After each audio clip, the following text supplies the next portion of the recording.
Hey there, HackerFrogs. It's me, the Shy Hat. And we're doing HackerFrogs after school today. We're doing HackerFrogs free hacking. We're hacking all the things. I'm system root. Okay, thank you very much for redeeming the I'm Root redeem. Yuri Yakoblov, thank you very much. All right, so let's talk about what we're going to be covering today. So, hi from Cuba. Hi, Yuri. Hi from Cuba. Hello from Canada. So, I'm in Canada. Anyways, what are we doing today? So, this is the Friday stream. We cover some different topics on each one of these live streams, and this is what we're covering today.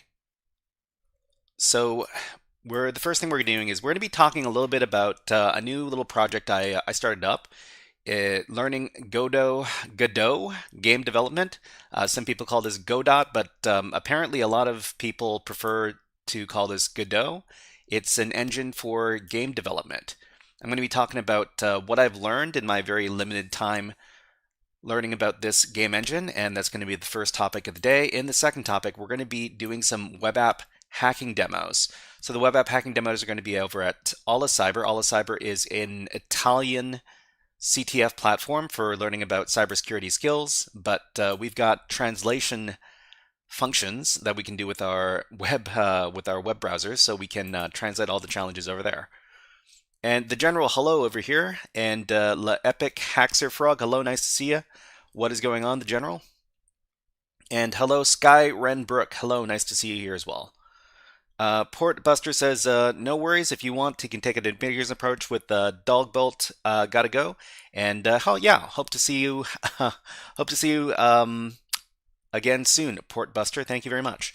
All right, so after that, we're going to be doing a challenge, a web app challenge over at the HackSmarter Labs. HackSmarter is a friend of the stream, and they also have a CTF, well, they have an education platform called HackSmarter Labs, and we're going to be covering one of the challenges over there. It's for their cores. So cores is a vulnerability on web apps that I learned about recently. Well, I reacquainted myself with recently anyways. It's called, let's see, something origin resource sharing. Something origin resource sharing. I already forgot.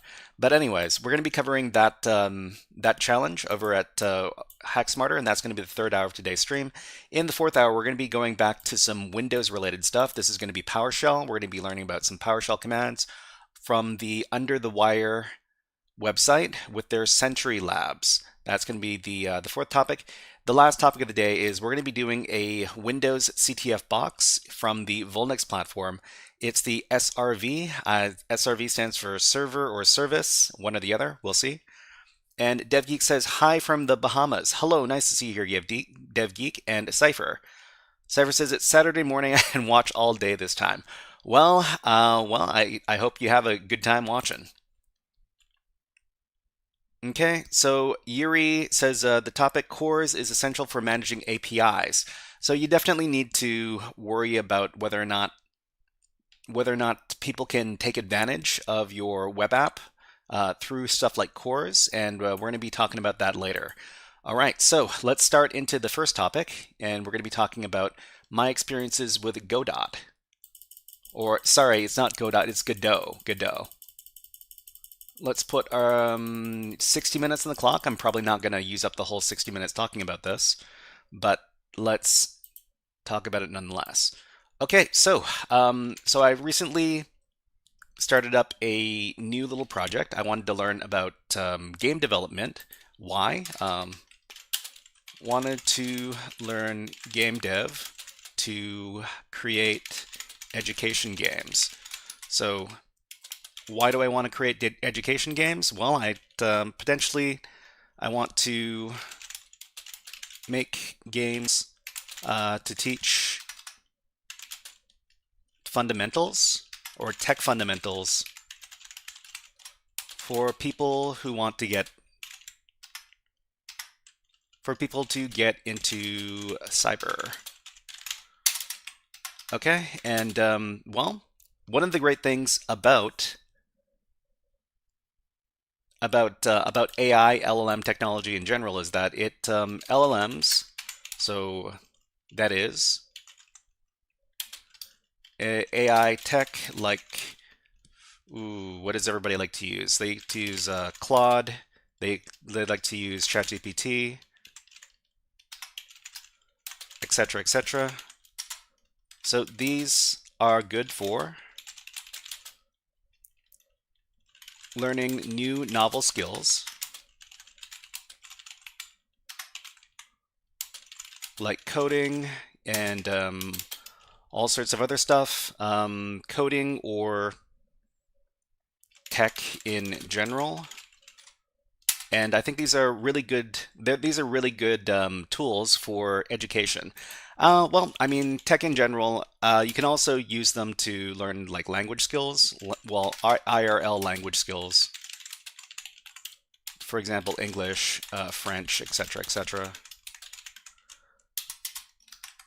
And yeah, so I'm learning game dev with Godot through quote unquote vibe coding. Gemini, yeah, Gemini is the here. Gemini is the Google offering through vibe coding. So I mean, when we vibe coding gets a pretty bad rap. So I mean, we'll talk a little bit about vibe coding in general.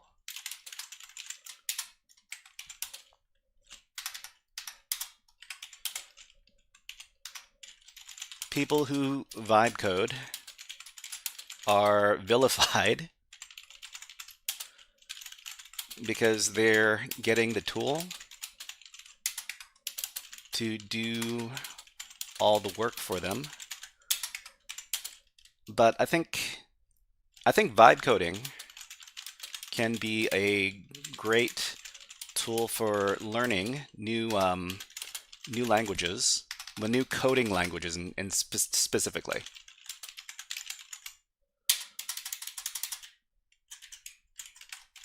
The key is to question everything that the LLM is giving to you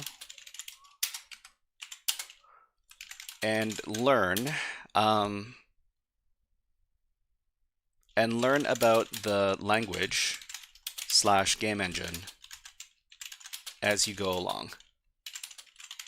Thank you very much for subscribing on YouTube, Tony. Thank you very much. Much appreciated. You are now HackerFrog. Okay, so I started learning about the Godot engine. The Godot engine is a free engine that you can download. Well, that you can download for Windows, for Mac, for Linux, whatever you want.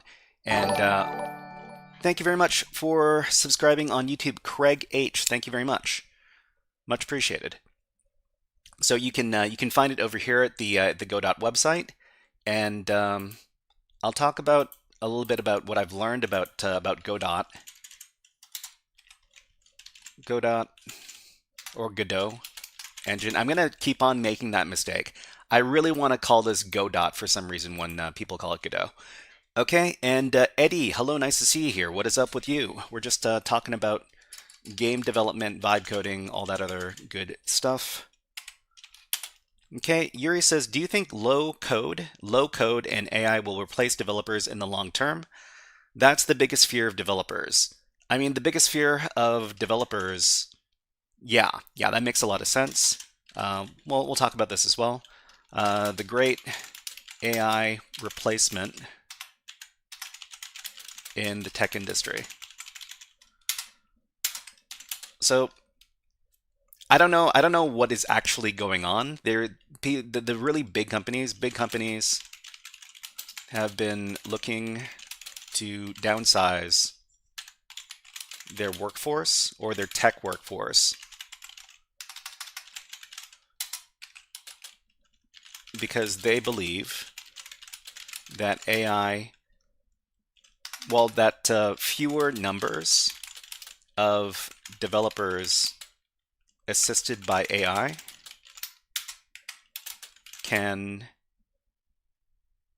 they believe that fewer numbers of developers assisted by AI can do the same job as a larger workforce. So they're talking about something like one developer one developer with AI can do the job of 5 regular developers without AI.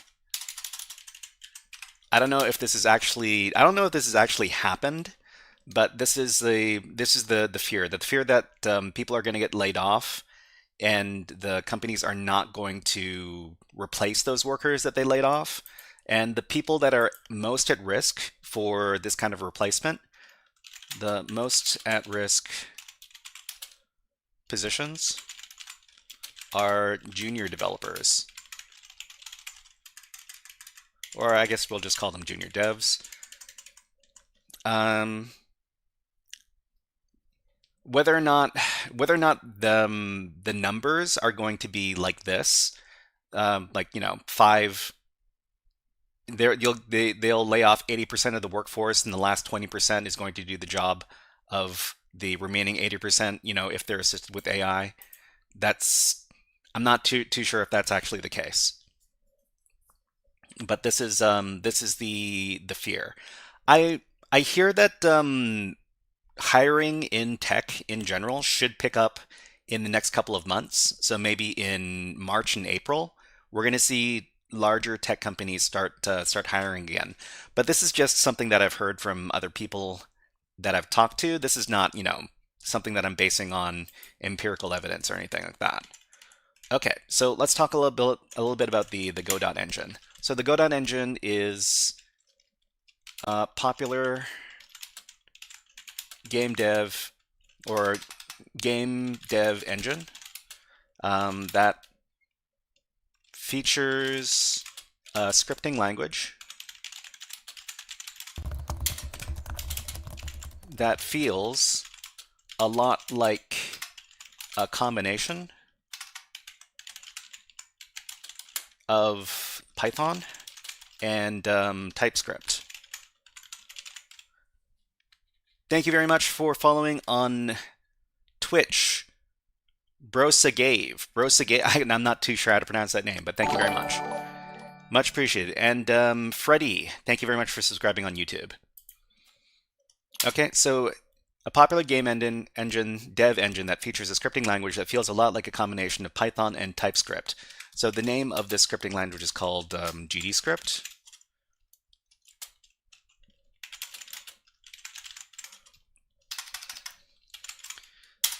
And I guess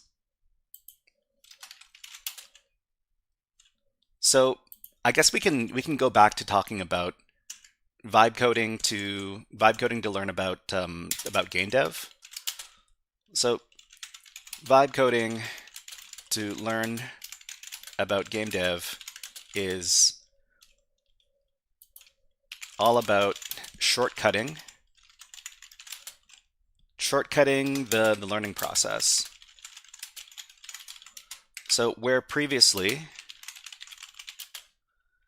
and Brosagave, let me know how to pronounce your name. So I'm guessing it's Bro, and then Sagay. I'm not too sure how to pronounce it. And Mr. Moist, hello, nice to see you here. Welcome to the stream, and thank you very much for coming by. Okay, so previously, to learn game dev, we would have to read a lot of documentation. So reading documentation, we'd have to do tutorials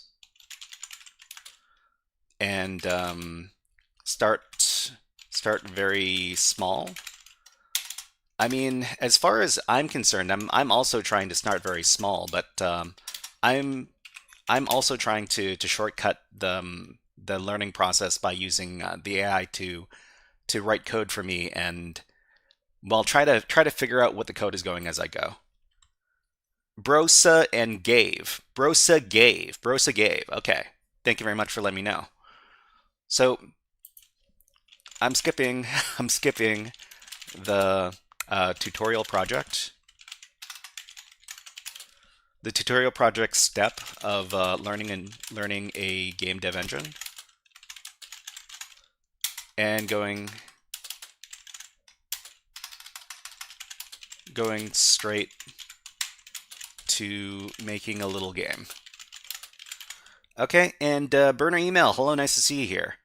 Am I late, guys? I had this extract tab since a day or two ago. If I am, what did I miss? Does anybody know?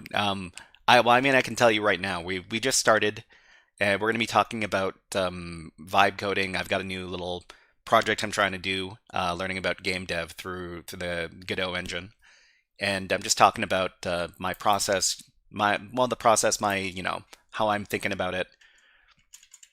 So I guess the first thing we want to do when we so the project. So the project that I want to do through learning the game engine and the little game I want to make is make a very simple game and try to understand how all the parts work.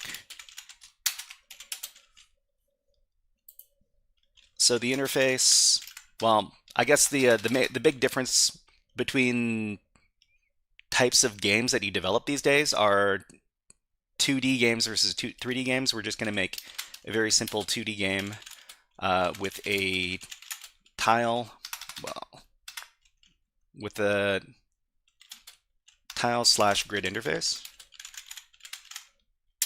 It's going to feel kind of like Bernie Email says he's a vibe coder, like the CEO of Linux. We're all cooked. I mean, yeah, that's the other. That's the thing, right?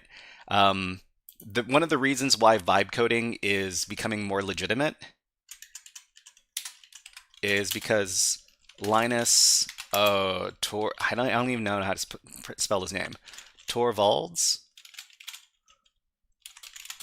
the creator of Linux, is an advocate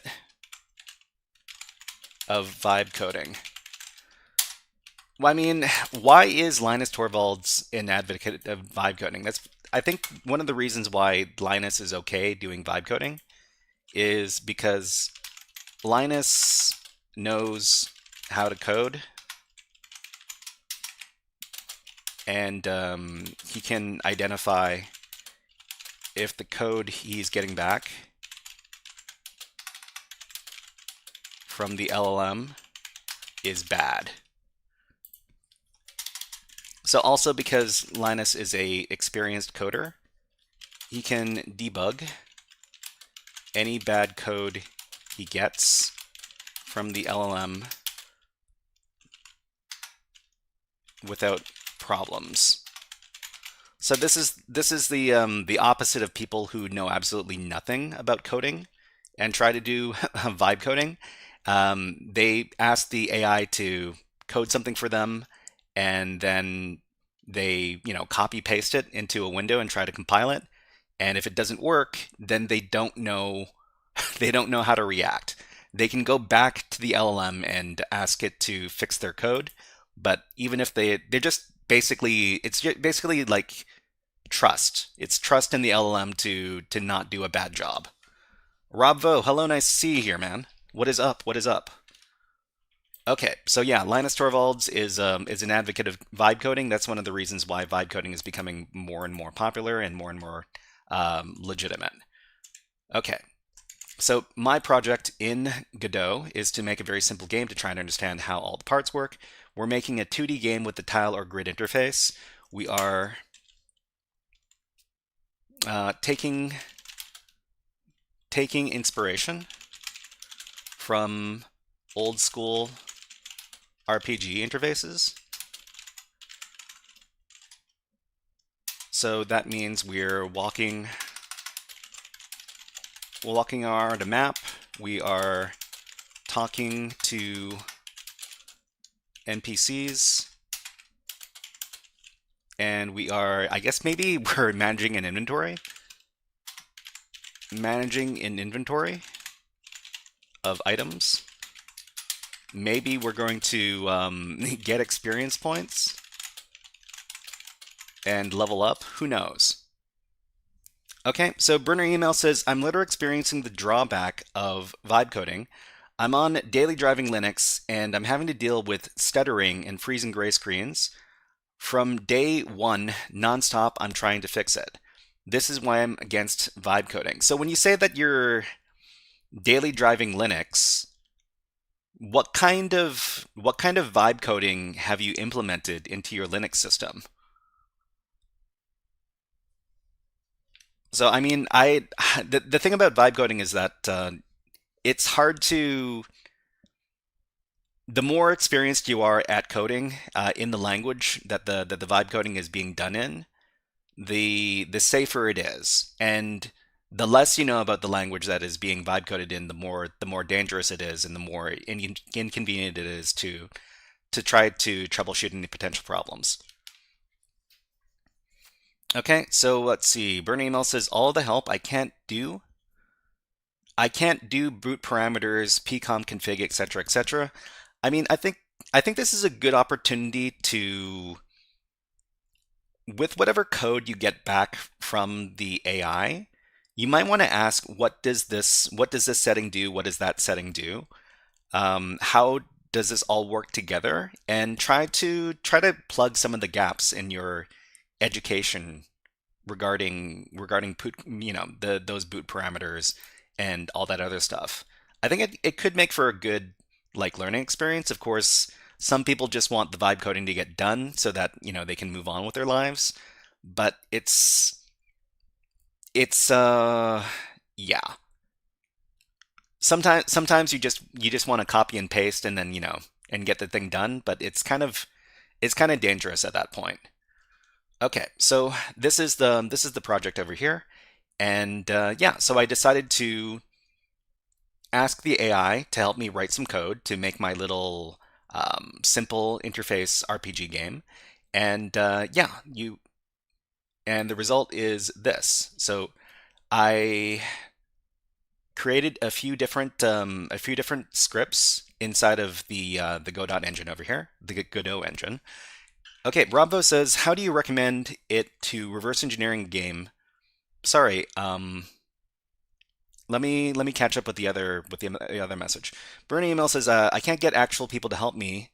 They say it's too badly far gone. Okay, that's why I only use AI, and yes, I ask it. Okay, I mean that it's good that you're asking it questions and not just copy and pasting everything. Robbo says, how would you recommend it to you to do reverse engineering a game when a company is asking for it? I mean, what do you mean when a company is asking for it? I'm not too sure what you mean by that. Okay, Bernie email says it fixed the screen colors not stuttering and freezing though.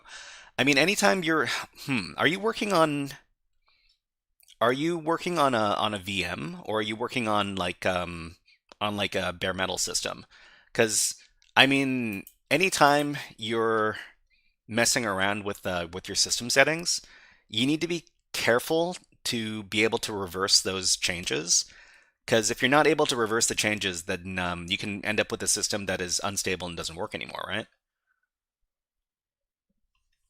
Okay, so Bernie Email says main PC or R16 switch to Linux. Ah, I see. Rama, hello, nice to see you here. What is up? What is up? Okay, so I downloaded the Godot game engine over here. I started making a new project. If you ever want to take a look at what is going on with the project, it is over here on my GitHub. And if you really wanted to, you could download my little project and you could run it yourself. But essentially, what I did here is I asked the AI to give me some very basic code to make my game objects to run my scripts over here. And each time let's see, where is my huh? This should be. This should be bigger. Okay, so my scripts are over here. Ah, right, great, great, great. Okay, burner email says you should implement a backdoor in the game. I should implement a backdoor into the game. I don't think that's a very good idea. I don't think that's a very good idea. I mean, it may be possible for me to start messing around with some cybersecurity concepts through my game. Stuff like, well, stuff like introducing a backdoor, or stuff like what is the word? Introducing variables that can only be, well, parts of the game that can only be solved by hacking the save files or the game binary. And Rama says, I wanted to have a career in quantum computers. Mining, give me some tips. Well, Rama, what do you know right now? What is your current tech background? Okay, Bravo says like a PTQA to games to check if they can be hackable, like companies inventing anti-cheat for their game. Are you saying that you want to get a job where companies ask you to reverse engineer their game binaries? Okay, friends, hello, nice to see you here. And Burner email says, what about a rat in a game? What about a rat in a game trust implement? I mean, the thing is that, the stuff that I develop, I put it up on GitHub, and anybody, well, the thing about, putting your stuff up publicly on GitHub is that if people start seeing stuff like backdoors, they're not going to be very happy about that. But Burner email says, no, not a job application. No, no job applications, of course. I mean, if you want to get started learning about reverse engineering, I can give you some resources. Hold on.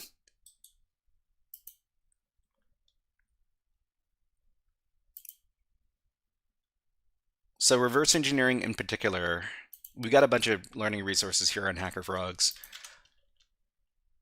If you want to take a look, you can find it over here. And you were asking about reverse engineering. So reverse engineering, you basically have to learn about assembly language and with whatever kind of device you're looking at. So most of the time, most laptops and PCs, they're using the x86 chipset, which means you'd have to learn x86 assembly. You'd probably benefit from learning like a low-level compiled language like C, because all sorts of stuff decompiles, or what is the word? Yeah, decompile. It decompiles to C-like language. And there are a couple of courses on here as well. So one from Pone College, which I highly recommend. And there's another public one over here that's called Nightmare. But yeah, here's that link.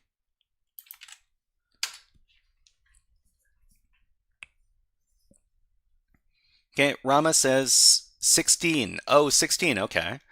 And currently getting my GCSE. Pretty good with computers.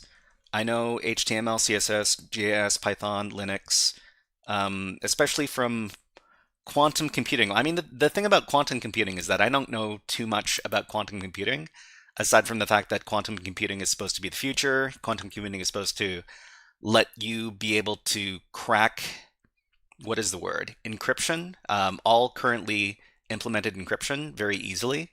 And then, well, I mean, that doesn't mean that everything's going to stay unencrypted forever. It means that everybody's systems are going to have to be upgraded to quantum safe encryption. I don't know how quickly that kind of future is going to arrive here. But sick in the mind, hello, nice to see you here. What is up? Um, I can't teach you about quantum computing or to point you at any resources, unfortunately, because that's not really what I do. But yeah. Anyways, let's go back. So so what we're doing inside the code here is we're basically creating a grid system. So we create a bunch of variables. You see over here constant, const. So this is very reminiscent of JavaScript or TypeScript. Um, extends. I think extends is like import node 2D. I think that's what it means. Of course, I need to double check all these things. So the thing about using AI, or asking the AI to help you do research, is that if you're a tech person, especially a tech person who does content creation, people are very quick to call you illegitimate, or like a wannabe, a poser, a fraud, if you start relying on AI too much. They'll say, "Oh, you're not just you're not an actual tech person. You're just a person who types stuff into the AI." That kind of stuff. Are you on Discord? Yeah. Oh, Second Mind says post quantum cryptography is a master's PhD education material. Do you have any links to programs on post quantum cryptography by any chance, Second Mind? Anyways, Rama says, yeah, in that case, I'm better learning hacking for you. Haha. Anyways, okay, Second Mind says, if you want to learn about quantum computing, get a master's degree and take a PhD course in cryptography. I mean, the thing is that most casual people who say I want to learn about quantum computing, they don't want to spend years in school to learn about quantum computing. But yeah, if you want the Discord, the link is over here. Okay, Burner Email says, I have links to learn quantum computing online learning. Do you have the name of the program or the name of the courses, Burner Email? So you just need to, if you give me the names of the programs or the websites, I could look them up. Okay, so if I ask something, well, if I have any question about any of the stuff that's happening in the script that's going on over here, so extends, so in Godot script, what is the extends keyword? Okay, and we'll just put some backticks around that. What is the extends keyword? It's researching. Okay, so it's a keyword that tells the engine what class your script inherits from. Oh, okay, okay. So it's basically extends. It tells the script what class we're using. So I guess in this case we're using the class node2d. So node2d is the name of well, nodes the are the building blocks of the Godot engine. If we've got a bunch of nodes put together inside of specific scenes in the game, then we can start playing the game. Okay, so we're building a grid over here, and each grid cell maps to a tile object. So we've got a bunch of tiles that are defined by this code over here. And this code over here is going to define a bunch of attributes to each one of the tiles in the game. So each one of the tiles in the game could be solid or not solid, or interactive or non-interactive, and they might have like a word written on it or something like that. Okay, Sick the Mind says there are bigger courses on Coursera. Coursera? Hold on. Let me see if I can find something really quick. Coursera Quantum Computing. Okay, well, I mean, I found a Udemy course. Best quantum computing courses and certificates. Quantum computing for everyone, an introduction. I mean, I can drop these links in the chat if anybody wants to take a look at them.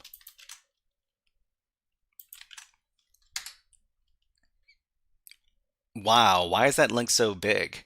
Okay, you want to have some experience with calculus before taking an advanced cryptography course. Okay, so this other course is called, well, this is just a list of quantum computing courses. And this one is a specific course, Quantum Computing for Everyone, an Introduction. I mean, the thing is that, the thing about quantum computing is that quantum computing isn't something that is available to most people. It's still kind of an experimental thing.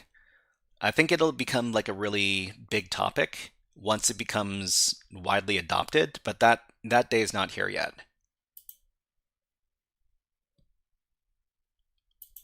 Okay.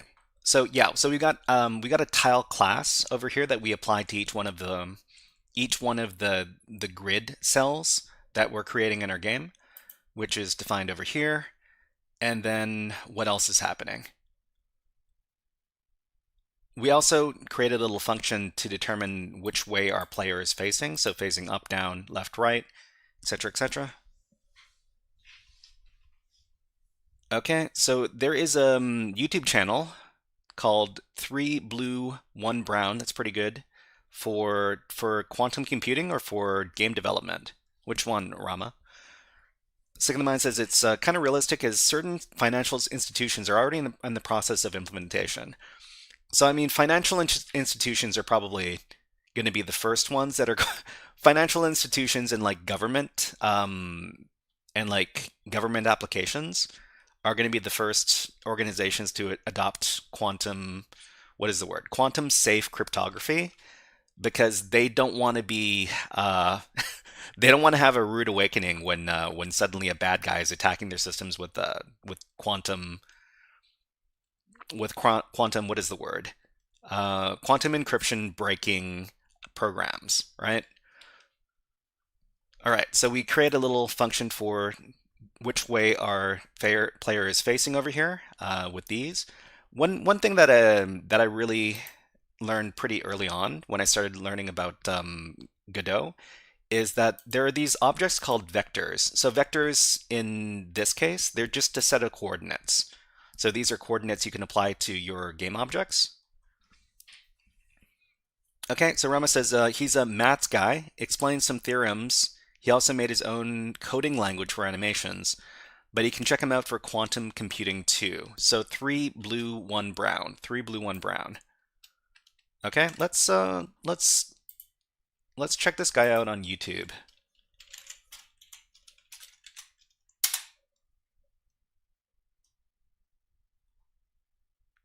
Okay, and I'll just leave the link over here.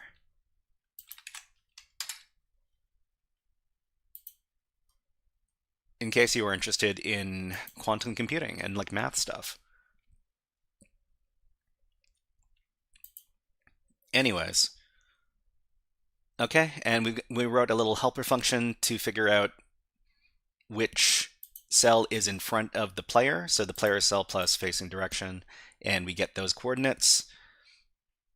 We've got a little button for interacting with the cells over there, over here, and what else?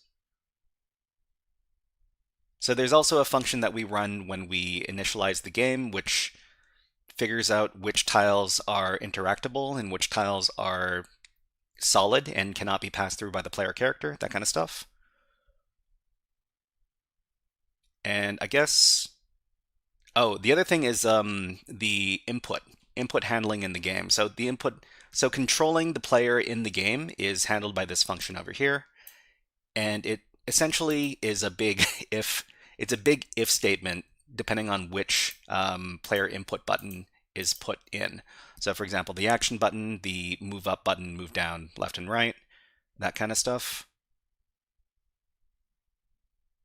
So we've got our function for drawing the game grid over here and creating the player. And yeah, so essentially the game is very simple at this point, but it already has a lot of code. So I can't imagine what the size of the files and the scripts are gonna be for like legitimate finished games. But then again, I haven't really dealt with large projects before, so this is one of the big hurdles to get around. So just learning how to work with like large code bases. Okay, Burner Email says, you guys telling me that you didn't take calculus in high school? I finished multivariable calculus in high school, then did quantum computing as a side course in college. Are you? I can't even tell if you're being sarcastic or not. Um, but most people don't take advanced mathematics in school. Well, I mean, I'm I'm not too sure what whether or not you have to take advanced mathematical courses to do computer science. I mean, I guess I could ask. I could ask right now. What kind of math courses do computer science majors take for in undergrad for a bachelor's degree?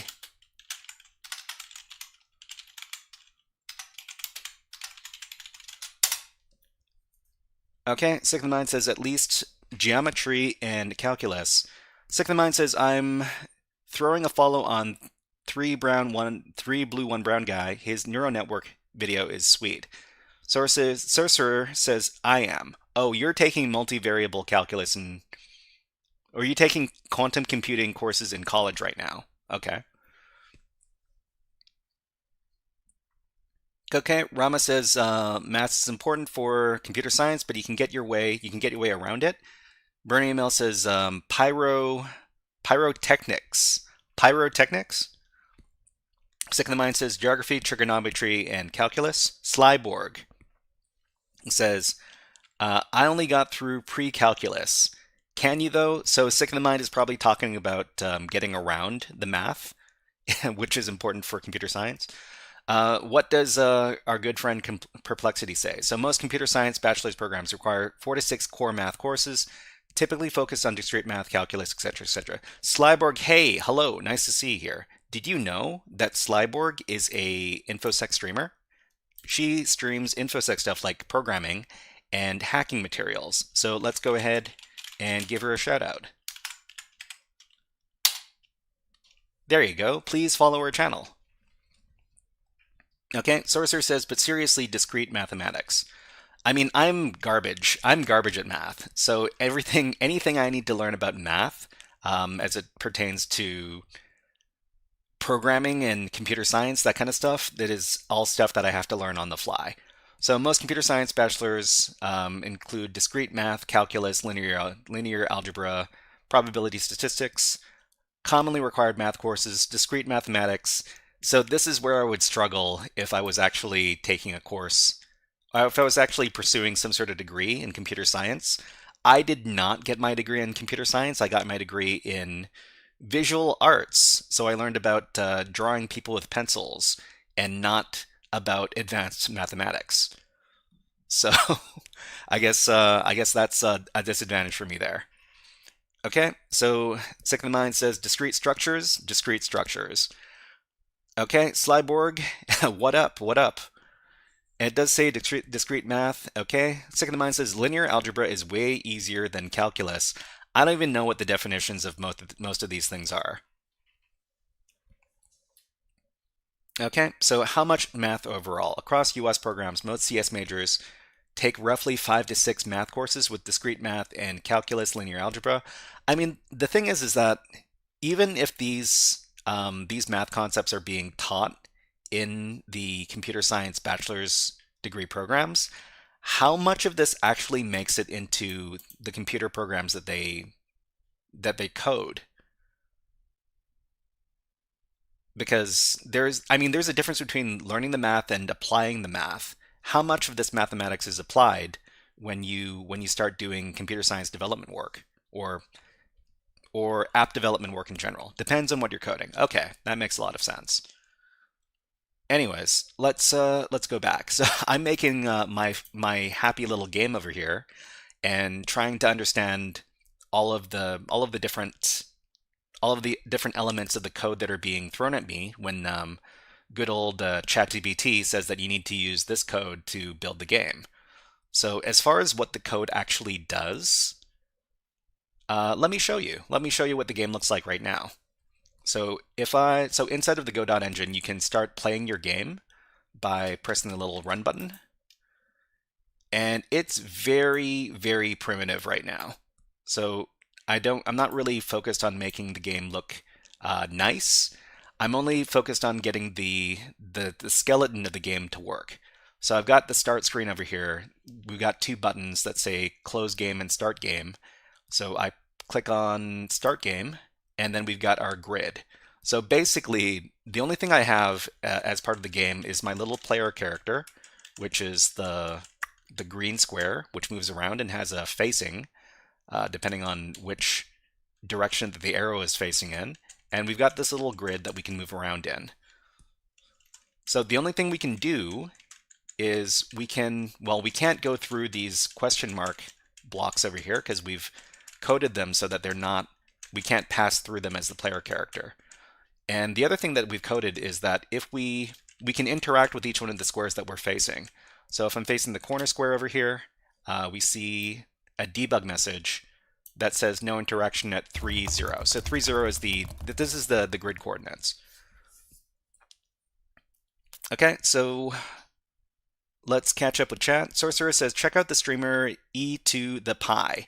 E to the pi, and ask about learning discrete math in one day. Tell him Sorcerer sent you.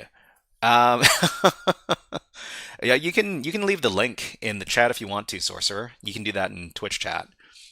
Sick of the Mind says, depends on what you're coding. Okay, and Sorcerer says, well, we're doing Godot up in here. Are you going to hack it? No, we're developing. We're trying to create a little game inside of Godot. Okay, and thank you very much for following on Twitch. Sine cosine 7. That's it's a coincidence. We're talking about math. Okay, so Burner email asks, what are you doing? Making a puzzle game? Rama says, next video, like live hacking, we hack NASA. I don't know if we're going to be hacking NASA. People will get mad. Anyways, so what kind of game do we want to do eventually? So eventually we want to be able to move around the map and then start asking questions.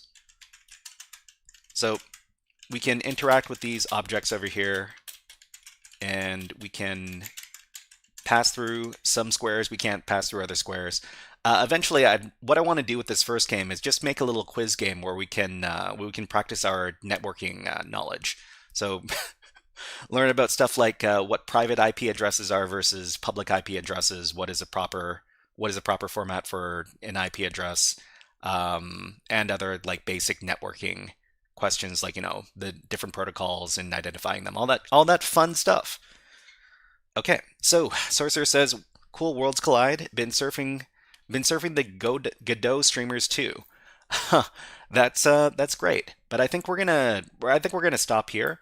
If you ever want to check out my project as it is, you can do so over at the GitHub. Where's my GitHub for this thing? Godot first game. Here you go. A game about hacking. Maybe if I make a game about hacking NASA. Well, I mean, I can't make the game about hacking NASA. NASA has to be like something different. Or it might be the same, it might be called NASA, but it's not actually about space. Maybe it's about something else.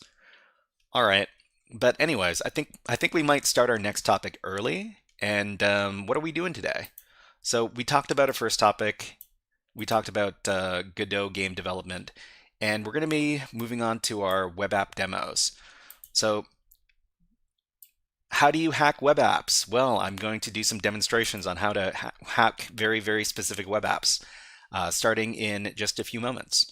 So let's go ahead and stop the timer. We will switch up our overlays. Topic 1 is done. Topic 2 is here. Topic 3 is on deck.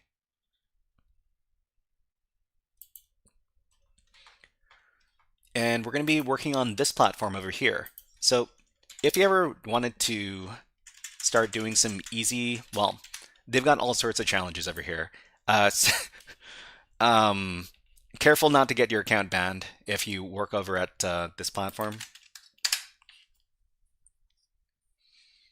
Okay, Burner email says, can you make this in Intel x64 ASM? I don't think I could. I don't think I could. I mean, we could try to reverse engineer something very, very basic, but I don't think anything this large is something I could reverse engineer at this point. Okay, so let's get ready for this. So we'll close out all the windows we're not using. We will put let's see, let's put 75 minutes on the clock.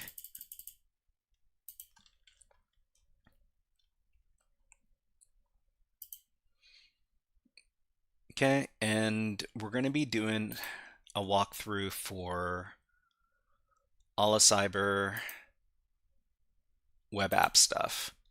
So we're going to be doing 3 demonstrations today, and let me grab those 3 presentation files. So the first one we're going to do is called headache, and the second one we're going to do is going to be called I forgot, and the third one we're going to be doing is called Zio Frank. So Zio is an Italian word that means uncle, apparently. Any Italian speakers in chat? Okay, Rama says, by the way, I recently installed iOS 26 on a very old iPhone. I guess it was 8 plus. iPhone 8, huh? That was a really long time ago. Thank you very much for subscribing, Baradwaj. I'm not too sure if that's the correct way to pronounce it. Okay, Rama says, Apple said that if you can hack it, you can get $1 million. That sounds kind of like the Pwn to Own challenge. So Pwn to Own is a challenge that they do every year at what is the? There's a certain security conference. Pwn to Own. Yeah, Pwn to Own is. So it's a computer hacking contest held annually at the CanSec West Security Conference. So CanSec West is local to me. I've never.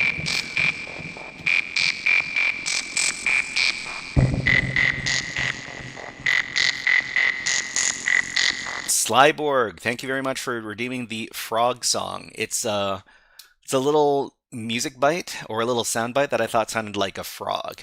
Anyways, but yeah, let's talk about Pwn to Own for just a second. So Pwn to Own is a computer hacking contest held annually at the CanSec West Security Conference. I've never been to CanSec West because CanSec West is one of those conferences where the tickets cost like $1,000, and I can't afford that. Although I hear that if you volunteer at the conference, you can get in for free, and it happens every year in Vancouver, which is around where I live. If you want to know more about it, you can learn about it over here. Okay, Burner email says, do you know what YouTube points do? YouTube points. I don't think the points are for YouTube. I think the points are for my linked up platform, which is Streamlabs. But you might be able to look up points.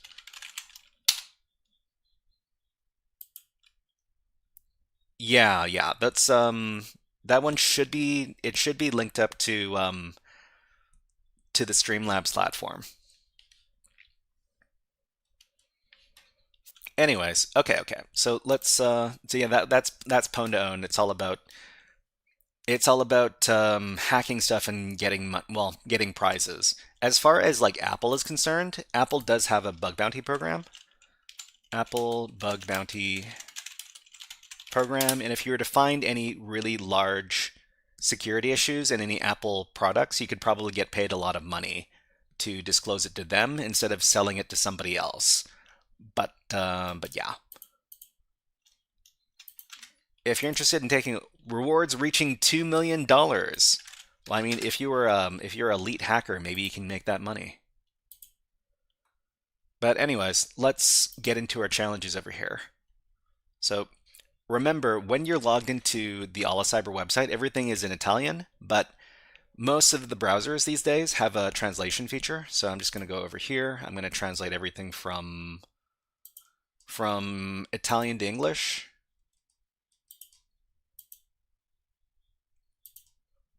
I'm going to translate those challenges. So the challenges that we're doing for today are going to be from the what's it called again? The Cybersecurity Olympiad event over at the OLIcyber website. So the Italian Cybersecurity Olympics. So this one's going to be in the web security category. The first one we're going to do is called headache up here. Okay. So before we go on, let me just get prepared for this.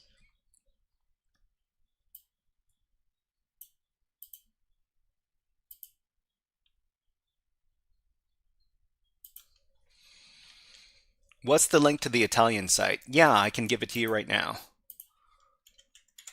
So it's going to be training at OLIcyber.it.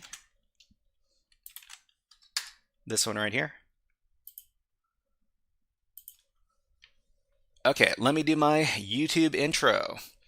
Hey everybody, this is a guided walkthrough for the Headache Challenge from the OLIcyber.it platform as part of their Italian Cybersecurity Olympics event. All right, so the description for the challenge says, when we load a web page, we are communicating with a server, but what does it answer? Okay, they've got a website associated over here that we can access. So we can right click and put this in a new tab. So what do we have? So there's not very much on the website. There's just this headache. The flag is here. The flag is here. Let me translate this. Translate page from Italian to English. And it says the flag is here, but not right here. So normally what we would do is we would be poking around the website. We would look for additional endpoints, other web pages, resources, etc., etc. We could even look inside of the source code by right-clicking and clicking on View Page Source. So, but there's nothing here. What they're actually trying to teach us about in this challenge is they're trying to teach us about different ways to interact with a web page, specifically GET requests versus POST requests versus other types of requests. Let's talk a little bit more about that. Okay, so OLIcyber, this is the Headache Challenge. The challenge instructs us to go to a specific website and see what it answers. So we can see that we don't see very much when we access the website. Let's see, Rama asks, what are your computer specs? RAM is too expensive. I mean, these are my specs. The reason why I have so much RAM is because I was expecting to run a lot of virtual machines, specifically Windows virtual machines, which are very, very memory hungry. So if you're running a bunch of Windows virtual machines at the same time, you need a lot of memory to run those virtual machines. So that's why I have so much RAM. Anyway, I'm not trying to brag or anything. It's just the other thing is that I hate closing windows and I hate closing programs. So that's okay. Burner email says I have oh, your your specs are better than my specs? I mean, that's okay. It's not a measuring contest. Okay, so the challenge instructs us to go to a specific website and see how it answers, but there's not very much on the website. So unfortunately, we can't find a flag here, but the title of the challenge is a big clue. So the title of the challenge is called Headache.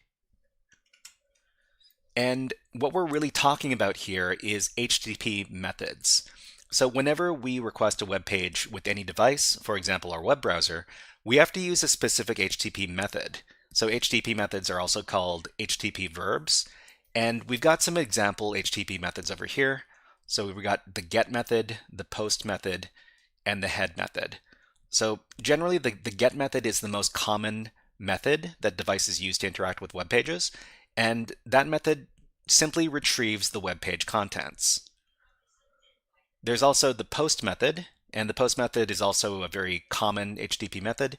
This sends data to the web page. So if anytime you click on a submit button on a web page or you log into a website, you're most likely going to be sending a POST request.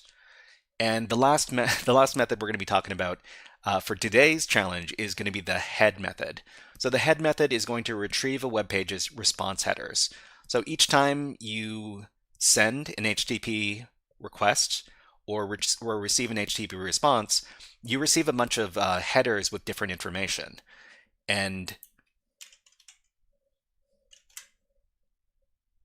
depending on which HTTP method you send to a particular web page, it's going to respond in a different way. So keep in mind that by default, we're unable to specify which HTTP method to use when we use our web browsers unless we use the development tools. So we can actually solve this challenge inside of the web browser, but we have to go and use the development tools to do so. So let me show you how. Okay, so if we go back to the website over here, what we can do is we can access the web developer tools inside of the browser by going up to the top, and then we can click on more tools and then web developer tools. So we can also use the F12 shortcut or the Control Shift I shortcut over here. So it's going to be a little bit different depending on which web browser you're using. We're using Firefox in our case. And this gives us access to the web developer tools. So in the web developer tools, there's a bunch of different tools we can use. The one that we're looking for is the networking tab. So the networking tab, we can click on it, and then to actually use the tab, we have to reload the page. So perform a request or reload the page to see detailed information about network activity. So we reload, and then after we reload, we see that there are a couple of requests that were sent. So there was a GET request sent to the slash endpoint, so the web page landing page.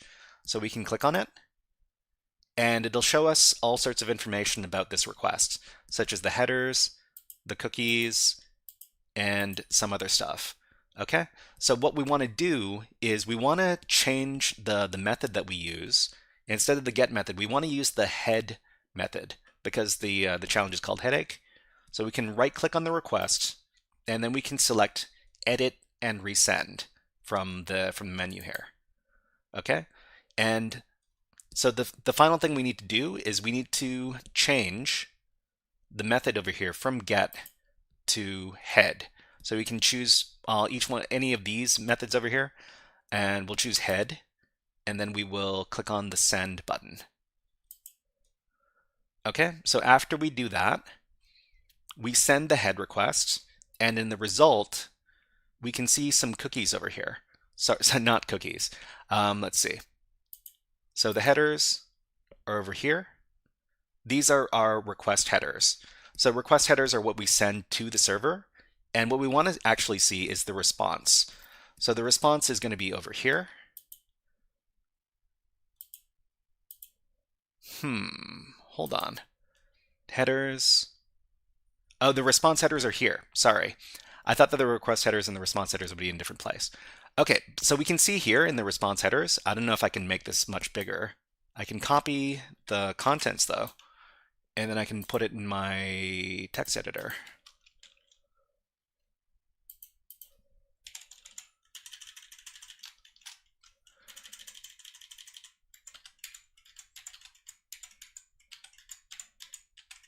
Okay, and we can see that among the response headers here, we received the flag. So the flag is this one over here. Strangely enough, this one is in Italian. Most of the flags that I've encountered on this website have been in English, but this is what we're looking for. So if we wanted to solve the challenge, we could copy the flag, then go back to the challenge website, and then on the challenge website, if you haven't solved the challenge, there's going to be a submission field where you can paste in the flag and submit it, but we've already solved the challenge, so we don't get to do that. Before we go, I'll show you another method of solving this challenge. So the website is over here. I'm just going to copy this, and we're going to go over to our Linux window, so our Linux terminal. So what we can do is we can send a head request with the curl command. So the curl command is a terminal method of interacting with web pages. So we send the curl command with the head method to this website right here. Okay, Ricardo asks, what are the purposes of the headers? So the purpose of the headers, it's basically information exchange. So there's a bunch of information you need to send to the web server each time you make a request. And depending on the information you send in the headers, the web server is going to give you a different response. So I'll show you how to send the head request here. Okay, and the response from the web server contains these response headers. So the response headers include stuff like content type, date, server, xpowered by. Most of these are standard for web server response headers, except for this one. This one is made specifically for the challenge. So let me finish out the challenge, and then we'll talk a little bit more about these headers. All right, everybody, this was a guided walkthrough for the headache challenge from OLIcyber.it, which is part of their Italian Cybersecurity Olympics series of challenges. If you enjoyed this guided walkthrough, please click on the like and subscribe buttons on the video and leave a comment underneath the video. But until next time, HackerFrogs out. Okay, so let's talk about the headers. And Skyrenbrook asks, can you summarize the first method you used? So anytime you send, I'm going to demonstrate with the curl command here. The curl command is a little bit more easy to show on the screen sometimes than using the browser. So if we use the curl command to access the website, by default, we send a GET request. So we can see that we're sending the GET method to this endpoint right here. And we send a bunch of request headers. So request headers are stuff like host, user agent, accept. So accept is what kind of data you want to get in response. User agent is the type of device that you're sending the request with. So in this case, we're using the curl program, and host is which domain that we want to contact on the server. So in this case, it's going to be headache.chals@allcyber.it. And in response, we get this stuff back. We get a response code to 200 OK. So the response numbers are, well, they're pretty ingrained into society at this point. So 200 OK, you've got 404, which is not found, and 500, which is internal server errors and stuff like that. 300 is removed, that kind of stuff. We also get the content type that is being returned to us, the date, the type of server software that is being used, and vary. I'm not too sure about vary. X powered by is the type of the what is the word? The engine that it's being that's being served by. In this case, it's PHP, and transfer encoding, which has to do with the way that it sends the data back to us. Inside of the response, we also get the body, and the body contains all of your your HTML code, as well as like JavaScript or whatever else that might be in there. Okay, so Burner Email says, can you explain? You lost me. I have no idea what you just did. So, okay. So what we did here is we sent a request to the website and got a response. So I'm not using a web browser in this case. We're using the curl program. And the curl program is a way that we can use the terminal to access web materials. Okay, so Burner, sorry, let's catch up with chat. Sky Renbrook says, do you need a public and private key to communicate with the web server? No.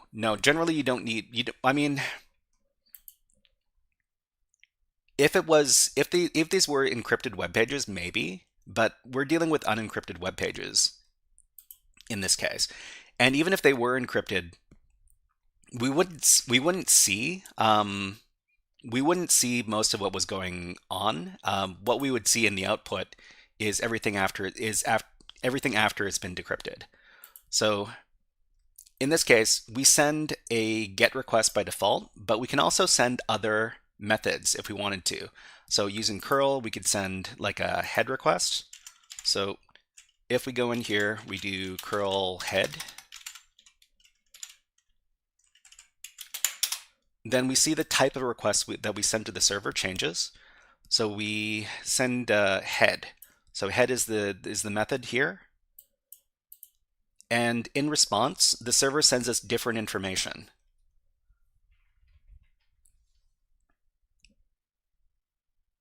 Okay, Burner Email says, can you use this to copy a server's web page for phishing?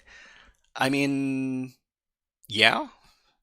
I mean, if you wanted to, you could copy any web page. Well, you can copy the page that comes back to you.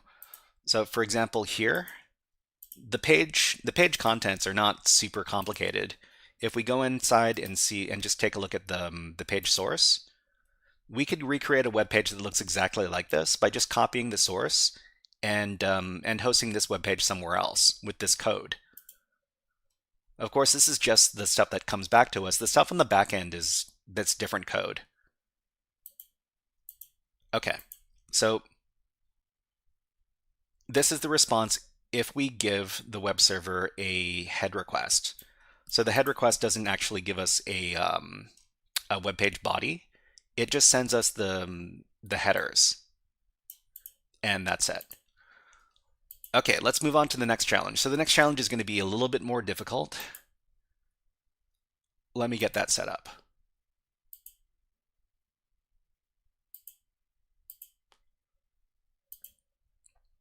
And F4B, hello, what is up? What is up? Okay, so let's open up the challenge page. It's called I Forgot.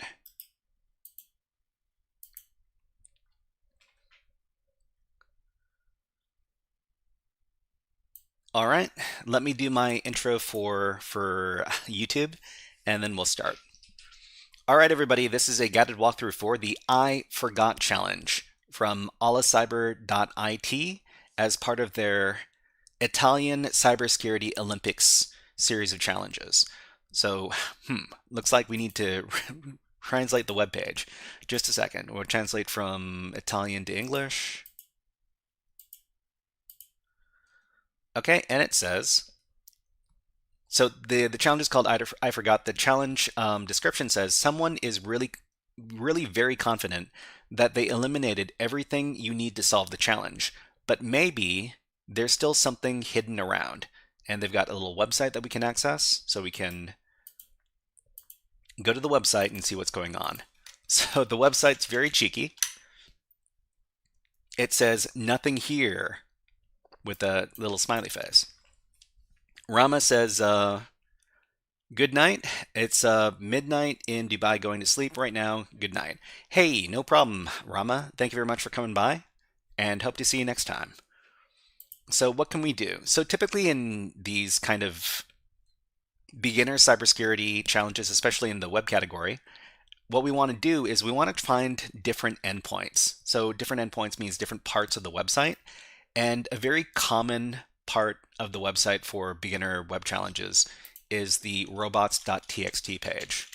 So we just go into the address bar, do /robots.txt, and this is going to give us a list of web pages that they don't want indexed by search engines. So for example, it says disallow this page, and disallow this directory over here. And so why does the robots.txt file exist? Let's talk a little bit more about this.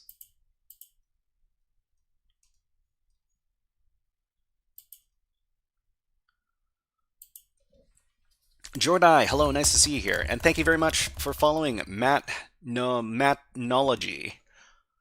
Okay, so this is the OLIcyber I Forgot challenge. This challenge instructs us to visit a web page or a website, but there's nothing there. Okay? On some websites, there is something called a robots.txt file that instructs search engine robots on which parts of the website it can and cannot index for the search engine. So for example, there are robots that come from google.com for the Google search engine, or from the yahoo.com search engine, the DuckDuckGo search engine, etc., etc. They all have robots that that visit websites and try to map them out for the search engine. Mattnology says, got A+ certified yesterday. Congratulations, Mattnology. Congratulations. And Ricardo, hello, nice to see you here. Let's give you a fun video redeem. How about some Jurassic Park? Because nothing's better than fooling dinosaurs with your computer knowledge. It's a Unix system. I know this. It's all the files of the whole park. It tells you everything. Okay, so if you think robots.txt is not a real thing that real websites use, you can go over to google.com. So good old Google. That's not how you spell Google. And on the google.com website, you can actually access their robots.txt file. So the robots.txt file lets websites that are trying to index this particular web page, which endpoints, which web pages and directories they're allowed to index and which ones they're not. So for example, here we're not allowed to index groups. We're not allowed to index index.html, this kind of thing. We are allowed to index GWS something something and all this other stuff. So some of the robots.txt files on big websites can be really, really big. But the thing that we have to understand here is that robots.txt can be a liability that shows the bad guys where there might be sensitive information. And in this case, when we visit this website's robots.txt page, we see that there's a Git repository being hosted on the website. So Git is well, what is Git? Let's talk about it. So Git is a very popular software version control system, which can be used for collaborative software development. So if you've got a Git repository on your website, then other people could access you could access it with the Git software to do collaborative software development, but it can also be used by bad guys to access the files that are inside of that repository and get sensitive information. So what we're going to do is we're going to be using a very specialized security tool. So there are security tools for extracting Git repositories for inspection. And one such tool is called Git Dumper. Git Dumper is a very funny name, and we're going to be using this tool to get information from the Git repository in this case. Okay, so let's go ahead and access it. So the way we would access this normally is by installing it on our system. What we're going to do is, let's see, we don't need this anymore. I'm just going to close it out. And let's name this the Git Dumper.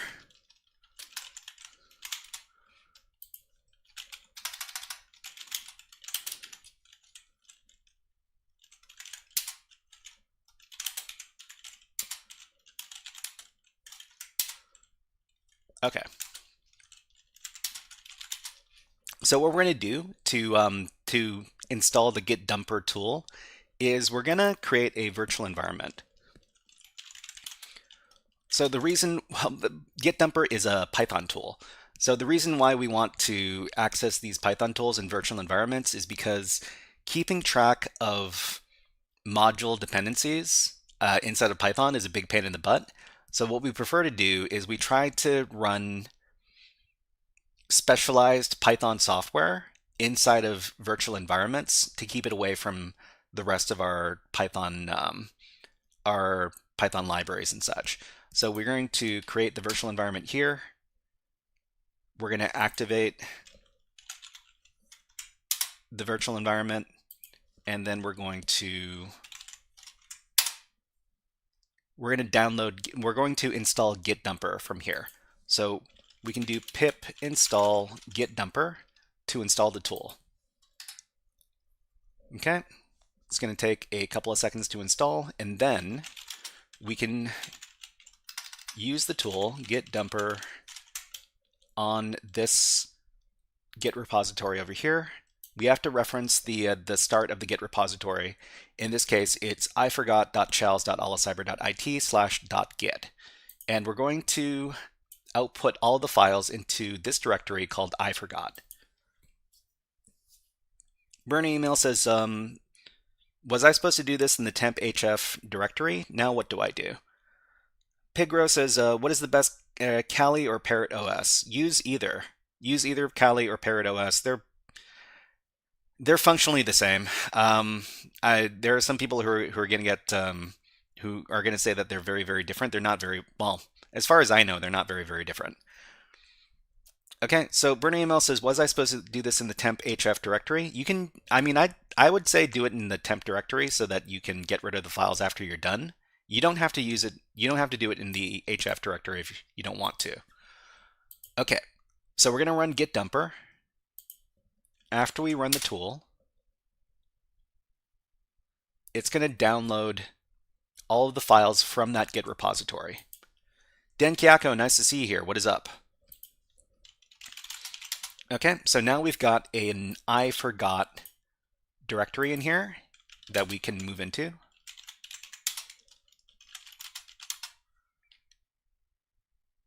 Okay, burn email says I ran python-m venv myenv, then don't know, didn't work, how to delete. So okay. Let me walk you through it. So we're inside a virtual environment right now. Well, I mean, if I wanted to deactivate my virtual environment, I would just run this command right here. So the first command we run is python-m virtual environment. So that's the name of the module. And the directory where we initialize it is going to be this right over here, myenv. This could be anything. So after we do that, we would run virtual env. This is a program, and we have to give it the directory where the virtual environment is. So virtual env myenv. So after we do that, that gets it ready, and then we can activate the virtual environment with this command over here, source. So source the directory where the virtual environment is, myenv/bin/activate. So after you do that, the virtual environment is active. So how do you install virtual env? It says not found. So burner email, are you working inside of Kali Linux, or what kind of Linux distribution are you working with?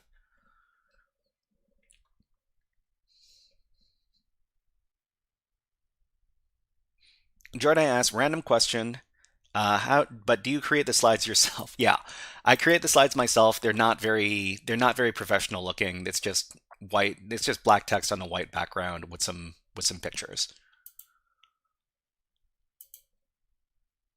No, you think they're great. Okay. Burner email says Endeavor OS. Oh, okay. So I mean, the thing is that not every Linux distribution is going to have the same stuff installed. So if you say that your virtual env doesn't work, you'd have to install that. So I mean, I'm not too sure what kind of package manager Endeavor OS is using. Is Endeavor OS like a Debian? Endeavor.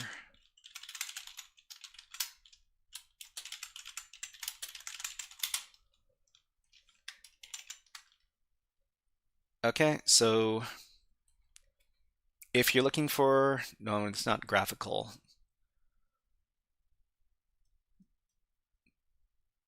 So Endeavor OS primarily uses Pacman for package management. I mean, I'm afraid I can't help you because I'm not familiar with the Pacman package manager. Okay, Dankiago says, what does the virtual env command even do? I've been skipping it entirely and it was fine. I mean, if you don't want to work inside of the virtual environment, that's fine. It's just that sometimes when I install tools outside of the virtual environment, they don't work because of weird dependency problems. So I prefer to work inside of virtual environments to keep everything from breaking with my Python tools. Okay, let's continue.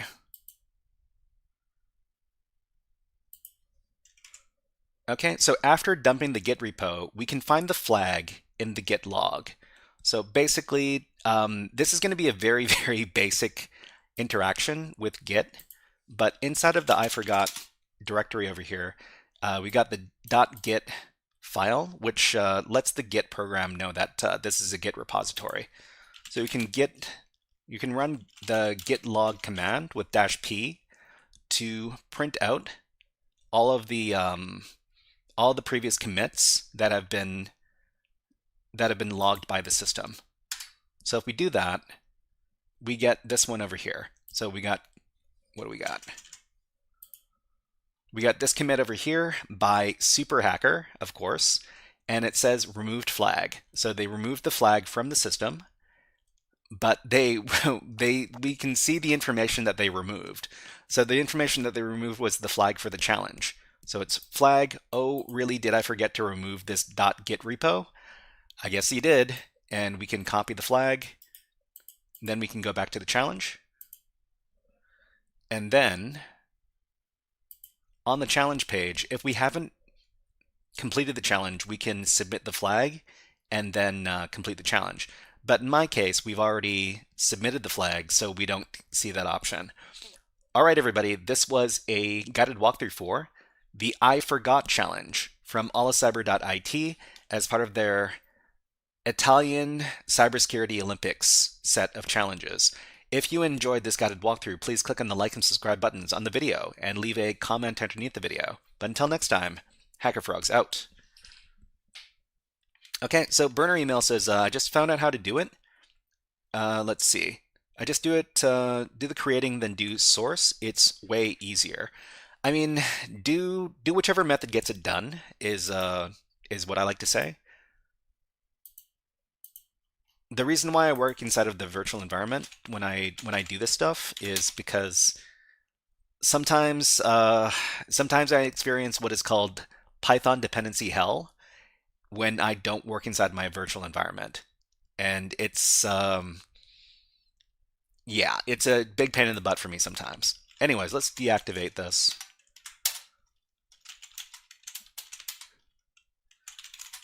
And let's do the last challenge.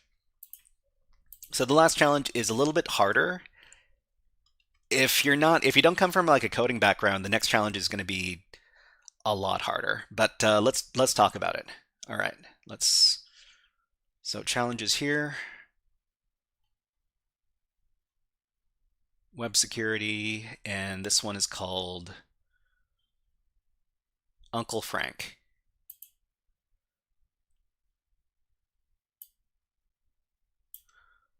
Okay. Let's get rid of some of these. Is this Uncle Frank? Nope. It's I Forgot.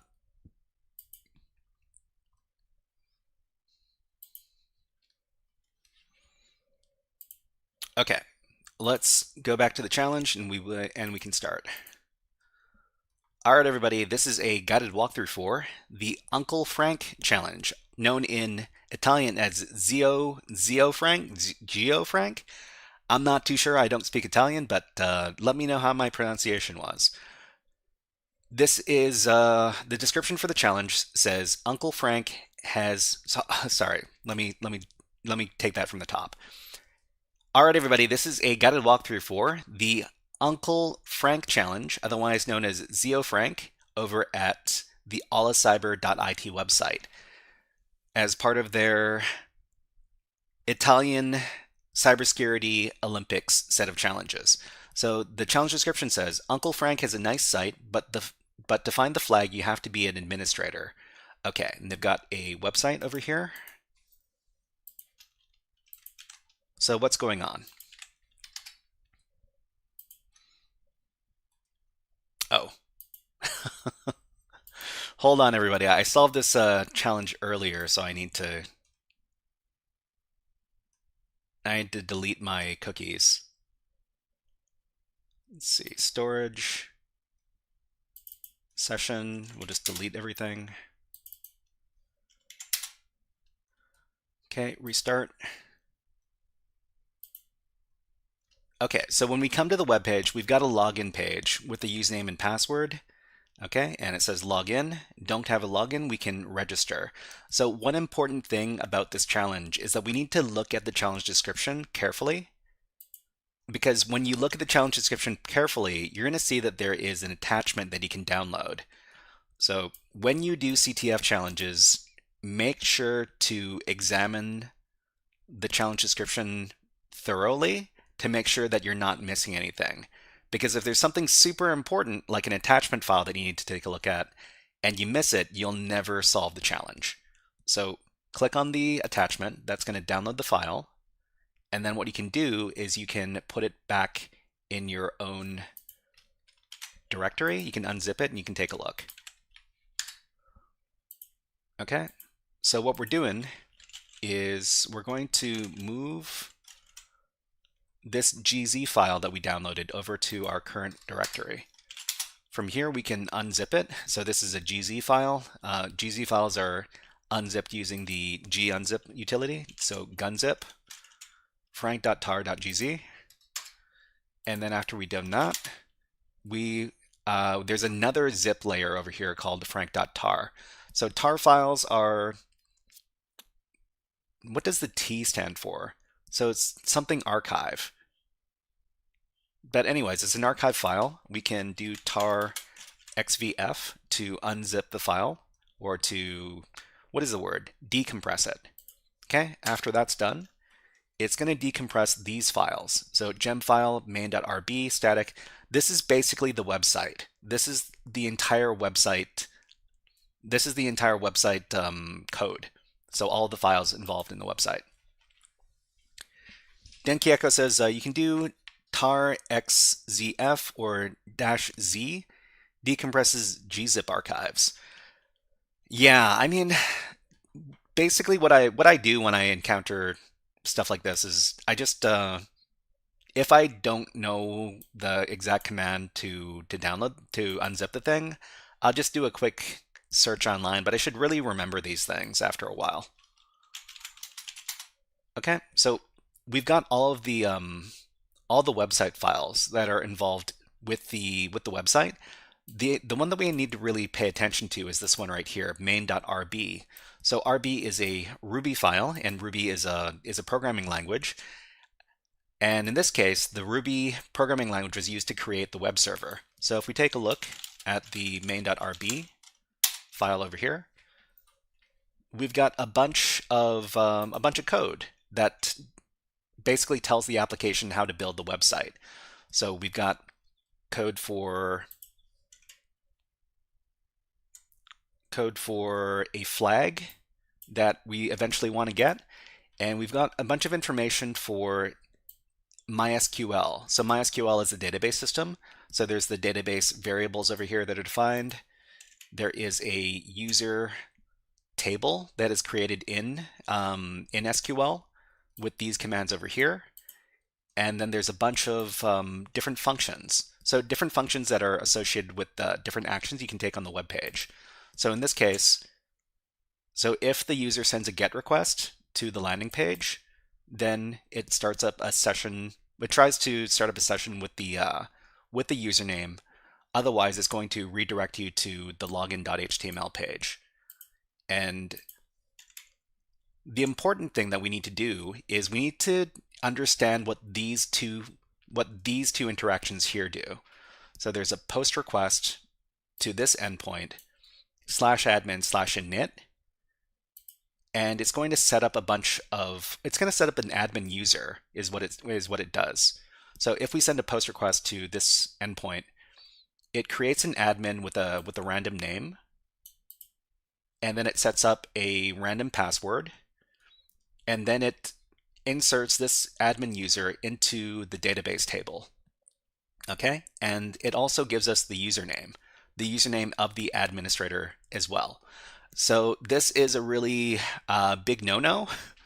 You're not supposed to, well, I mean, the other thing we have to understand about this particular interaction is that you don't need to have a session to be able to do this, which means that you can do this unauthenticated. You can create admin users without being logged in. Hanky, nice to see you here. What is up? What is up? Good morning from UTC +7. What time is it over there? Is it 9 o'clock in the morning or something? Or let me know. Okay, so the other thing that we need to understand is not only can we create the admin user, well, we can create the admin user. This by itself isn't a problem because the admin user, it doesn't return to us the password for the admin user. It creates a secure password. It doesn't tell us the password, but it does tell us what the admin's name is. So the other thing that we need to understand is we need to combine this function in the application with this other function in the application that registers users. Hanky says it's 6:30. Geez, that's really early. That's really early. Okay, so if we send a post request to the register endpoint, then we create a new user.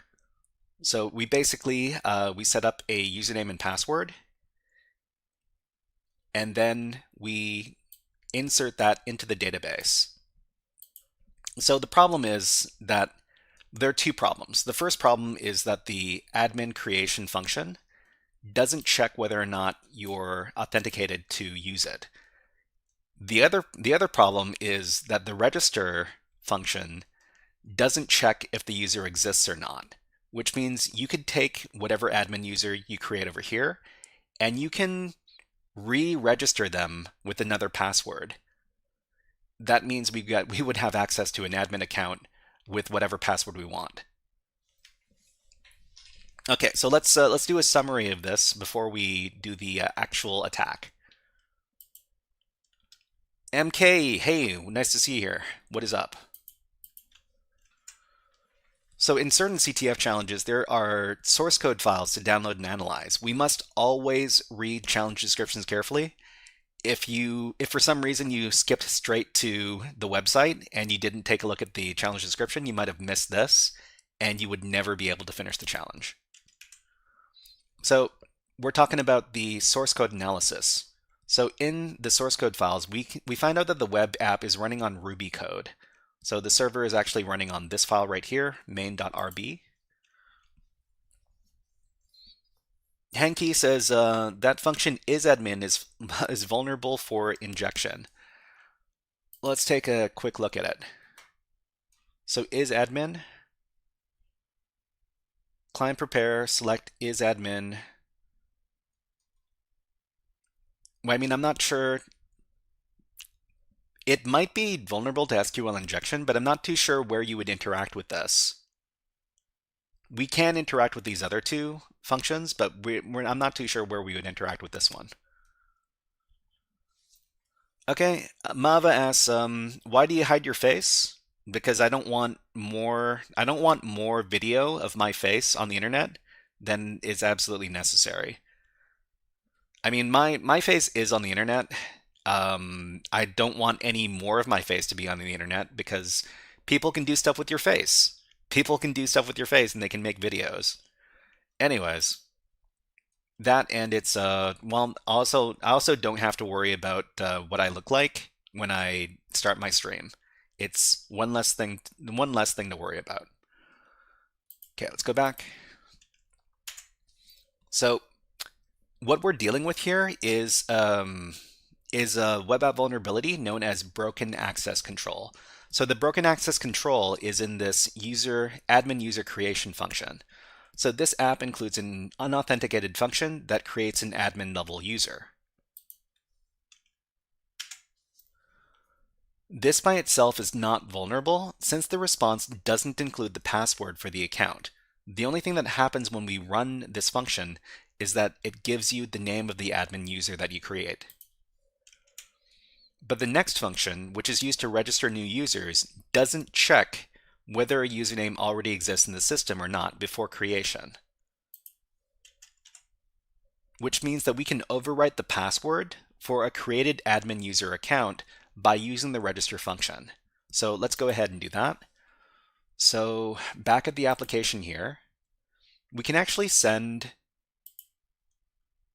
a post request to admin init by using our web browser. So this is the way we would do it. So just copy this, then go back to the web browser and replace login.html with admin init. Okay, so this doesn't create the admin user because this is a GET request by default, but we can go back into our web developer tools. So click on your web browser in the corner, go to More Tools, Web Developer Tools, and we can go over to the Network tab over here and then reload the page. So when we reload the page, we can modify this GET request, click on it, right click, select Edit and Resend, and we can select the post request.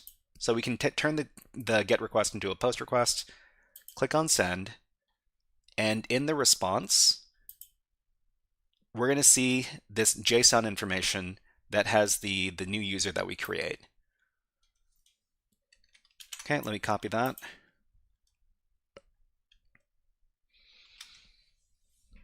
Okay, and Shocks, thank you very much for your kind words. Henke says, the password is separated by admin. The password is separated by admin. Vuln is secure random hex. So the secure random hex is, the application doesn't tell you the password. Okay, so we've got our username. The username is this. So we discovered that the register function, it doesn't check to see if the user is already in the system or not. So what we can do is we can grab our created user, admin user, go back to the application, and then we can register this user with a different password. Okay, so we will click on register here, and then we will paste in our admin user.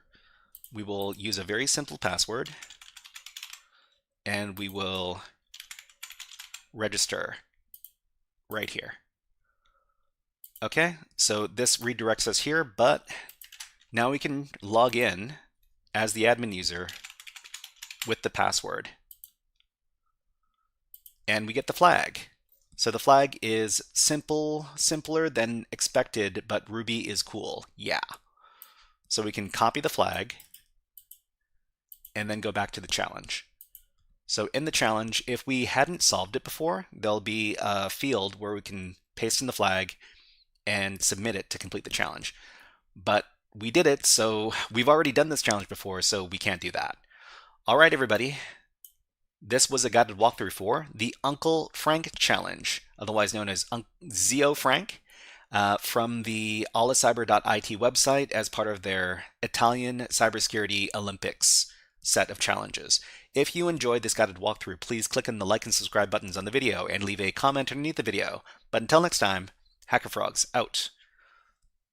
Okay, so Henke says the vuln is on the isAdmin function to get the first row, and check the isAdmin equals 1. I mean, where would we... The problem is, where would we do that inside the application? So let's pretend we're not an admin user. We can reset our cookie over here. Nullify our session.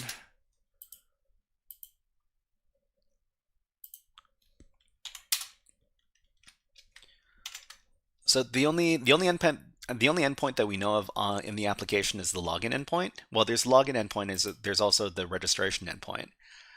Are we able to create our own? I mean, if we were to intercept this with like Burp Suite, would we be able to inject into the registration process and give ourselves like admin isAdmin equals 1?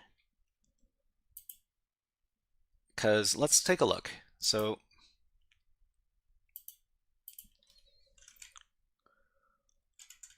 if we've got the register here, right? We register, client prepare. These are prepared statements that we send to the application. You know what? Just for fun, let's take a look. So we go to Burp Suite.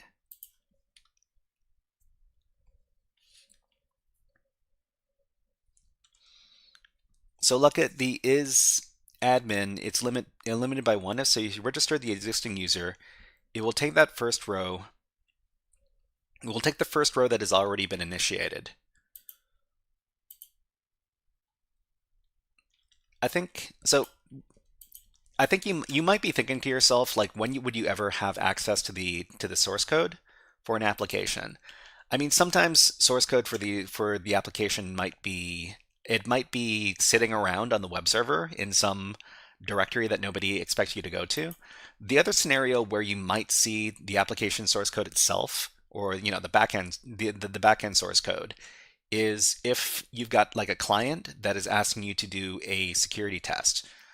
As part of the security test, the client might give you the application source code, so that you can do an audit on it. So you do a security audit on the source code to identify whether or not there are insecure functions or like insecure practices in their code. So this isn't really as rare as you might suspect it is.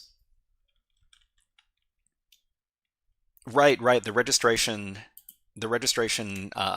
function doesn't check. So the registration function doesn't check if the user exists or not. It just inserts into users username, password with the values. And because the value of admin has already been set, it might just, so the function actually leaves your admin setting to true, but lets you overwrite the username and the password. Okay, let's get out of here.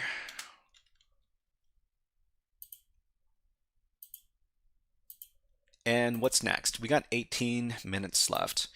You know, we might start the next topic early. Okay, so this stuff is done. So if anybody's looking to learn about web app security in particular, I think this website is really good. So OLIcyber, the training challenges. So they've got an introduction set of challenges for each one of these categories. The one for web security is really, really good. So they go from extremely simple to more difficult. They eventually get to stuff like SQL injection, which is a bit difficult for beginners to get into, but okay. So Mava asks, what programming language is this? Is it MySQL or SQL? I mean, the file we're looking at is a Ruby file. So RB. I mean, I don't know very much about Ruby. The database that's being used is MySQL. So the interactions with the database are basic SQL instructions. Pseudonet, hello, nice to see you here. Burner Email asks how to run VMware. How to run VMware? Are you asking about VMware in particular, or like any old virtualization software? I've got a guide for setting up a Kali Linux machine for cybersecurity education. It's a bit old, but you should be able to follow it okay. Okay, Shocks asks where to learn cyber programming. Cyber programming. I mean, if you want to get into cybersecurity, I've got a little website over here. Just follow the link.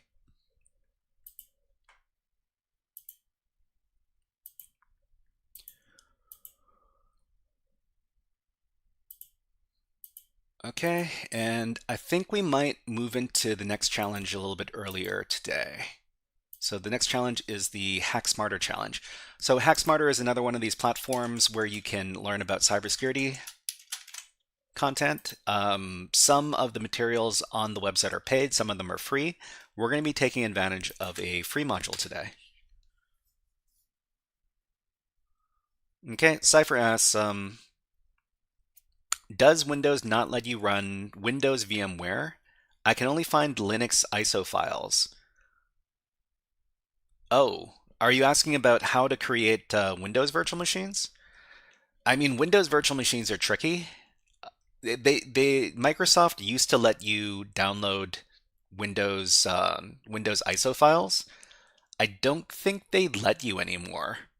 You might be able to find like old Windows ISO files if you do a little bit of digging. But yeah, it's Windows finding Windows virtual machine images is a bit tough. Okay, so we're gonna be doing some freeform challenges. Just a second, everybody. Let me start up some music.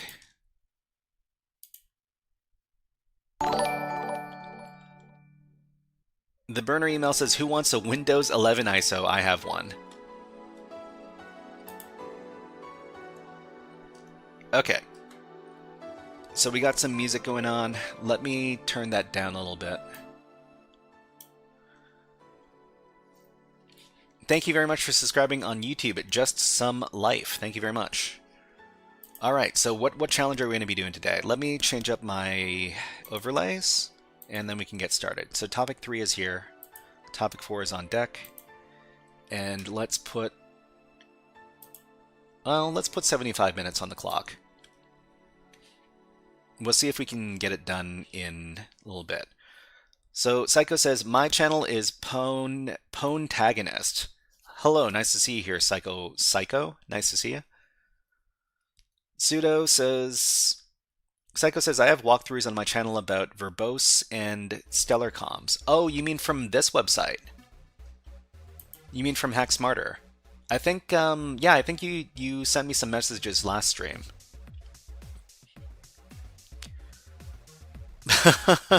Cypher asks, who wants a completely blank PDF file? I have one. Listen. Would love to hear your feedback. Oh, okay, your videos on verbose and stellar comms. I think, yeah, man, why don't you give me a message on Discord? So the HackerFrogs Discord link is over here. You can find my my username pretty easily on the Discord. You can send me a message. Okay, and we also have a Reddit if you're looking for Reddit as well. So we're going to be doing the cores walkthrough over here. Where is it? Cores misconfigurations. All right, so we learned a little bit about cores in the previous stream, and let's see if we can put some of our knowledge to use in this case. Okay, so overview. Let's read about this. So the web is built on a strict security model called the Same Origin Policy, SOP. It prevents malicious websites from reading your private emails, banking details, or internal company documents. But modern applications need to break these rules to function. Enter CORS, Cross-Origin Resource Sharing, the door developers install to bypass the wall of the SOP. Okay? So in this guided lab, you will learn what happens when the door is left wide open. You won't just learn the theory, you'll spin up a custom lab environment representing a manufacturing plant's internal network and identify 3 distinct CORS vulnerabilities. Alright, so prerequisites. Basic understanding of HTTP requests, an intercepting proxy installed, so Burp Suite Community or Kaido. Great, we've got those. So let's enroll.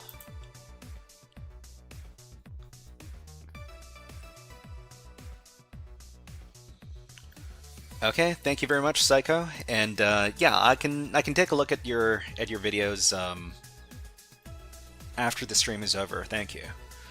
Okay, so understanding SOP and CORS. So note from Tyler, many people rush through guided labs. Do not do that. Take your time, slow down, and make sure you understand the concepts.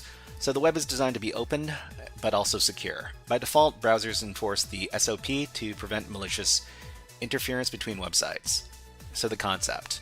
Imagine you have 2 open tabs. Tab A is your online bank, okay, and tab B is a malicious website. So bank.com and attacker.com. So the danger. Without SOP, JavaScript running on tab B, which is attacker.com, could send a request to bank.com, read your transaction history, and send it to the attacker. The protection. SOP ensures that the scripts running on one origin cannot read the data returned from a different origin. Okay, so what defines an origin? So let's make this nice and big so that you can read. What defines an origin? 2 URLs share the same origin if they have the exact same protocol, so HTTP or HTTPS, the domain, example.com, so any unique domain would qualify, and port, for example 443, which would be the case by default when we're dealing with HTTPS. So the exception is cross-origin resource sharing. So while SOP is the lock, CORS is the key. Modern web applications need to share data between different domains, for example, a website at example.com, fetching user data from an API at api.example.com. So these are not the same origin, even though the domain is the same. They're different origins because the subdomain is different. CORS is a mechanism that allows a server to explicitly relax the SOP. It works through HTTP headers. The request. When a browser makes a cross-origin request, it adds an origin header to identify where the request is coming from. For example, origin equals attacker.com. The response. The server reviews the origin. If it approves, it sends back a specific header permitting the browser to read the response. Access, control, allow origin, attacker.com. So if we send a request with this header and we get this header back, that means that there's a CORS CORS is allowed. Cross-origin resource sharing is allowed. It's not necessarily a misconfiguration, but we're going to be identifying some misconfigurations here. The browser's role. If the browser sees this header, it allows the JavaScript to read the data. If the header is missing or doesn't match, the browser blocks the data. Two URLs are considered to have the same origin if they have this exact same protocol, port, and domain. Okay, great. So if the same origin policy is the lock that prevents unauthorized access between websites, then something is the key that allows a server to explicitly relax its security. So it's CORS. Cross-origin resource sharing. Okay. So when a browser makes a cross-origin request, it automatically adds the something header to tell the server exactly where the origin is coming from. So in this case, we're looking for the origin header. Okay, great. All right, complete and continue. So why this matters, the impact. So why do we care about CORS during a penetration test? It is not just a technical error, it is a direct pathway to data theft. Data exfiltration. So this is the primary consequence of a CORS vulnerability. If an attacker can trick the server into accepting their malicious origin, they can proxy the victim's authenticated session. So, for example, a victim visits a malicious site. Action. The malicious site forces the victim's browser to send a request to a vulnerable intranet portal. The result. Because of the CORS misconfiguration, the malicious JavaScript can read the confidential JSON response containing emails, PII, or financial data and forward it to the attacker's server. Okay, so the other consequence would be session hijacking. In some modern single-page applications, session tokens, like JSON Web Tokens, or API keys are returned in the response body of a login or user profile endpoint. If an attacker exploits CORS to read this specific response, they can steal the user's active session token and take over the account entirely. Okay? So CORS versus CSRF. So CSRF is something, what was it? Cross-site? Cross-site request forgery, I think it stands for. The distinction. Oh, it's right here. Okay. Beginners often confuse these two client-side attacks, so CSRF cross-site request forgery focuses on state changes. The attacker forces the victim to perform an action, like delete account or transfer money. The attacker cannot see the response. They only care that the action happened. So this circumstance is CORS, cross-origin resource sharing. This focuses on data theft. The attacker forces the victim to fetch data so that the attacker can read it. The primary consequence of a CORS vulnerability is data theft, where malicious JavaScript reads confidential data from a vulnerable server and forwards it to an attacker. Data theft. Okay. No. The primary consequence of a CORS vulnerability is JavaScript reads confidential data from a vulnerable server and forwards it to the attacker. So this is the data exfiltration. I think they were looking for that word. Exfiltration. Okay. If an application returns session tokens like JWTs in the response body of a login endpoint, exploiting cores can lead to something, allowing the attacker to take over the account entirely. So this is session hijacking. Okay. And in an CSRF attack, cross-site request forgery attack, the attacker cares that the action happened, but they generally cannot read the response from the server. So I'm really enjoying this. So this is a lot of good education as far as explaining exactly how the vulnerability affects the security of the application. That's great. Common misconfigurations. So developers often misconfigure cores in an attempt to make their application just work, unintentionally destroying the security model. So secure scenario A, reflected origin, the mirror. This occurs when the application blindly trusts the client. The server-side code reads the origin header from the incoming request and simply copies it into the access control allow origin response header. Psycho says, it's now one of my favorite platforms. I mean, I've enjoyed everything that I've done from HackSmarter, but yeah, HackSmarter has some serious competition in like much larger platforms like Try Hack Me and Hack the Box. But I'm actually very happy with the quality of the materials that I've seen here so far.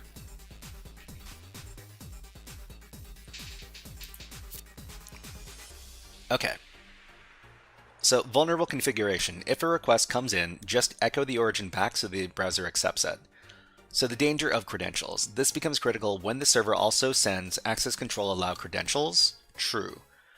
This header tells the browser, yes, send the user's cookies and session tokens along with this request.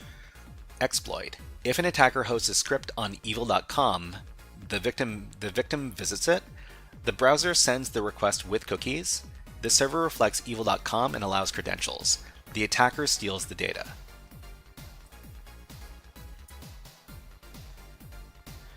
I mean, Tyler, otherwise known as HackSmarter, has a lot of experience with pen testing, penetration testing. He's worked on a lot of pen test engagements, so he's got a lot of experience to share as far as these educational labs are concerned. Okay, Burner Email says, should I be doing this challenge on my main PC or should I use a VM? I don't know how to set up a VM on Linux. So if you want to set up,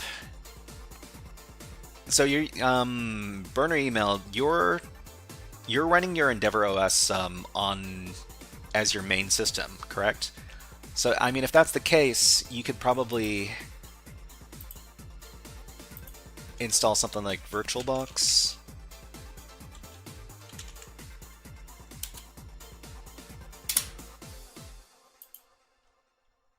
I mean, people have their preferences. So the major two are VirtualBox and VMware. But if you want to do it on Linux, then you probably want to find the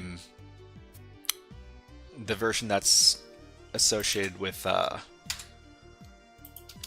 Endeavor OS. So Endeavor OS, is it Debian-like? Is it Ubuntu-like, or is it something else? Okay, so what is Endeavor OS? Is it Debian? Is it Debian-based or something else?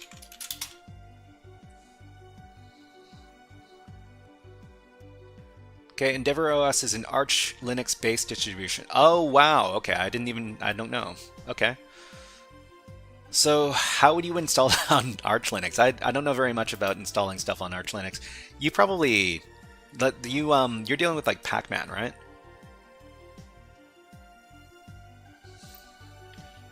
Yeah, okay. Endeavor OS is Arch. I know. No, well, now I know. I have very little experience with Arch Linux. It's actually something I want to try. I want to try installing one of these days for stream content. Like, whether or not I can go from zero to Arch Linux, that'd be fun to try if I had some freeze time on the live stream. So Pacman S VirtualBox. Pacman S VirtualBox. So that'd be,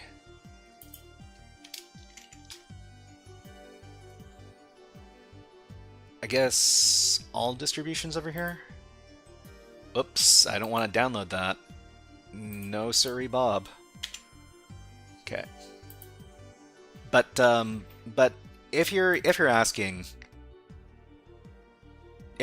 whether or not you should be using your main system to learn security, or if you should be using like a virtual machine, I'd say a virtual machine, because you can screw up your security distribution very easily if you're installing different tools or making adjustments to your configurations. So you definitely want a virtual machine so that you can revert to a previous snapshot in case everything goes bad. Okay, what were you doing?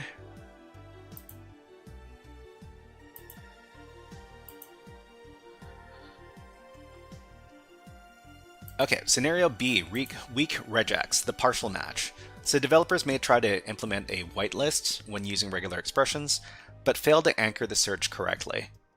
Intended whitelists allow example.com. Flawed logic. The code checks if the origin string contains example.com. Okay, I mean, this is the difference between attacker.net example.com and hard example.com as the domain. Okay, so Burner Email says, I didn't know it was based on Arch until I downloaded it 3 weeks later. Save me, save me. I mean, I'm not too sure if I can save you. I don't use anything related to Arch. Okay, Snolly Goster says Arch is extremely simple. Raw dogging and partitions and stuff is a little tricky, but it's really not too bad. If you do the installer, it's just another OS. Snipeit asks, do you think WSL on Windows 11 would be enough for learning? WSL on Windows 11? Maybe. I really haven't looked into it, but you can install Kali Linux on your Windows system through WSL. I haven't tested it very much, so I'm not too sure whether or not it's a good option. But if you're able to do like snapshotting, then it might be a good way to do it. But I don't know very much about WSL. Okay, scenario C, the wildcard. So the bypass. So an attacker registers a domain example.com attacker.net. Because the string example.com appears inside the malicious origin, the insecure regex allows it. Scenario C, the wildcard. The server is configured to allow access to everyone using the wildcard symbol. This is no good. Okay, the limitation. For security reasons, browsers will disable the use of cookies and credentials if the server uses a wildcard. You cannot send access control allow credentials true combined with the wildcard. The risk. While this prevents direct cookie stealing exploits, it's still dangerous if the site is accessible on an internal network, permitting external attackers to map internal intranets, or the application uses custom authentication headers like authorization bearer token instead of cookies, which may sometimes bypass this restriction depending on how the client is coded.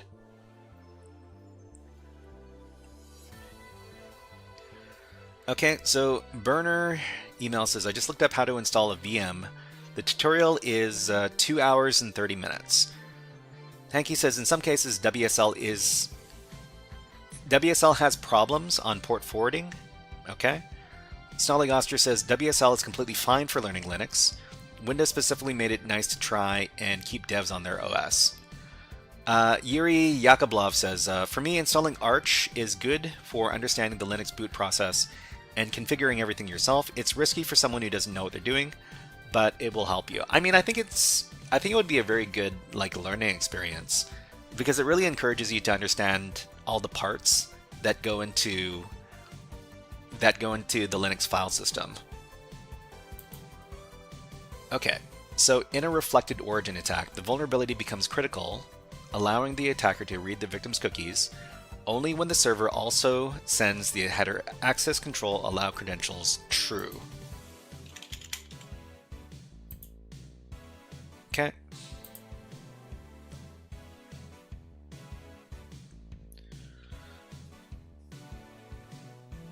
Okay, so I mean, burner email, you're doing it in hard mode.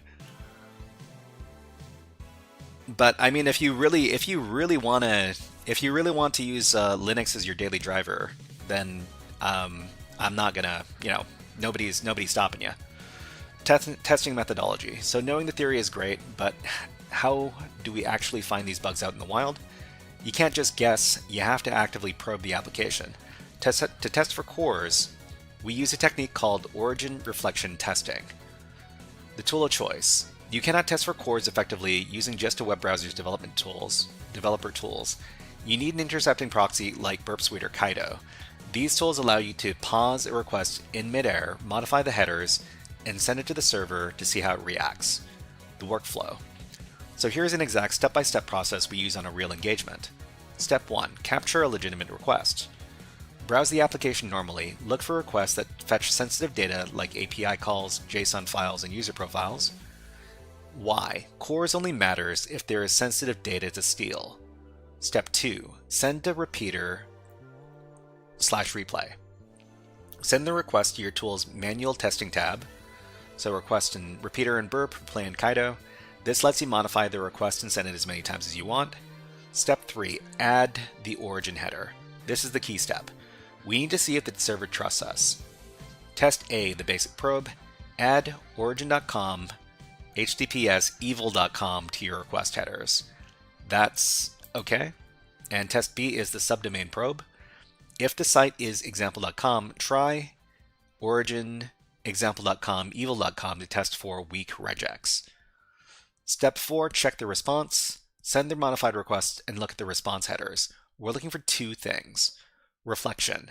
Did the server respond with access control allow origin? Credentials. Did the server also respond with access control allow credentials true? So if we find an endpoint that sends sensitive data, we inject the origin header in here, and then we change it to, well, we set the origin header as something arbitrary, like hacker.com. So if you see that hacker.com is reflected in this resulting access control allow origins header, that means there's a cores misconfiguration. And if it also sends back access control allow credentials, then that means you could potentially steal credentials using the cores vulnerability.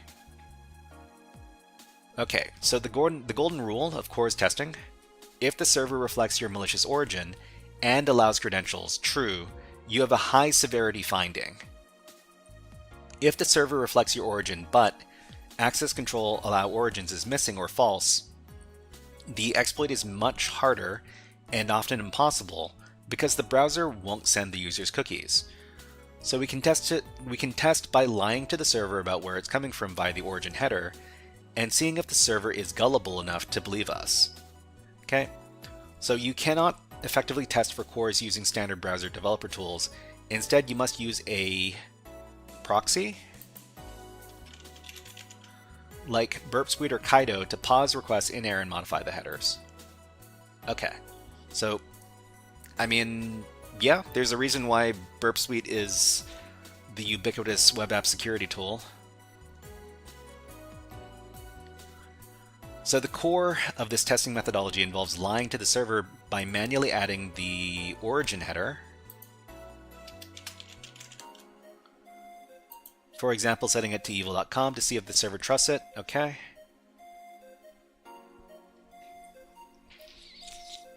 Yuri Yakoblov says proxy to capture the traffic. Yup. According to the golden rule of CORS testing, a misconfiguration is considered high severity only if the server reflects your malicious origin and sets the access control allow credentials header to true.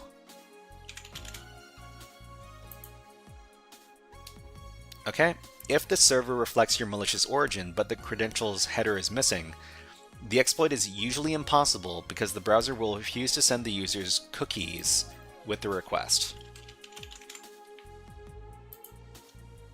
Okay, next. Okay. Yuri says, usually use Foxy Proxy. I don't use Foxy Proxy with Burp. Usually when I'm using Burp, I always use the Burp Suite browser, because I kind of don't like setting up the CA certificates. We're going to be, if we're going to be attacking the application soon, let's try opening up our browser here. Okay, connect to the lab, launch the machine. Late night hacking. It's not super late night where I am, but TSM, are you in Europe right now? Because it's super late in Europe. Okay, so we've got CORS misconfigurations. We need to download our VPN configuration. Hold on. Systems. Where's my VPN config? Here it is. Okay, so guided lab CORS misc. Great.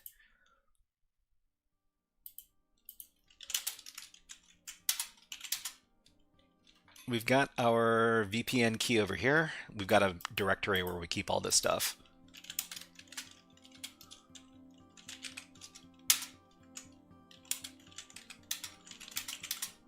Okay. Philip Zephy, hello, nice to see you here. And TSM says at 1 p.m., 1 a.m. here in Europe. Psycho says it's 5:20 a.m. here and I'm watching your stream. Thank you, Psycho. Okay, so we need to connect to this one over here, Guided Lab CORS. Okay, so we're going to connect to their private network with OpenVPN. And then we can access the device, the vulnerable server in this case. So we know that we're connected to their network when we have a ton0 interface. So ton0 is the standard interface for stuff like OpenVPN, and this is our IP address on the network. So this usually means that we're connected. Okay. And the other thing we need to do is we need to make sure that we're connected to this machine by sending a little ping. So ping C4, this thing. Okay, so we are connected. That's great. Hacker mode off. Does hacker mode ever actually come off? Okay, so connect to the lab. I think we're done.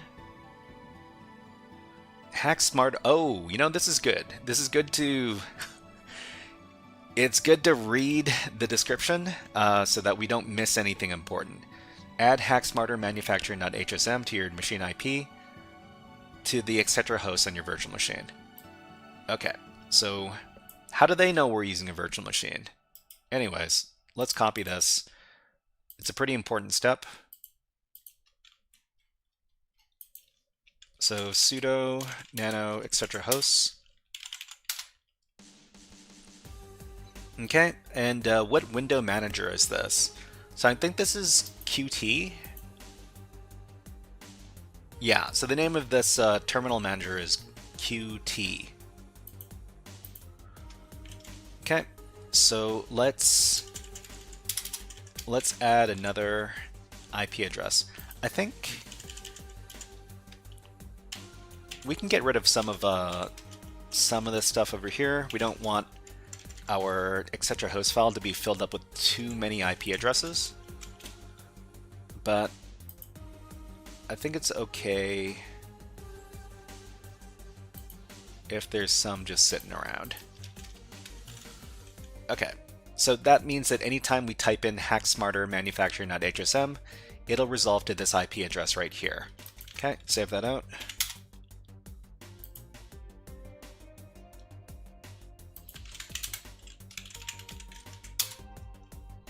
So we'll access the this website from the Burp Suite browser.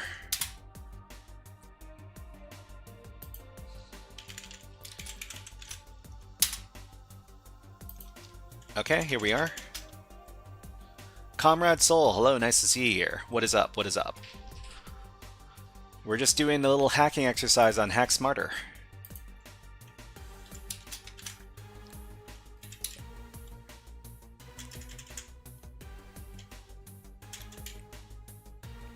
If you want to do this yourself, you can do it for free over at this link. Okay, so you've been contracted by HackSmarter Manufacturing to perform an internal web app penetration test. The client has recently deployed 3 new internal subsystems and is concerned about potential data leakage arising from insecure cross-origin resource sharing configurations. Your primary objective is to audit these applications for violations of the same origin policy that could allow an unauthenticated attacker to exfiltrate sensitive JSON data from the victim session. Navigate to this place to access the lab environment. You do not need to do any port scanning. Okay, we've got credentials, student HackSmarter123. What is the misconfiguration for inventory management? We don't know yet. The first thing we need to do is log in. Where's our website?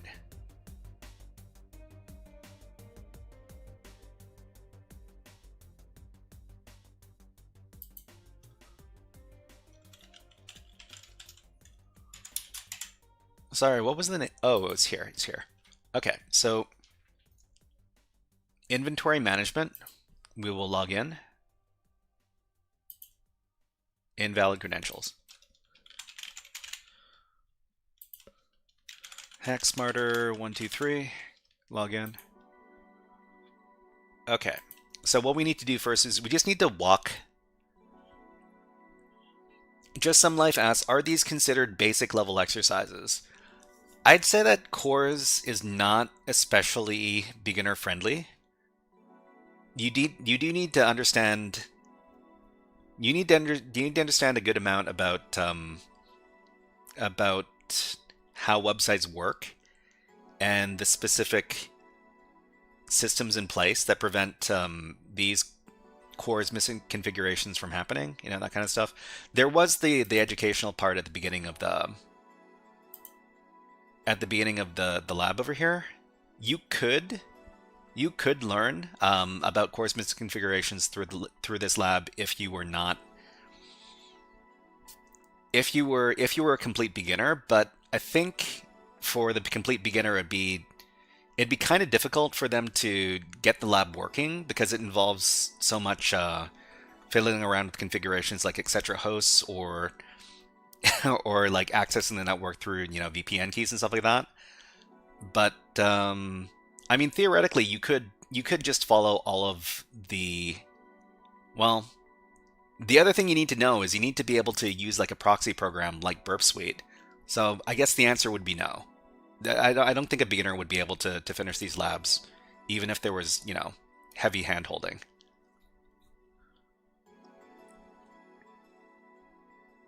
Because you need to be able to use the proxy software. Okay, so what we want to do first is we want to walk the application. So walking the application is just clicking around on the application to figure out what functions are available. So I think load confidential data is probably what we want to take advantage of here. So we got some confidential like user data that's being used here, and what we need to do is we need to prove that we can access this data through the cores vulnerability. So what we would do is we'd go back to the Burp Suite proxy here, to the HTTP history. And so I think this is the request that we want to abuse.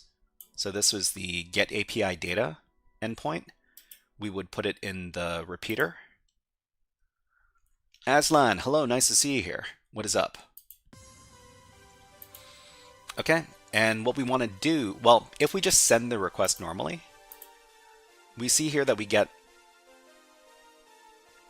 this JSON data back. So what we want to do is we want to just inject into here another HTTP request header. So origin, and as the origin, we'll just put HTTP evil hacker. Let's just do HackerFrogs.com. Awesome. Okay, let's see if that actually reflects. Access control allow origin, HackerFrogs.com, access control allow credentials true. So this is definitely vulnerable. Okay, Aslan says, new viewer here. Let's see, YouTube showing me some gems. Oh yeah, one okay. Hello, nice to see you here. On Hack the Box. Okay, that's not a problem. Hack the Box. What kind of stuff are you learning on Hack the Box these days?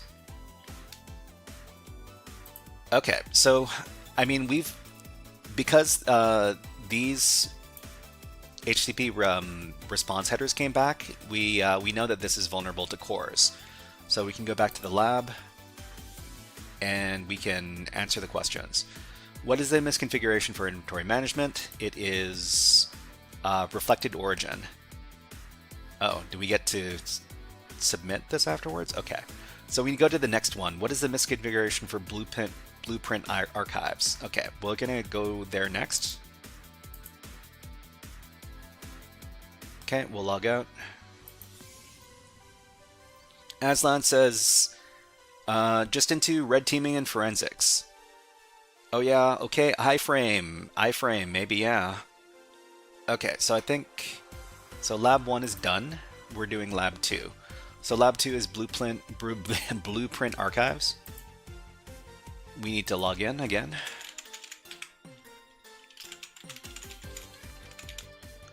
Sign in. Okay, welcome student, you have read-write access. Okay, I think it's going to be the same endpoint. Load confidential data. Folder secure blueprints v prototype v9. Great. Kevin SVB asks, do you work with this? Do I work with this? I mean, I used to. I used to do web app security for a job, but now I do education on YouTube and on Twitch.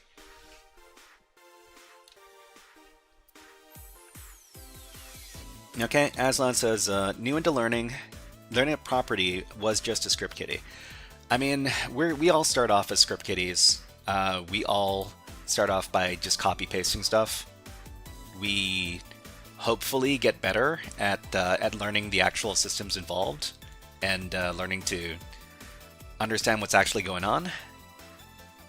Okay, so let's go back to Burp Suite. In Burp Suite, let's look at the history. So the history, we've got dashboard, we got API data. So this is the same thing. This is the same thing as the previous application. We just need to put it in the repeater. And we need to, well, we'll see what the regular response is here. So we send it off. This gives us our sensitive data.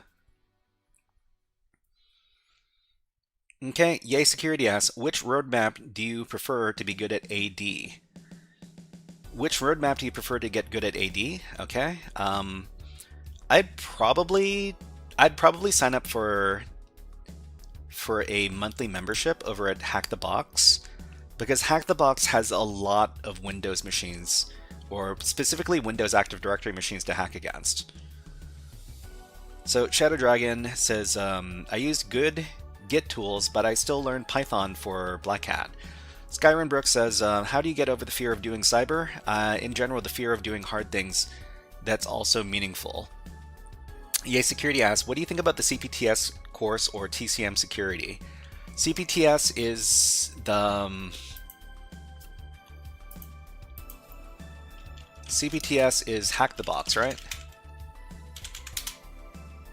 Yeah. So, I mean, I've heard a lot of good things about this particular certification. It certainly is going to teach you a good amount about Active Directory hacking. I can't. I mean, unless you're really serious about doing red teaming, well, not necessarily red teaming, but you know, network pen testing in general. If you're really serious about doing network pen testing, about doing Active Directory, Windows hacking, stuff like that, then yeah, definitely take this certification. It's a bit more expensive compared to stuff like the what is it called again? TCM security.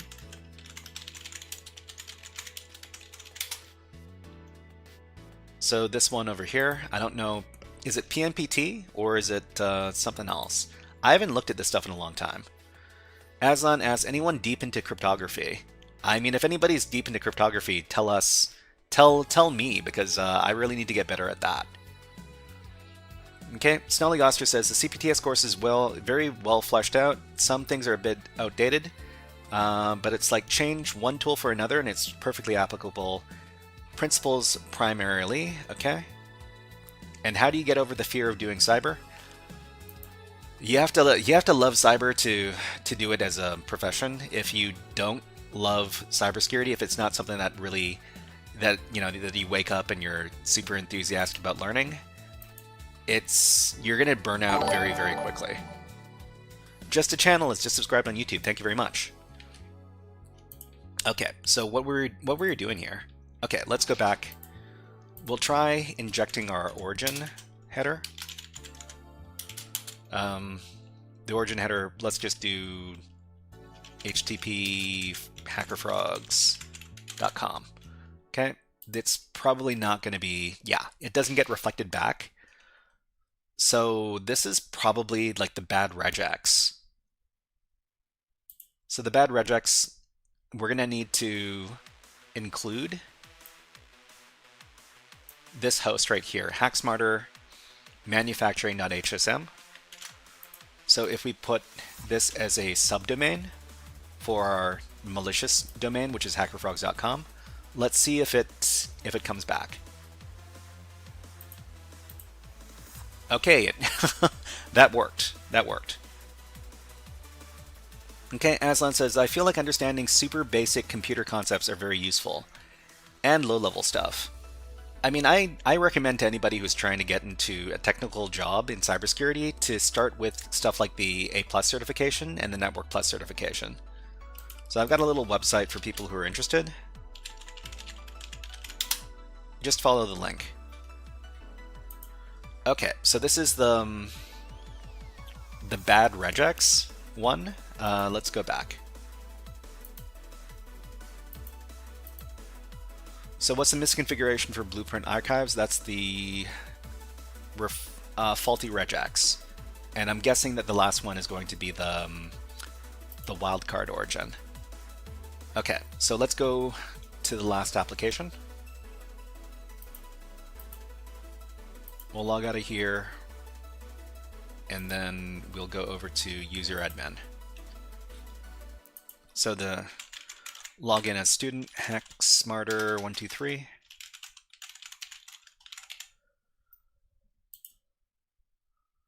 Okay, and now authorize session active. Welcome student, you have read-write access. So load up the confidential data.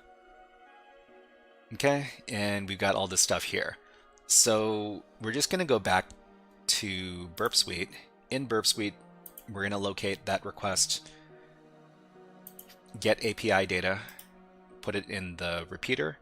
So when we send a request to the repeater tab, this tool is going to let us replay requests over and over again with modified contents. So Aslan asks, are Cisco's worth getting? I mean, if you're not directly doing a job where you're interacting with Cisco equipment, I'd say no. There is a lot of good there is a lot of good material inside of those Cisco certs. It's just that there's also a lot of Cisco specific stuff in the Cisco certifications, which is not applicable if you're not working in a job where you're working with Cisco. So usually I'd go for like a, what is it called? Like a company agnostic certification, like Network Plus from CompTIA. Okay, so we're just gonna do the same thing. We're gonna inject our origin. And we're just going to use the wildcard, because I suspect this is the wildcard because it's the only one that hasn't been covered. Send that over. So access control allow origin star, it comes back to us, which means that this is vulnerable. Okay, this is wildcard origin. Submit. Done. Good. Next. Okay, congratulations. You successfully navigated the complex world of cross-origin resource sharing. What have you accomplished?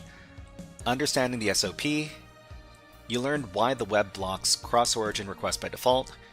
Identified misconfigurations. You spotted the difference between a secure configuration and a dangerous reflected origin. And you exploited real vulnerabilities. You didn't just read about it. You used your proxy to manipulate headers and to trick a manufacturing system into leaking confidential data. So in a real engagement, finding a core's vulnerability often means the difference between a secure report and a critical finding that saves a client from a massive data breach. So, ready to hack smarter? This is where they sell us on paying for more services. So, I mean, I definitely think that the labs on HackSmarter are very, very good. What I would do is I would take a look at what they're offering here, right? I mean, I'm a person who thinks that you can get a lot of good value from stuff that's purely free. But I also want to support other like independent content creators like HackSmarter. He's taking a pretty big risk by setting up a platform in a space that's already populated by really heavy hitters like TryHackMe and HackTheBox. But I'd say that in particular, if you're looking to learn about Windows hacking like Active Directory, they've got a lot of good Active Directory stuff. Some of it's free, and some of it you need to pay for. How much are they charging? How much are they charging for a month? You can get unlimited access to everything for only $17 a month at a 43% discount. Join HackSmarter today. So they've got, let's see, 1, 2, 3, 4, 5, 6, 7, 8, 9. I mean, I think this is Active Directory too. 10, 11, 12, 13, 14, 15, 16. I mean, they've got like 16 or 17 different Windows Active Directory labs you could try inside of a month. And I think that's a pretty good number if you're trying to learn about hacking Windows Active Directory.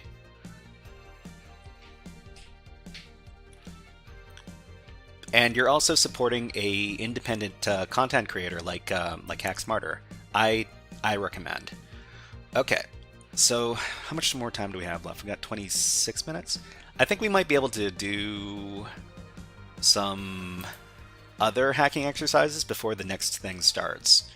So maybe we can do some. Which platform should we try? You know what? Let's do some more OLIcyber. So I haven't finished all of the web app challenges from OLIcyber, so we can try some of these. Okay, challenges. So I've done a lot of these web app challenges from OLIcyber, but I got 7 more than I need to do. Let's go in order of numbers solved. Curious George. All right. So if anybody wants to join me, you can access the challenge from over here. We'll also do a write-up while we're completing the challenge, because we need to document. We need to document the challenges that we did. I mean, this was like a walkthrough challenge, and we've already done some documentation on the cores challenges from Portswigger. We might go back to those eventually. But yeah, definitely check out HackSmarter.org. It's a good platform, and you're supporting an independent creator.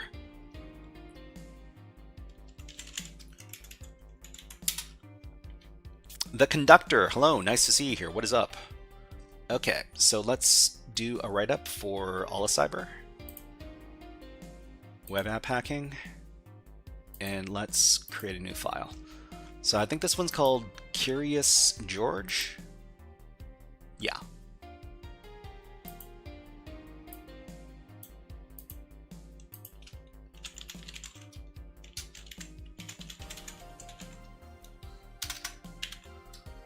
Okay, so for each one of our walkthroughs, we like to record a number of different things, such as the URL where we can find the challenge, the concept we need to understand to solve the challenge, and the actual method of solve.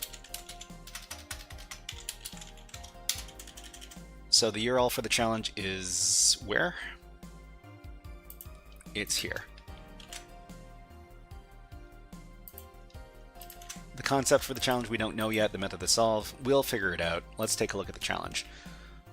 Translate that page from Italian to English. So, I mean, if you can translate web pages from, well, if you can translate different CTF platforms from one language to another, you can really unlock a lot more content. So, for example, this website, it's very, very good, but it's in Italian. But you can translate the Italian. There's also some good websites in Spanish and some good websites in German if you're looking to learn more cybersecurity stuff. Okay, I'm told this new social network is full of features. I think we've looked at this challenge before because we've already clicked on the hints. Okay, I find nothing interesting in the descriptions. Take a look at them, but you'll find something more interesting. I'll go eat cookies. P.S. You'll be asked for complete proof of work. The operation takes about 1 minute. You can use the script that comes with the challenge. So something tells me we've seen this challenge before, and we got proofofwork.py that we can download. Let's go ahead and do that. Okay, so we've downloaded that script. We're going to make a directory for this, just so that we can keep it away from everything else. And then we can move our script from there.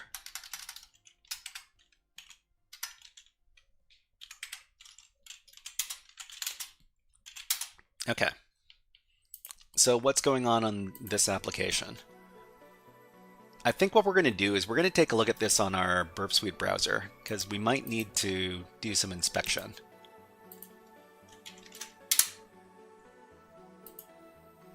Okay, we need to, well, oh, it's a PHP page. All right. PHP is it's a pretty notorious web development language. Sand of Ice, hello, what's up? We're currently doing the Curious George challenge, if you want to take a look.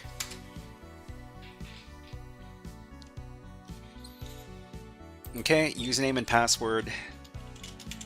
We could try some SQL injection here. Invalid username or password. So this sends a post request to the authenticate.php page. Great. And, well, we can also check the password field. Okay, so, well, it looks like it's not vulnerable to SQL injection.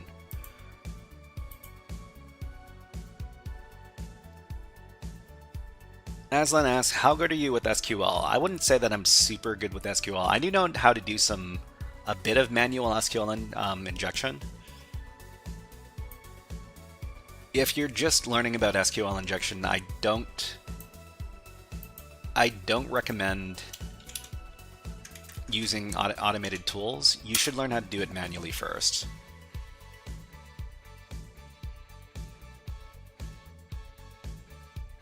Why is...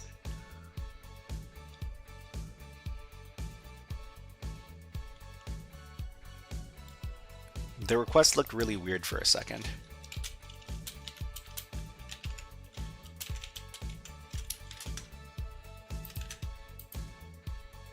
Yeah, okay. So maybe not SQL injection in this case.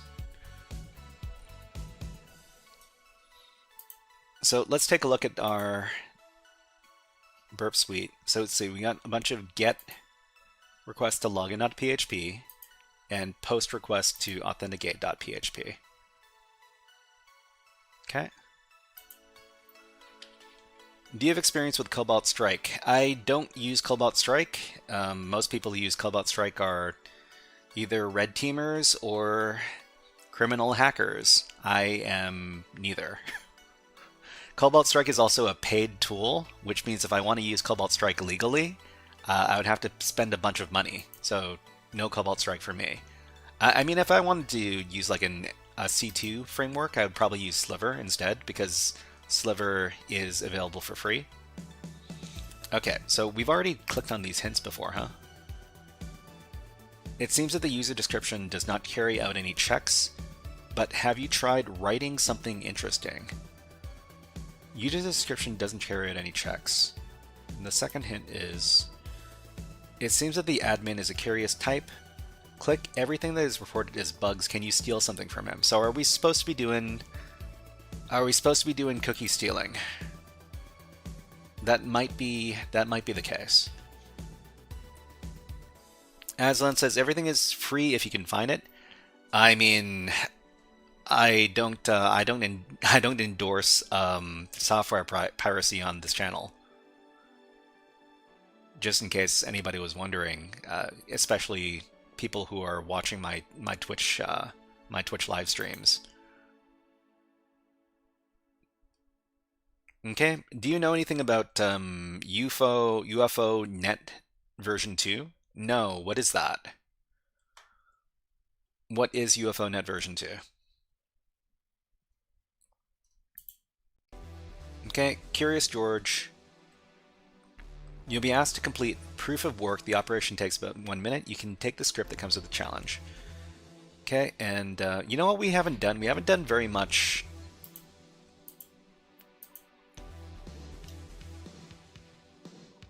Oh, we can sign up. Okay, so I mean, anytime you're confronted with one of these applications, you might be able to register an account yourself. So username,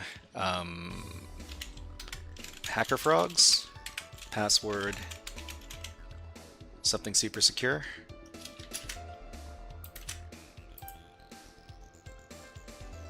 And then log in.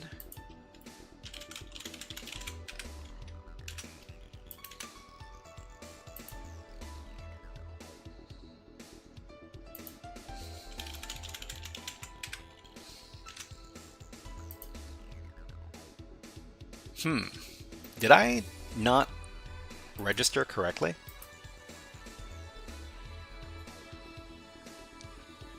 Okay, let's try signing up again.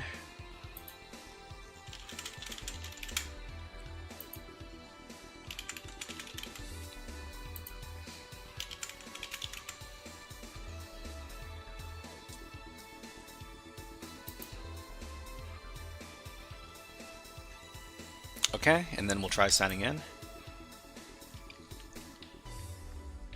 Okay, Shadow Dragon says UFO Net v2 is the latest open source functionally network stress testing. Oh, okay. So it's a network stress testing tool. Okay, let's try logging in.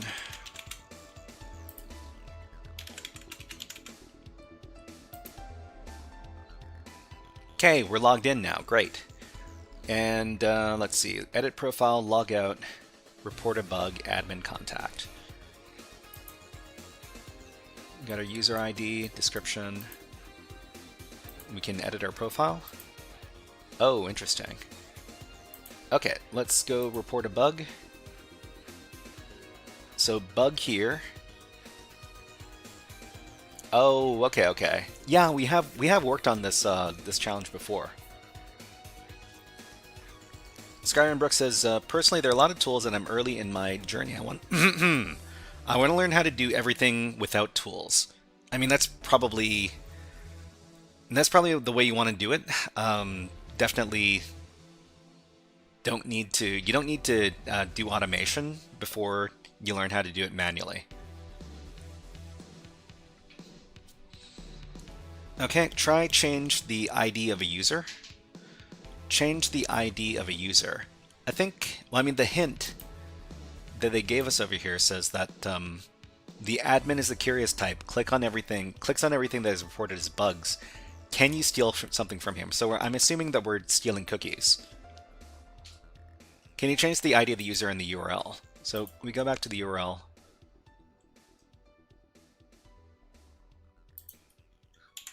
So we should still have our...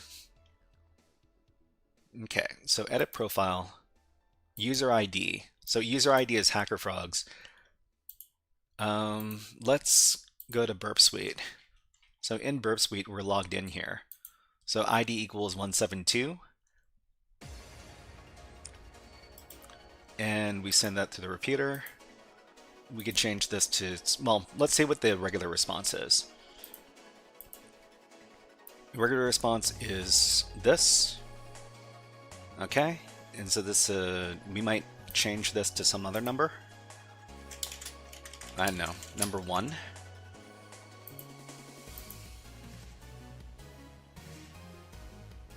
Okay, so it says you're not an admin. It says you're not an admin. Okay, well, I mean, I guess we can't use that.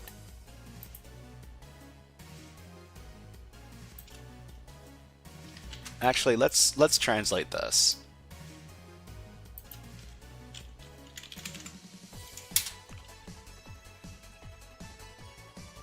From Italian to English. Hey, you're not an admin, what are you trying to do? Okay, well, I guess that's not the way. So from here, I think what we need to do is we need to steal their cookies.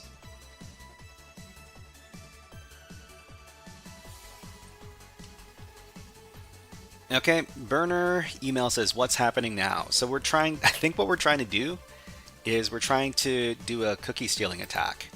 So we're going to do cross-site scripting to steal cookies. Where's the challenge? The challenge is over here if you want to give it a try.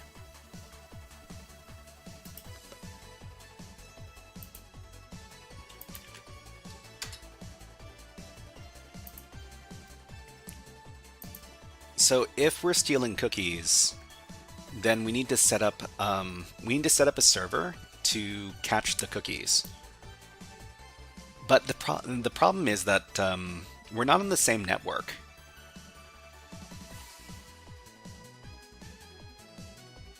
We're not connected to the network, which means we can't have, unless this server contacts like random IPs. It shouldn't, because that's pretty dangerous. So I'm not too sure what the intended outcome for this is. I'm pretty sure the last time we took a look at this, we proved that the application was vulnerable to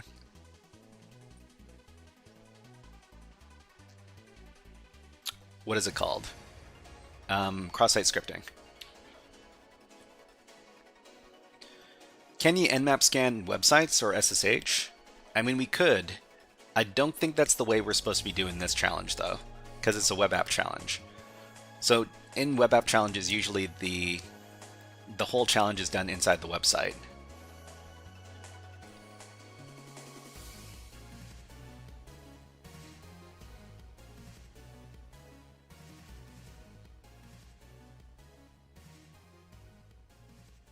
So this also kind of reminds me of, what is it called? Prototype pollution, where you're able to insert JavaScript code into cookies. Well, not into cookies, but into objects in general. Just a second. Let me take a look over here. So I was doing some labs for prototype pollution over at Portswigger.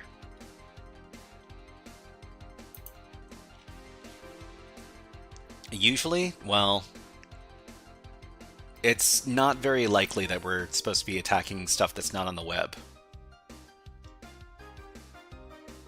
Portswigger, where is it? Here? Okay, I was looking at... Oh, did I not make my notes on prototype pollution?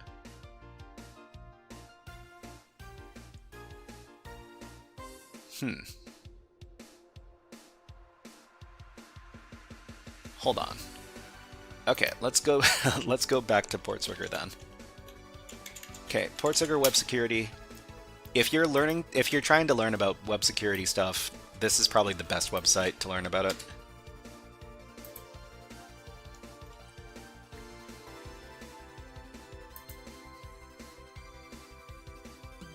Okay, so prototype pollution. So I just want to take a look at the prototype pollution labs.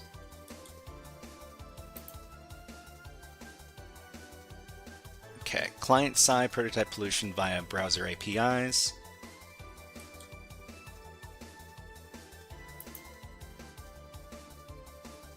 Okay, so find a source you can use to add arbitrary properties to a global object prototype. Identify a gadget property that allows you to execute arbitrary JavaScript. Combine these to call an alert. Hey, Pan! Hello, nice to see you here. What is up? I'm doing okay. Okay, you can solve this map manually in your browser. You can use DOM Invader to help you. Okay, so I'm just going to take a look at the solution because I'm pretty sure the solution here is going to be similar to the lab that we're looking at right now. So in your browser, try polluting object prototype by injecting an arbitrary property via the query string. So proto equals foo bar. Proto foo equals bar. Open the DevTools and go to the console tab. Enter object prototype. Study the properties of the returned object. Are you doing the prototype lab? I think we need to take advantage of prototype pollution for this challenge. So this challenge is Curious George. I think what we need to do in this challenge is pollute the prototype to make us an admin user. But yeah, I'm not completely sure. But this is why I'm trying to look up how to do prototype pollution. Try polluting object prototype by injecting an arbitrary property via the query string. So there's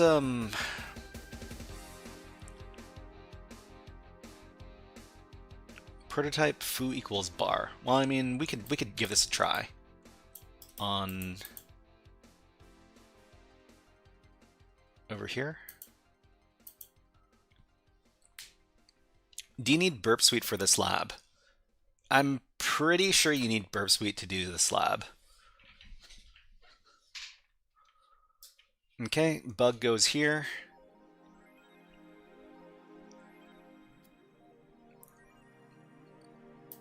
Let's translate this page.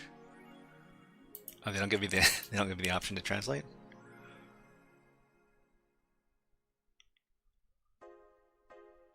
Oh, there's no translation. There's no translation on the Burp Suite browser. Huh.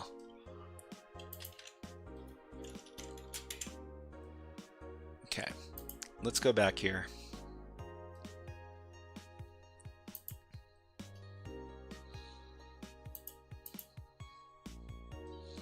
So ID equals something something. It's passed in through a URL parameter.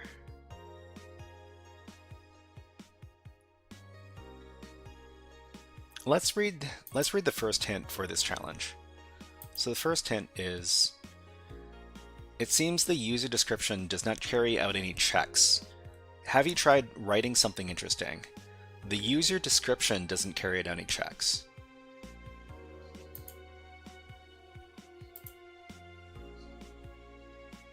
So are we talking about index.php?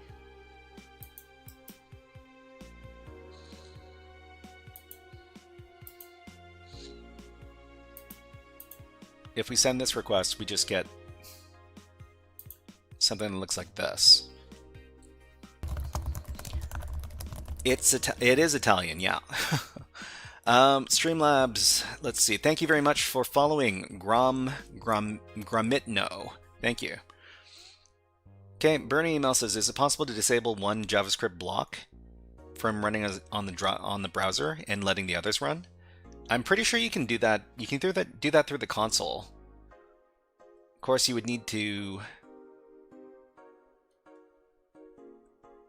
Yeah, you could do it through the browser console.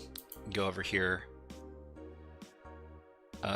like developer tools, and then go to the inspector, and then you can start mucking around with the code in here. You can start deleting stuff if you wanted to. Okay, Thanto asks, does malware analysis pay well? I mean, I've never worked as a malware analyst before, so I mean, I couldn't tell you. But you know what? Let's do a quick search. What is the median salary for different common cybersecurity roles?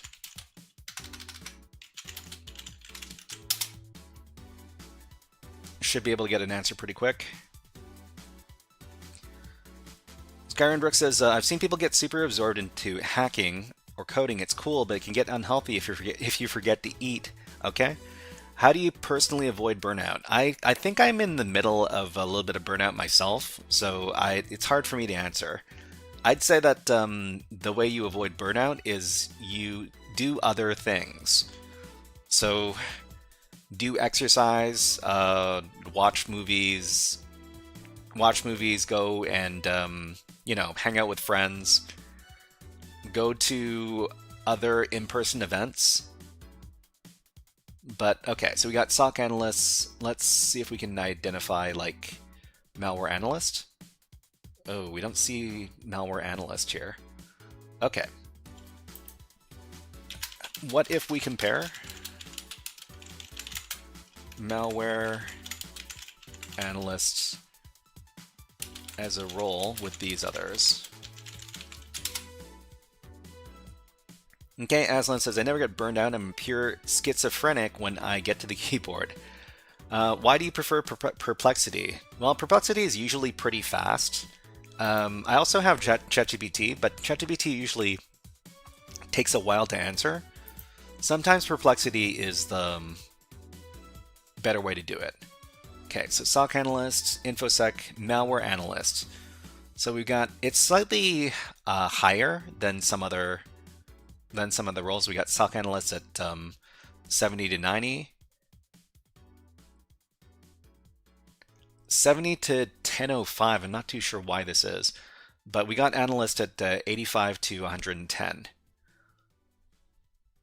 I mean, I'd say that I wouldn't use salary as your primary motivation for getting into any cybersecurity role. Because if you're just chasing money, you might be able to get more money by doing something outside of cybersecurity. Don't ask me what, I'm not, I haven't really done that much research. Okay, Burner says, bro, search history is cooked. You mean searching for what?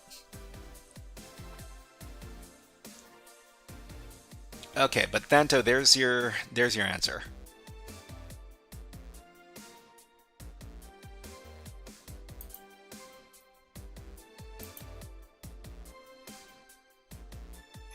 Okay, you'll be asked to complete a proof of work. The operation takes for a minute. The operation takes 1 minute. You can use the script. So I mean, we have to use the proof of work to prevent us from spamming or fuzzing the application. This is not what this is what they want us not to do.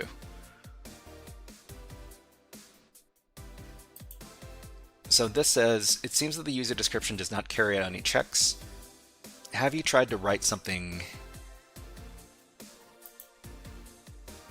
interesting? Oh, you know what? We've run out of time. All right, we're going to have to move on to the next thing.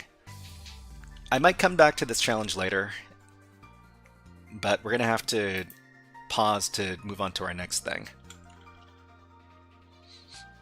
Okay, what's your favorite type of exploit? Mine is RCE. I mean, RCE is a pretty good one. It lets you run whatever commands you want.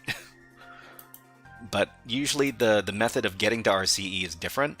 RCE is usually done through something else. Okay, so... well, at least we started it.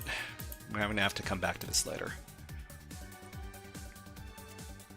Okay, so what we're going to be doing now is we're going to be doing some PowerShell challenges. Why are we doing PowerShell? Because we're going to be working on some Windows stuff afterwards. So UnderTheWire.tech, this is where you learn about all your fancy schmancy PowerShell stuff. Okay, Vanto says US cybersecurity hobbyists are night crawlers. We use dark themes, and green color text in the terminal. I mean, you don't need to be American to do that stuff. Okay, so let's go ahead and, well, we should probably do write-ups for these as well. If you didn't document it, it didn't happen. So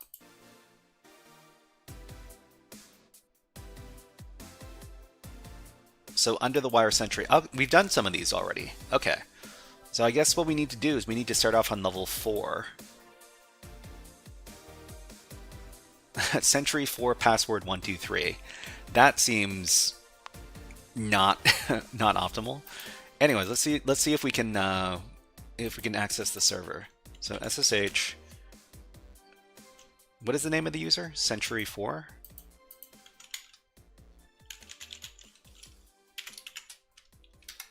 And what is the...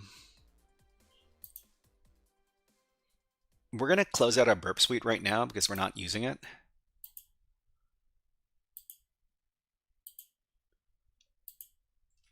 Okay, so Sentry 4, password 123. I think what we really want to do is we want to record our SSH commands. It's probably the better way to do it. But let's see. UnderTheWire Sentry, level 1.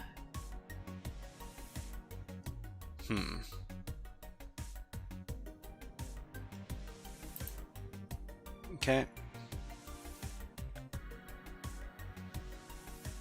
So the war games we're looking at are Sentry, Cyborg, Groot, Oracle, etc., etc.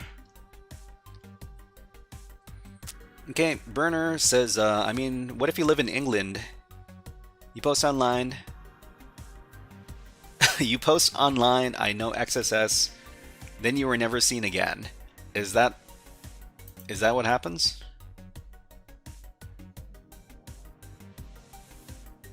Okay, so the SSH is here. Yeah, okay.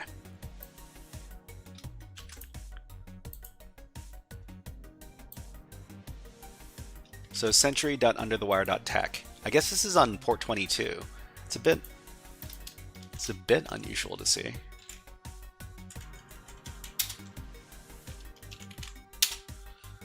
Cyber Doctrina says, I like that you have every terminal named and color-coded like that.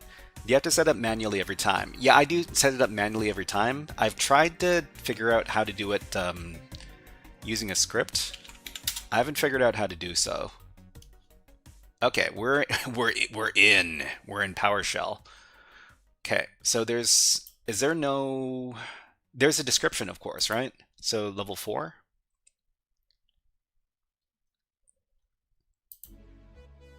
Sentry 4. Okay, so challenge prompt.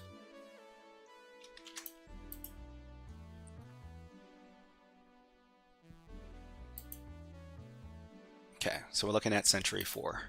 Level 4.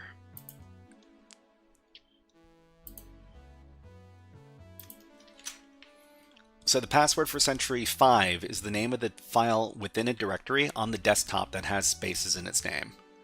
Spaces in its name, huh? Okay, so Skyrin says, are there any security risks to SSH for these CTFs?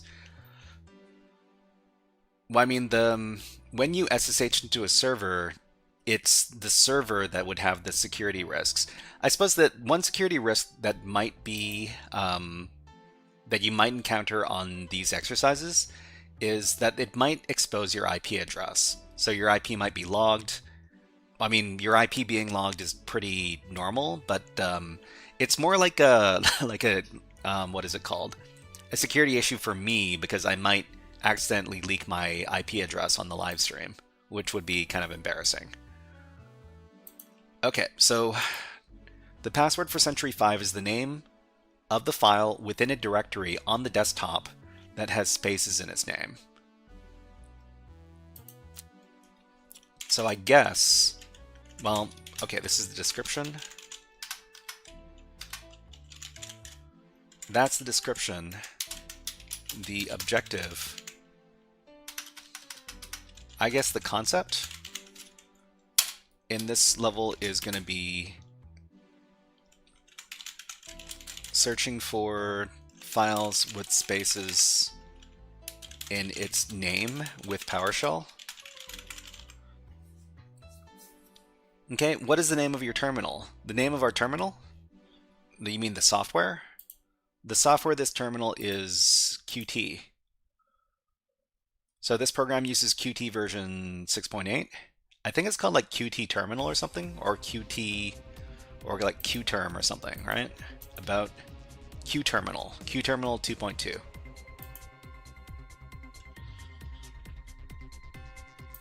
Okay, so we want to figure out how to look for a file that has spaces in its name. So PowerShell search current directory for a file with spaces in the name. Okay, so can Qt do PowerShell and Linux commands? I mean, any terminal can do any command. Qt is just the terminal software. Okay, to search for the current directory for files with spaces in its name, get child item commandlet along with where object commandlet, regular expression to filter the results. So get child item path something and then file. So I mean, this part of the PowerShell command gets all of the files, and then we pipe it into where object matches /s. So /s is spaces. I'm not completely sure, but we'll give this a try. Didn't find anything. Yippee! You can open me.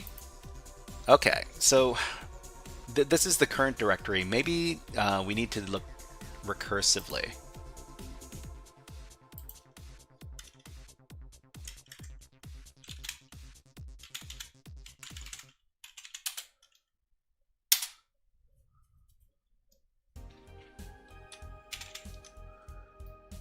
Okay, so get child item path recurse file. So I guess we need to just give the recurse as part of the command, recurse.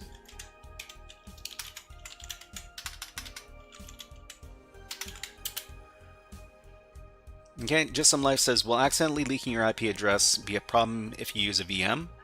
The VM uses, I mean, the VM is contacting the internet, and the VM uses the external IP address when it contacts the internet.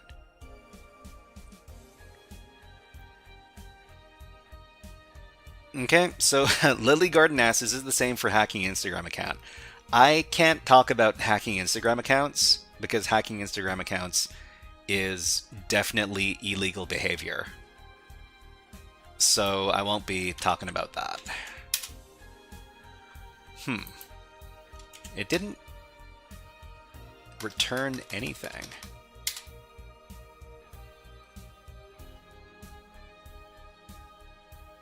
So, I mean, there's only one file in here.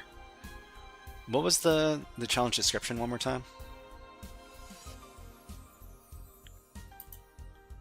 The password for Sentry 5 is the name of the file within a directory on the desktop that has spaces in its name. Okay, I guess we solved the challenge then. Use this PowerShell command to recursively output the files in the current directory. Hey, what is up? What is up, Special K? Xbellum, hack the world, frog. Thank you, thank you. Okay. Hack the planet! Hack the planet! Shut up and get it. Okay, Thanto says, as long as you don't leak your public IP, it's not that serious. But the thing is that you will always leak your public IP. You can't use private IPs when you're interacting with the internet. JSVault says, let's see, you can install PowerShell 7 on Linux natively. Enjoy. I mean, you could. Most of the time, why would you want to? Unless you're dealing with a lot of Windows-specific stuff. Okay, if your public IP is leaked, your location can be guessed. I mean, if you have a public IP, you'll probably get within the neighborhood of where you actually live. Not the exact address, but like the general area. And thank you very much, Xbellum, for subscribing with Twitch Prime. Thank you very much. If you want to be cool like Xbellum, here's how you do it. You can link up your Amazon Prime with Twitch, and then get to subscribe to one Twitch streamer each month. Could be me, it could be anybody. Okay, so let's put on a new soundtrack. How about this?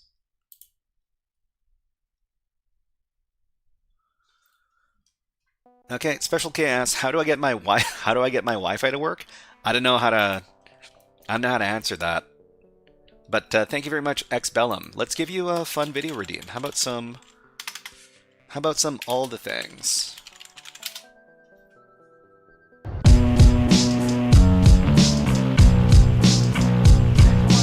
This one's dedicated to all the hackers. Yo. Okay, Rich Becker says, if you're worried about SSH, just go into its configuration and turn off password auth and make it key-based auth.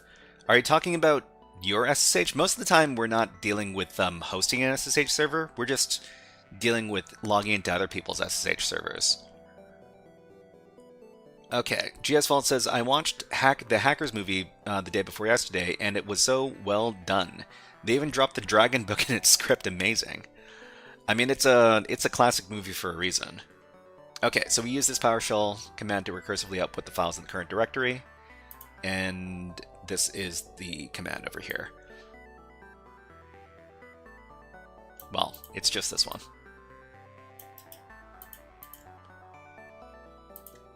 Whoops. Here. Okay, and let's commit those changes, and we can move on to level 5.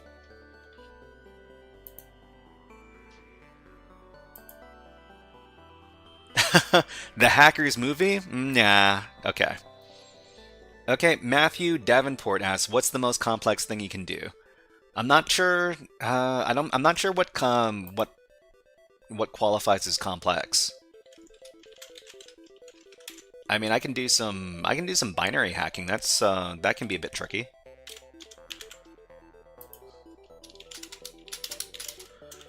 Okay, so let's see. Let's do username, password. Actually, let's just do SSH command password. It's probably the easier way to do it. We'll do the description for the challenge, the concept, and the method of solve.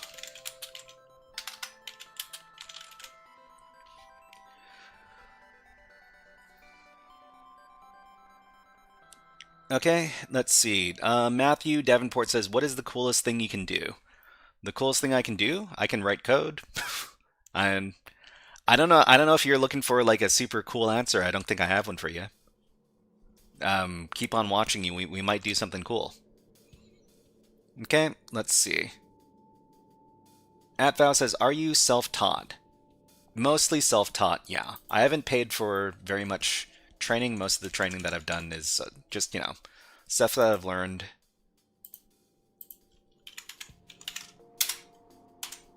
Stuff that I've learned through blog articles and YouTube tutorials, stuff like that. Okay, so the next one is Century 5.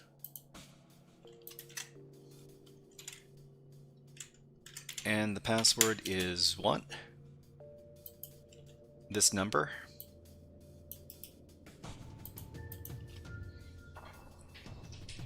Okay, Skyrim Special K says, "Should I go to Twitch?" I mean, you can stay on YouTube, you can go to Twitch. It's all good. Skyrim says, "Girl with the Dragon Tattoo has some hacking in it too." Yeah, the main character of Girl with the Dragon Tattoo is a hacker. Thank you very much, Thomas Puebla, for subscribing on YouTube. Thank you. Okay, so let's get into the level. Century 5. Oh, I forgot to set my time. Okay, how much time do we have left? Let's do 39 minutes for this activity, and then we'll move on to our main topic, our Windows hacking stuff.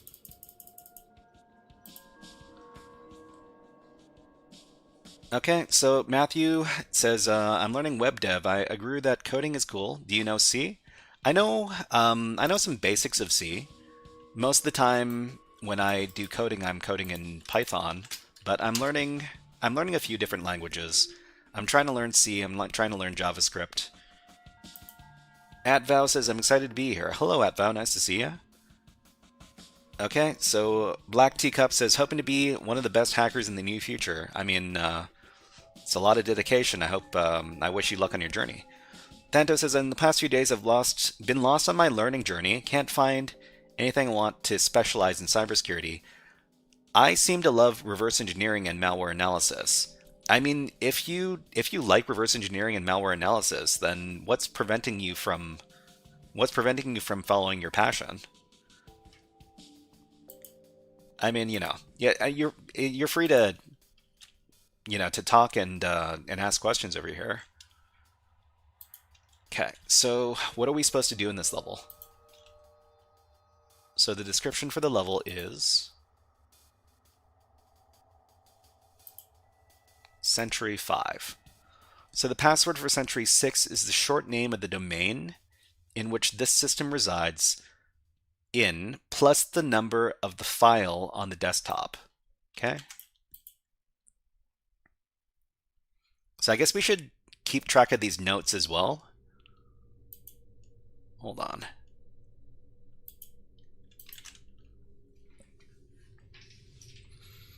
Okay, so let's see. Atvow says, I'm also interested in learning about plumbing and electronics.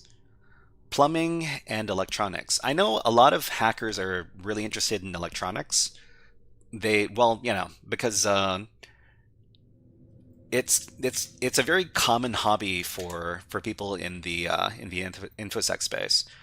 Okay, Thanto says the roadmap of reverse engineering and malware analysis is too deep. That's what's stopping me.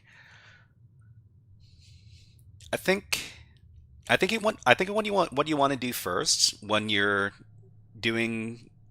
on your path to doing reverse engineering and malware analysis is that you want to start doing some development work yourself. So if you know how to develop the applications, then taking the applications apart is going to be much easier to do. Okay, so Burner Email says, is OverTheWire good for learning Linux and its commands? I'd say it's really good. Listen, I've got some learning materials for learning Linux in particular. Here, let me share them with you.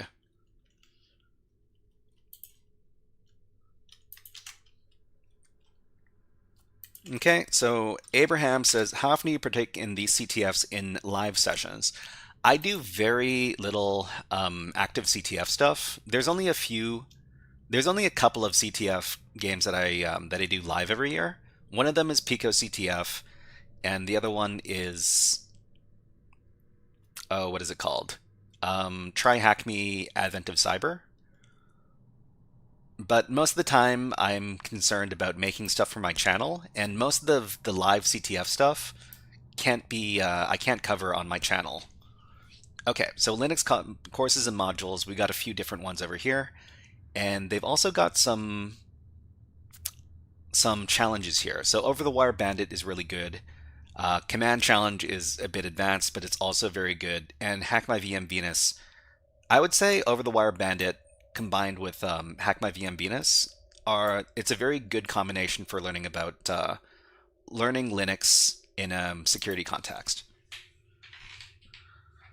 Okay, so let's see. Xbellum asks, would doing Try Hack Me reverse engineering room? I mean, the thing is that the reverse engineering room is it's just one room. We're talking about Try Hack Me over here. Am I not logged in? Really? Log in.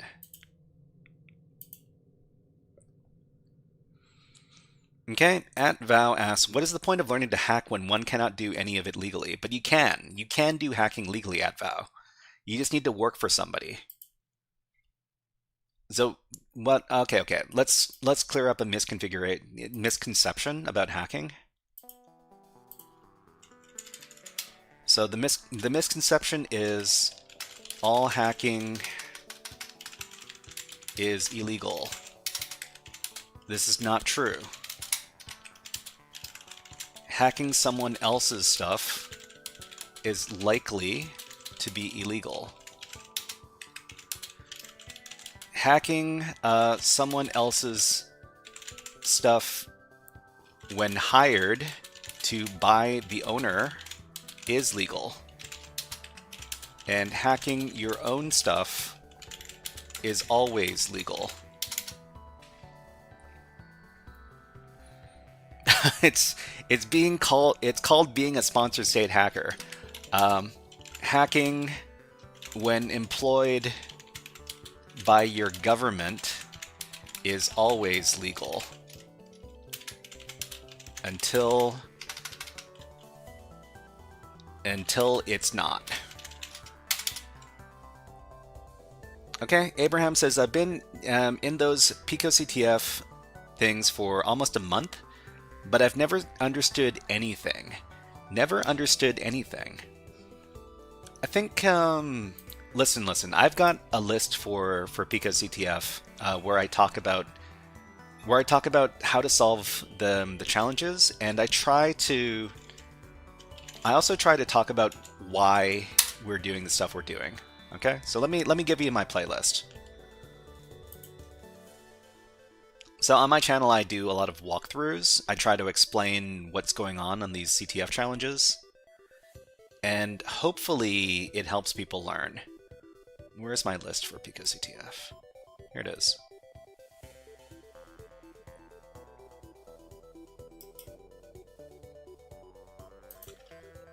Give it a try.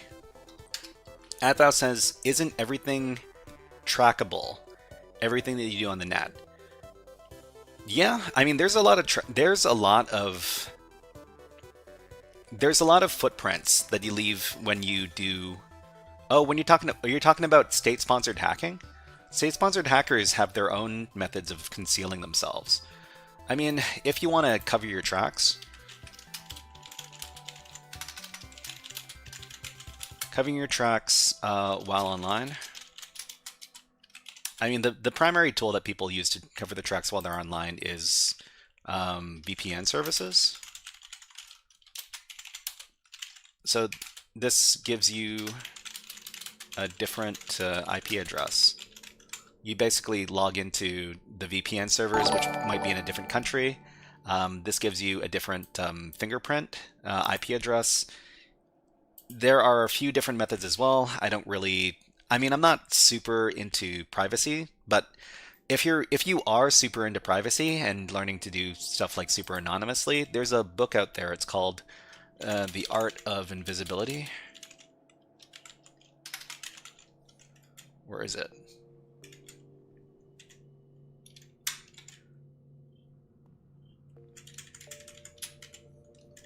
It's called Art of Invisibility, and it's by Kevin Mitnick. Just a second.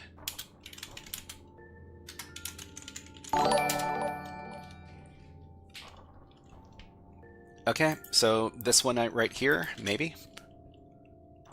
Thank you very much for subscribing on YouTube, GS Vault. Thank you. Okay, let's catch up with chat. Okay, Burner Email says you need to get proxy chains. It helps, but not all the way. Proxy chains. Okay, thank you very much for subscribing. Lonut. I'm not too sure how to pronounce your name. Let's see. KenBDX says, "What's the best? What's the best state that sponsors hacking?" I vote for New Jersey. KenBDX, welcome to the stream. What is up? Man, what video redeem should we give to you? How about we give you? Is this a hacking?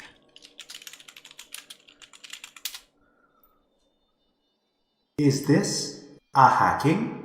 Anytime you type stuff into the terminal, you're doing a hacking. You know how it is. Okay, let's go back to to whatever we were doing. I think we were doing some PowerShell.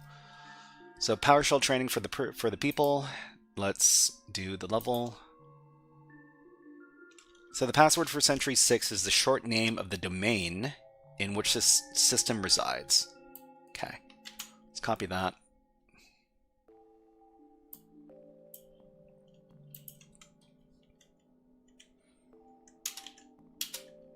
And the other part of the description says, if the short name of the domain is blob and the file on the desktop appears as 1234, the password will be blob1234. Okay, let's copy this stuff.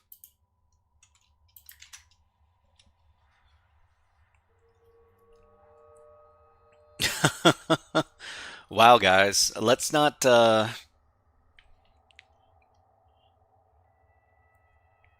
I know we talk about a lot of different countries when we talk about hacking stuff. I'm not saying not to do it. I'm just saying be careful not to veer into political topics because we're not here to talk about politics. Okay, so we need to get the short name of the domain. Short name of the domain. Short name of the domain. I mean, the great thing about AIs is that it's made all of these challenges a lot easier. So let's see. So PowerShell return domain short name.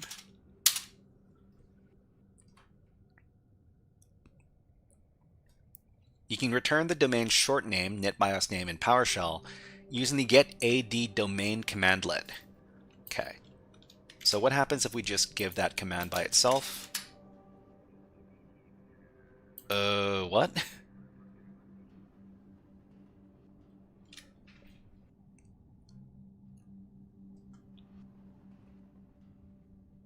So which one is the short name then? UnderTheWire? UnderTheWire is the short name, maybe? Because I'm not familiar with the terminology. Hey Zen, what is up?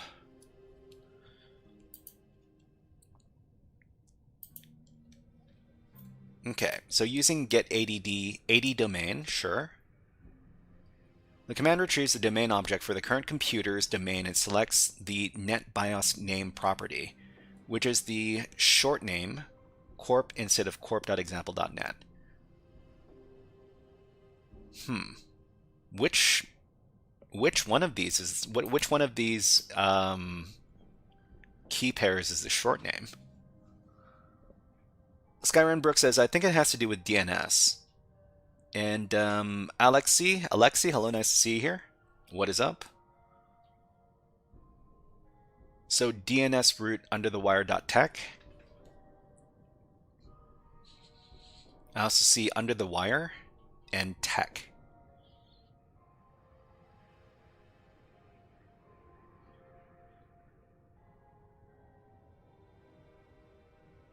Okay, so just so I know for the future, what we can do is we can just grab all this output and then we can ask the AI. Good old AI. So what is the domain short name, right? So perplexity in this PowerShell output, what is the domain short name? Give it all the stuff. I think it's UnderTheWire. Okay. So the domain short name, also called the NetBIOS domain name, and PowerShell output is UnderTheWire. You can see it in two places, name and NetBIOS name. So we're looking for NetBIOS name. So if we go in here and we look for, it's this stuff, right? So domain short name means NetBIOS name. Bing, oh, Bing, of course, of course. Okay, special case says, do you think sudo if configured WLAN 0 up is going to help me get my Wi-Fi working? I'm on Cali.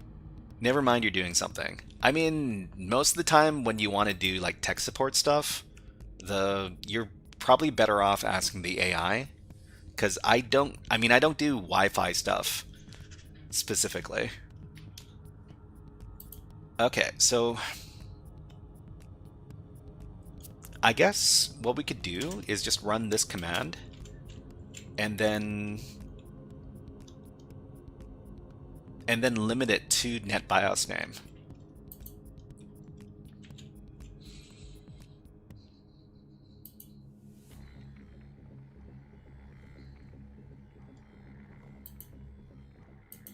So PowerShell limit output to specific field.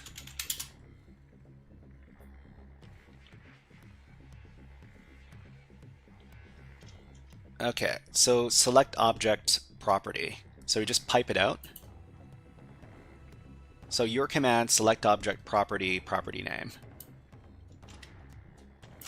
Okay, so if we go back here and just select object property NetBIOS name,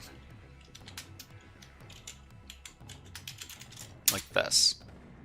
Okay, so this gives us this just what we want. So we'll record this, and then the name of the file on the desktop is 3347.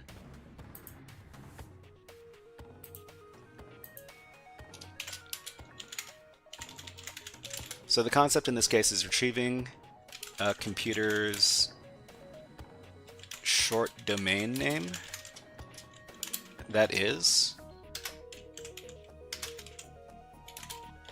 its NetBIOS name.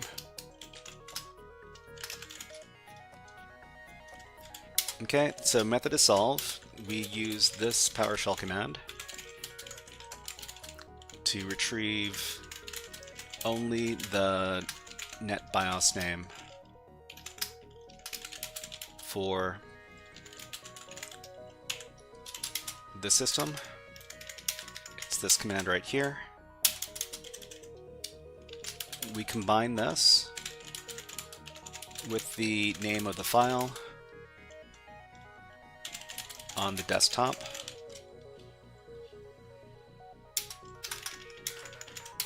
dir, the most complicated command ever.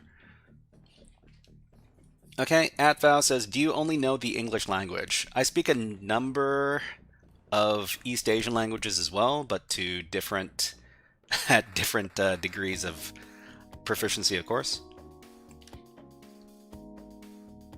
Okay, Nyan asks, is it, what are you talking about? Okay, so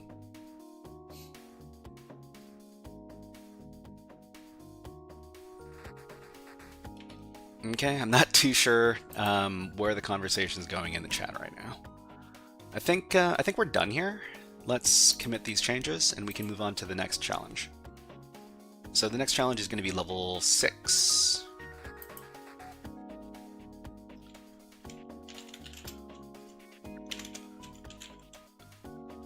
I'm going to record all of our usual suspects over here. our URL, our description. Actually, it's not the URL, it's the SSH command /password.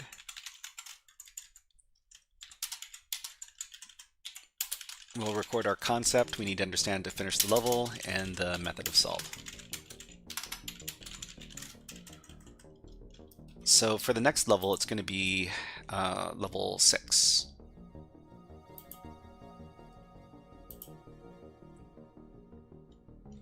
Okay, so this is the SSH command.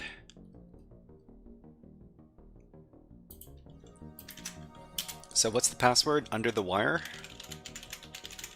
And then the number is 3347.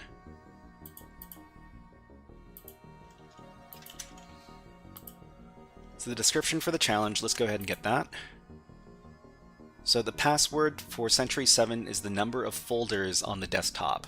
Okay, so we're learning how to count system objects. Great.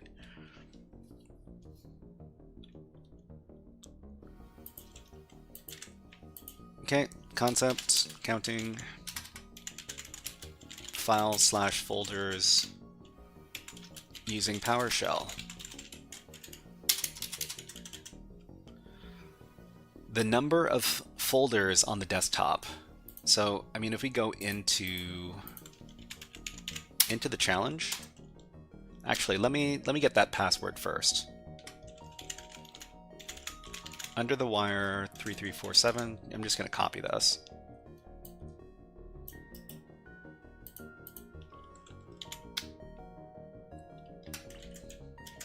Okay, we're logging into Century 6.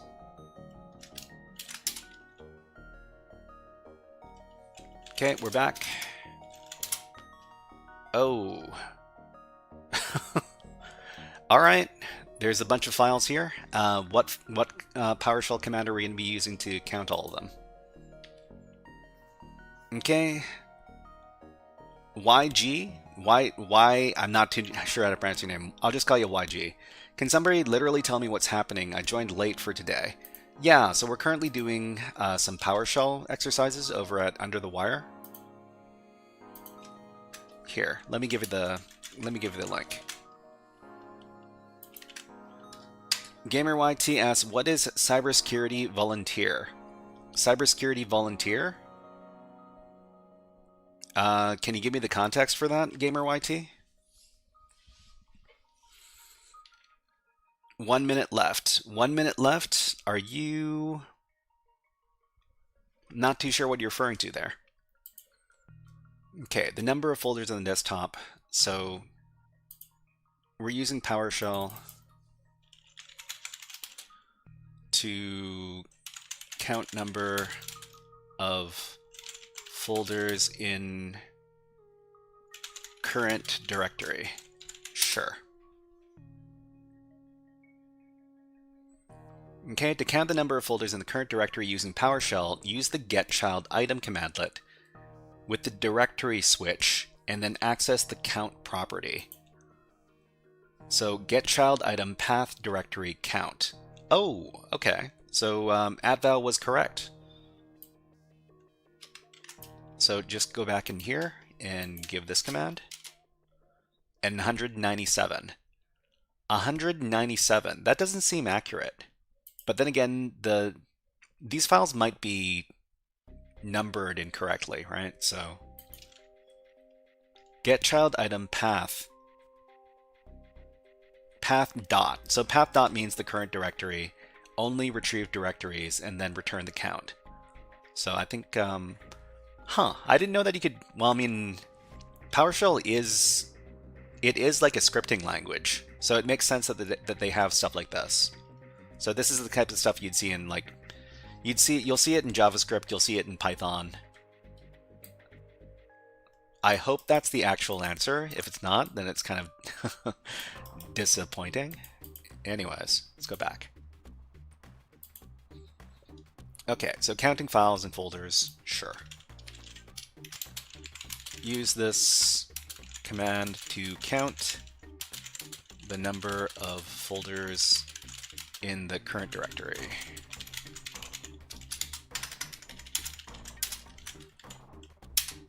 Okay, and that's it. You can move on to the next level. What is get child item? So get child item is the ls command. So you can do dir, or you can do ls, or you can do get child item, and it all runs the same kind of command. So that's this is Windows syntax, of course.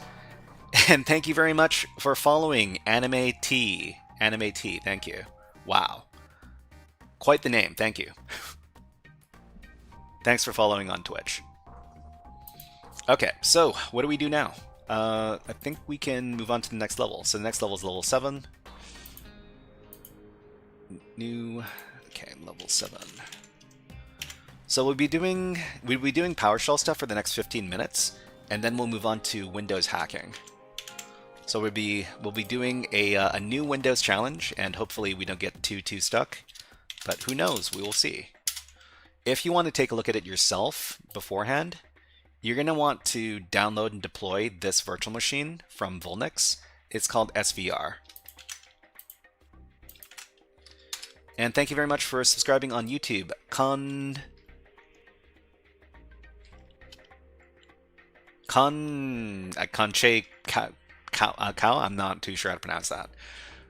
Anyways, okay, so PowerShell for the next 15 minutes. Let's exit out of here. So the next level we're doing is level number 7. Okay, what's the password? It's 100 and what was it? 197.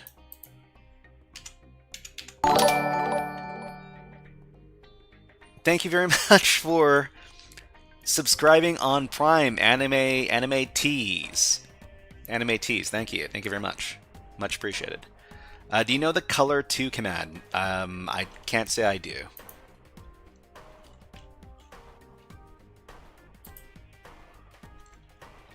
Okay, let's move on to the next level, level number 7. What does it look like? Type color to. That sounds like a trick. Okay, so the SSH command we need to use is Sentry7. Just a second. So let's see.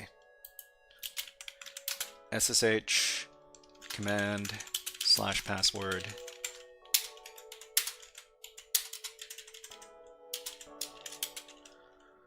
The description for the challenge here, the concept, and the method of solve.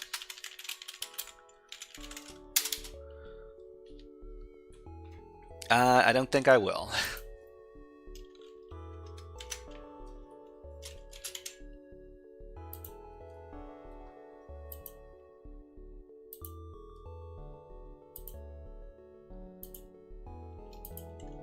Okay, so that and the password is 197. Changes your text to green. A anime T had to sub. I'm on my self-learning journey to a career in cybersec. Hopefully getting ready for a help desk job. Yeah, so anime, let me know what you've studied already.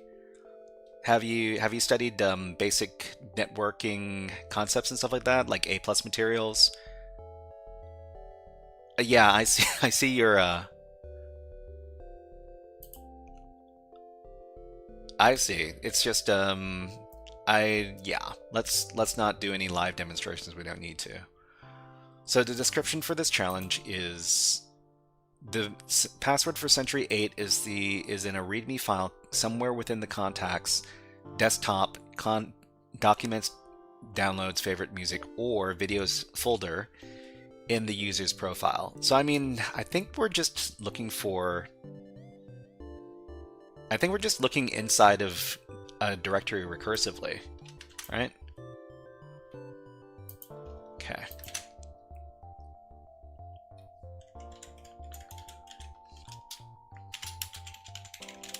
Looking for a file in or under the current directory.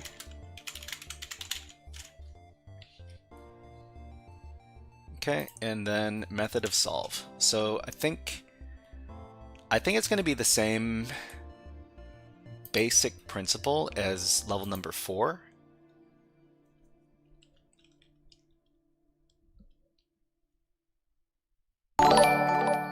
Whoa, thank you very much for Zephix.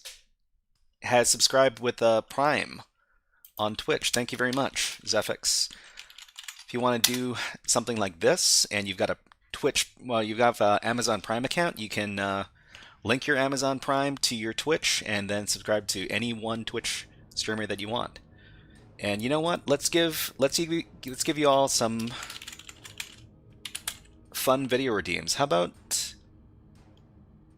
the numbers? Hey! Who are you people? What do you want from me? You want the numbers, Mason. You want the numbers. That's all we've ever wanted. Okay, I'm Philip Zeffy from YouTube. Thank you very much for what you're doing. No problem, Hey! no problem. Who are you people? What do you want from me? You want the numbers, Mason. You want the numbers. That's all we've ever wanted. Okay, so Anime says I'm currently doing the Google IT course, and I plan on doing AD Home Labs, and then looking to get into networking and pairing it with lab practice. Also learning Linux in between. Yeah, so I mean, I've got a Get into Cyber guide. I don't know if it really applies to you or not, but you can always take a look at it and see if it helps you on your cybersecurity journey. But yeah, thank you very much for you all for subscribing on Twitch. Much appreciated. Okay, so let's try this command right here. It's going to return everything, right? No, it doesn't. Oh, okay. So I think we just need to specify our path because we're in the desktop directory. We need to climb up a directory first.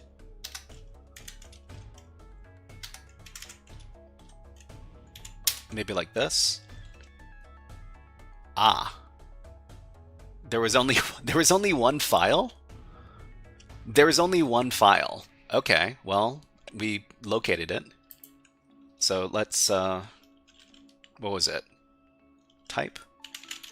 So on Windows, as opposed to Linux, you need to use the type command as opposed to the cat command to read specific files. So in this case, it's going to be this thing, readme.txt. 7 points. Great. Okay, let's record the command we did, and then we can get out of here. Thanks for the recommendation. I will check it out. Currently focused on getting my foot in the door with IT and then learning more about the cybersecurity stuff. Yeah. I mean, to anybody in chat, if you've got any questions about getting into cybersecurity, the more specific, the better. I always like giving advice out on the channel. Whether or not it's super applicable is another deal entirely, of course.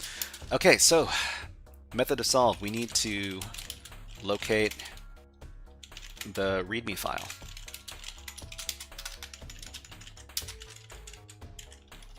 And there's only one file. So we run this command.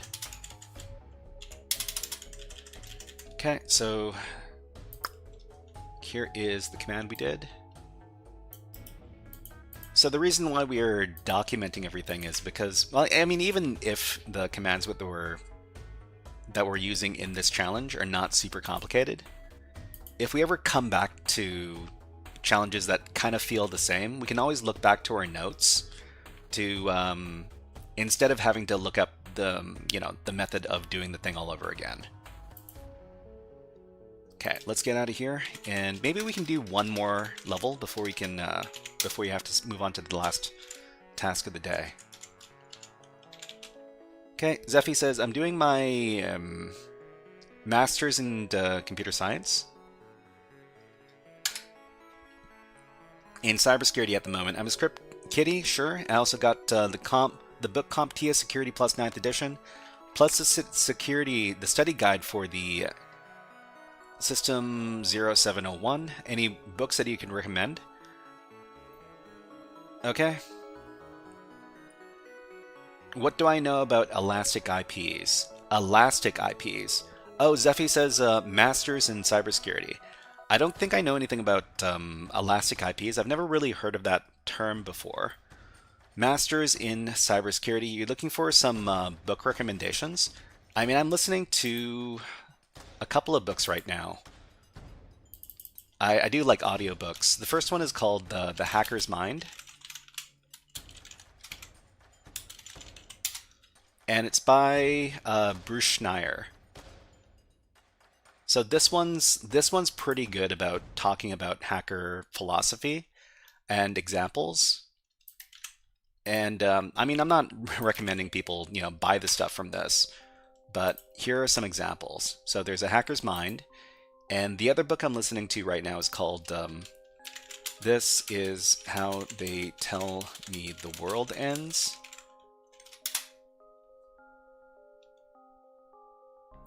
And this is by, who is it by? Nicole something something?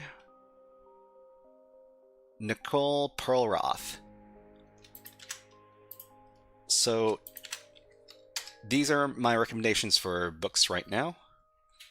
So Zephy says, in the UK, after you graduate from university, you can do the master's degree. Yeah, I mean, that's the same way they do it in Canada. I've never... What password are we looking for? 7 points.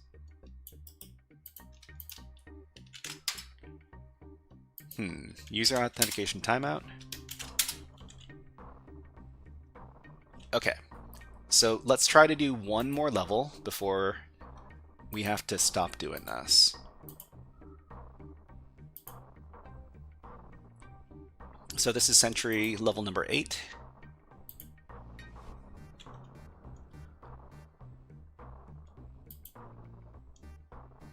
Hold on. I don't think... Yeah, okay. Let's create that file. So to anybody who's wondering, we keep track of every cybersecurity exercise we complete over at our walkthroughs.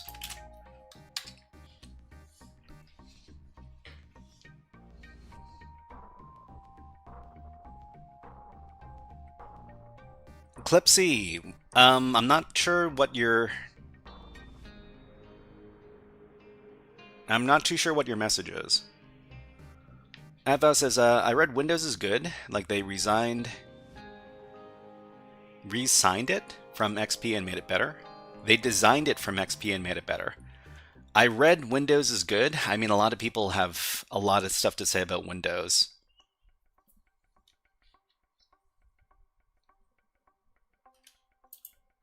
Okay, so what were we doing? Level 8, right. Okay, let's do that. Level 8.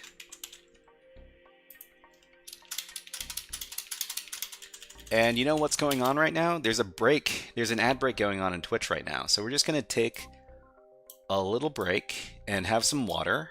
And in the meantime, we're going to put on some birds. So these are my birds at my bird feeder. And enjoy the birds. I'm going to have a little bit of a water break. Just a second, everybody. We'll be back in about 30 seconds.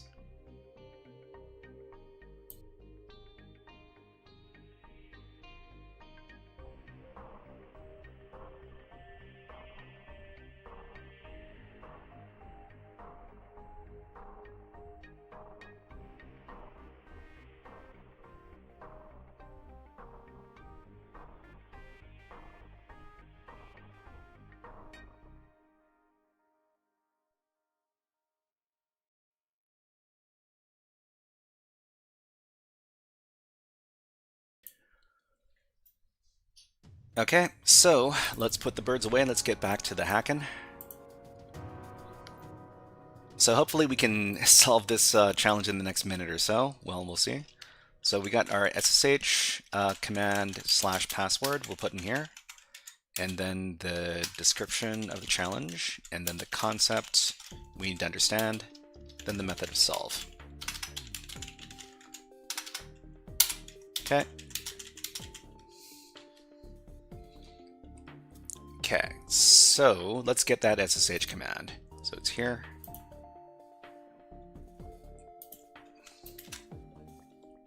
So the password is like 0.7, I think.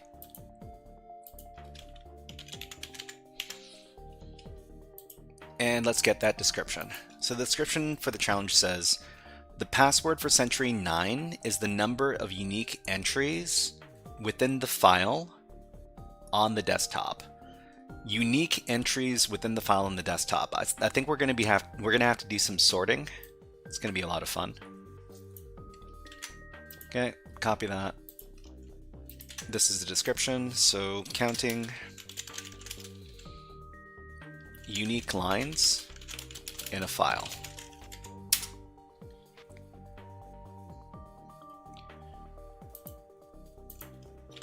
So if we take a look at what's in the desktop,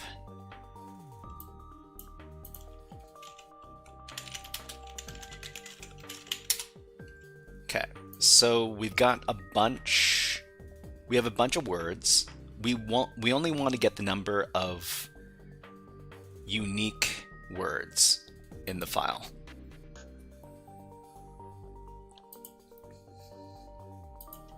So let's research how to do that. It shouldn't be too hard. The PowerShell get unique lines in file.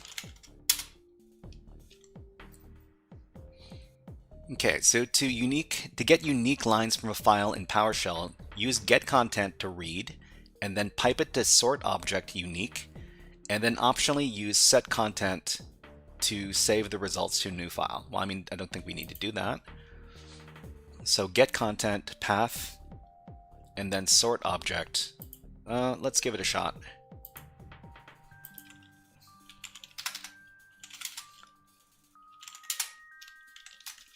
Okay, so we don't need to set object, we just need to sort.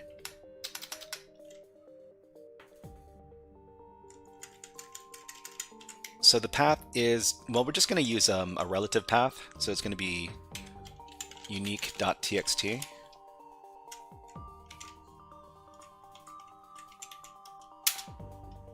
Oh, okay. It does not exist. Oh, okay. Sorry. We're supposed to do dot backslash. Okay. I think what we need to do is we need to access the count again. Okay, good.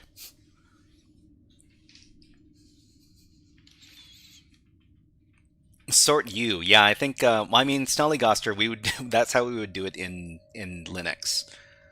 Anyways,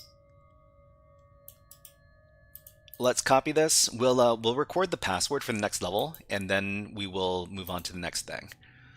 Okay, so here, method of solve can use this command to get the number of unique lines in a file. And yeah, so we'll just set up the next level, and then we'll move on. So the next one's level 9.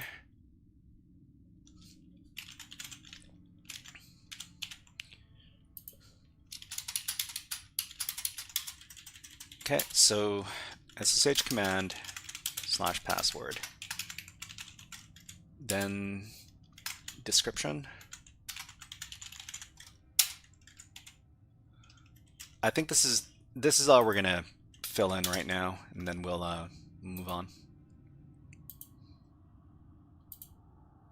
Century 9. Ava asks, what are these lives on for the next time? So we're currently doing two live streams a week. I'll get the schedule for you in just a second. What was that number? 969 or 696. Sorry, everybody. I think what I'm going to do, I'm just going to make sure that this is the correct password before we move on. Exit.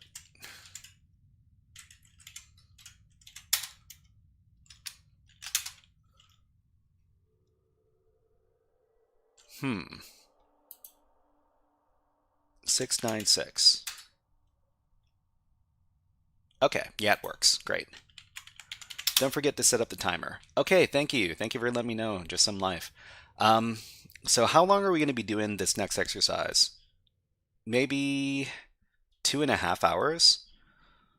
So we'll set it for 2 hours first. So 2 hours is 120 minutes. Sort view works in PowerShell. Oh, does it? Wow. I didn't know that there's so many Linux commands inside of PowerShell. Okay, so we'll set up 120 minutes for the last task. So the last task is Windows hacking on Vulnyx. Okay.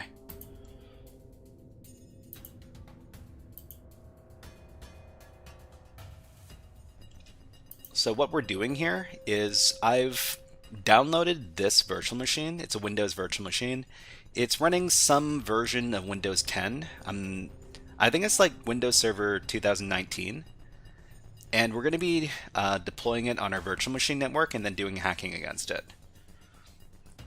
Snelligaster says, PowerShell is meant to be verbose, but it has a few handy aliases.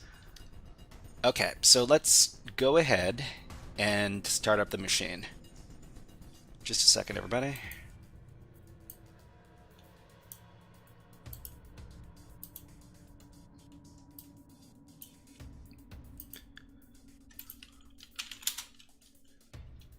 Okay, the virtual machine is starting up.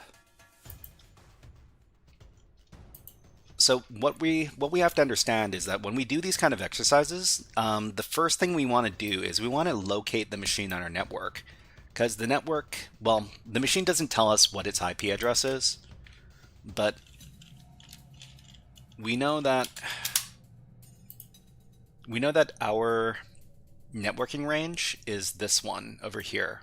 It's ETH0. This is a host-only network, and it's going to be somewhere in this range: 192, 198, 212, and so just for everybody's reference, every IP address we see in here, these are all private IP addresses. So these are not IP addresses that work on the internet.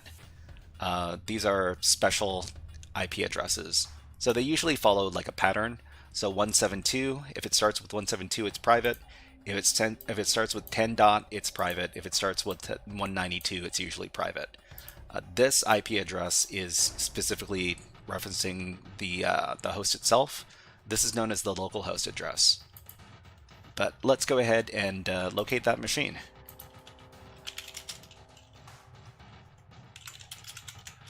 So there's a special tool called ARPScan that you can run on Linux.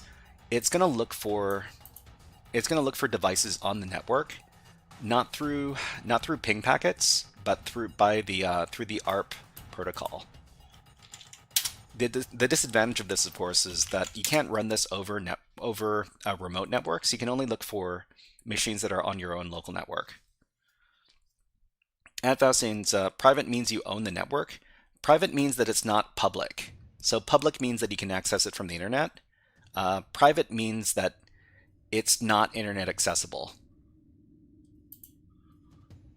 Okay, so the machine is over here on this interface. It tells you what kind of device is on this particular address. So we're going to be scanning against this IP address.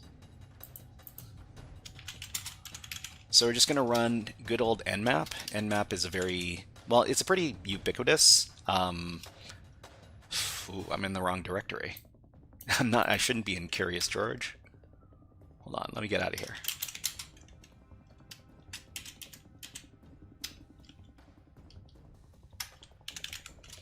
Okay, so nmap is it's a common port scanning program. It's going to scan all of the ports on a particular remote server, and it's going to report back which ports are open and hosting services. So when you run nmap, you can give it a bunch of parameters that'll adjust the way that it runs. In our case, we're going to look for common scripts and versioning information for any of the services that we find, and we'll run it very verbose, which means it'll tell us what's going on while we run it. Okay, Eva asks, are these lives viewable as a video later? Yeah, you can always come back to the YouTube page and watch the videos afterwards. Okay, Skyrin says the other IP addresses on the device. I like network. Well, there are other network devices. They could be routers or switches. That's correct. Okay, Klepsy asks, have you ever hacked a government site? Have I ever hacked a government site when I'm bored? Nobody's that bored. No, I mean, I shouldn't say nobody's that bored. I am never that bored. I've got too many things to do than hack somebody's site for fun. I'm not a very I don't do illegal stuff because when you do illegal stuff, you need to be very careful, and I'm not that careful. Okay, so we've got port 443, port 135, port 139. So these three are very commonly opened Windows ports when you're scanning against Windows systems. So this is associated with SMB. So is this. This is associated with NetBIOS. This is RPC, I think. So when you scan Windows machines, they usually have a bunch of open ports on the 40,000 range, and that's pretty normal because that's where they expose services for RPC calls. Give me that FTP. Yeah, strangely enough, they've got FTP open on the system as well. It's kind of a rare thing to see on Windows machines, but there you go.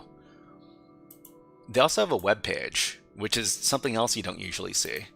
So I think what we're going to do is we're just going to manually navigate to the web page to see what's going on.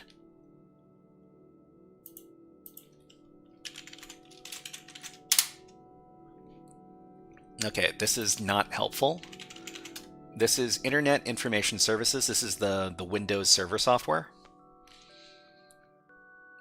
Type on null. Hello, nice to see you here. What's up? So, okay. So, IIS is the Windows Server software. If it was like a Linux server, then the server software would be something like Apache or Nginx. But, yeah. I guess what that means is that we can start looking for Windows specific web pages on here.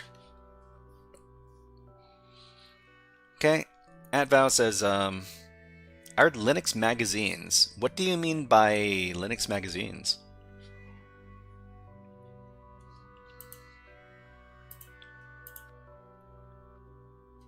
Okay, so let's go to fuzzing. Let's try some dir search.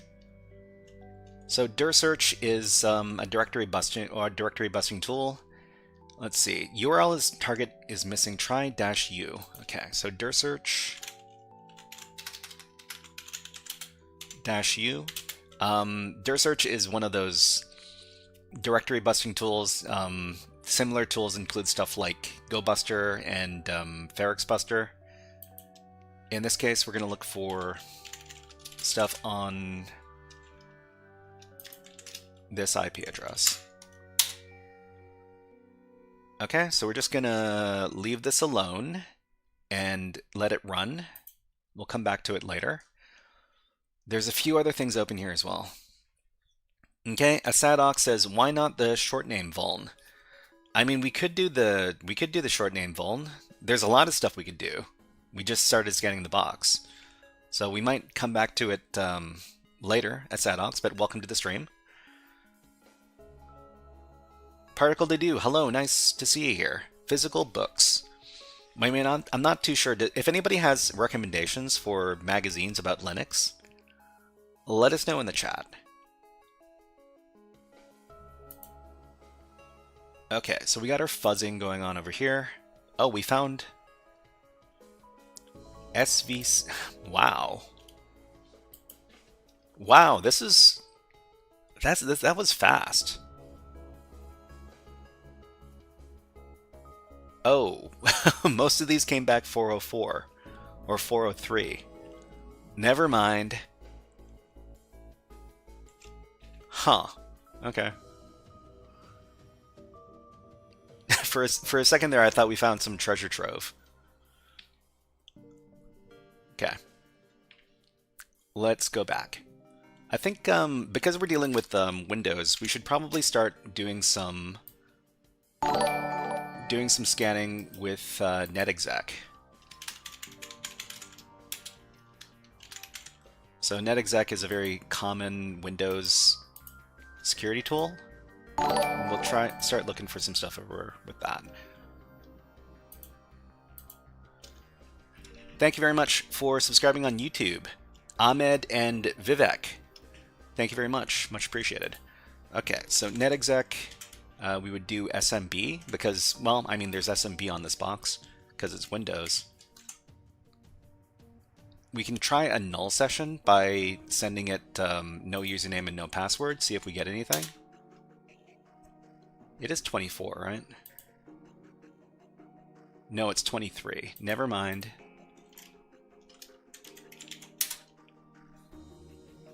Access denied.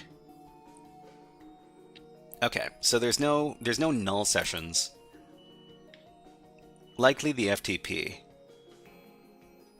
Daniel, hello, nice to see you here. Gotta love a good rabbit trail. Well, I mean, we'll see.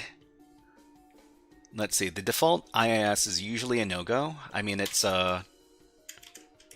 might not be. Okay, we'll try to see if there's a guest account. There's account disabled, so there's no null session. There's no guest account. Doing user brute forcing. I'm not too sure if user brute forcing is available with SMB. I know user brute forcing is possible with Kerberos.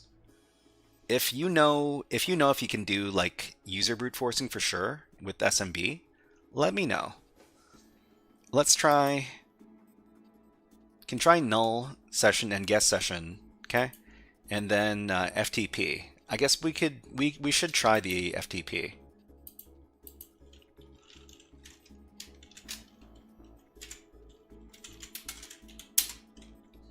So we'll try anonymous. Anonymous access allowed. Send identity, email name as password. Okay, so password is hack@hackerfrog.com. Okay, user logged in. Remote system type is Windows NT. I mean, it's FTP. There's nothing here. There's nothing here. Okay, If there's nothing here, then this might be connected to the website. If the FTP is connected to the website, then we could possibly get what was it? Remote command execution through a script. Recurse on, prompt off, recurse on. Prompt off.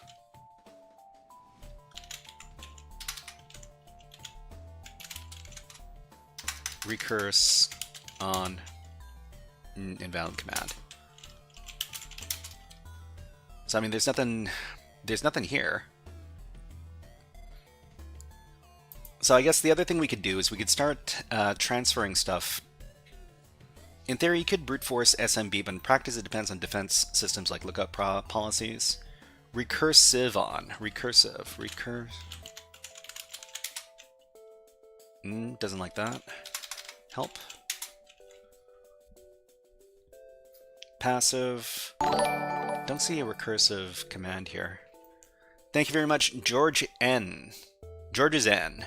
Thank you very much for his subscription on YouTube. Thank you. Okay, I mean, I guess we could try to put a file here. And if we can put a file here, then we can try some other stuff. So let's create a dummy file. Echo HackerFrogs. Like and subscribe to HackerFrogs.txt. Okay, and we'll try uploading this. Put HackerFrogs.txt. now we've got HackerFrogs TXT here. So, I mean, if we're able to access this from the website, then we've got a way in. Let's go back to the website.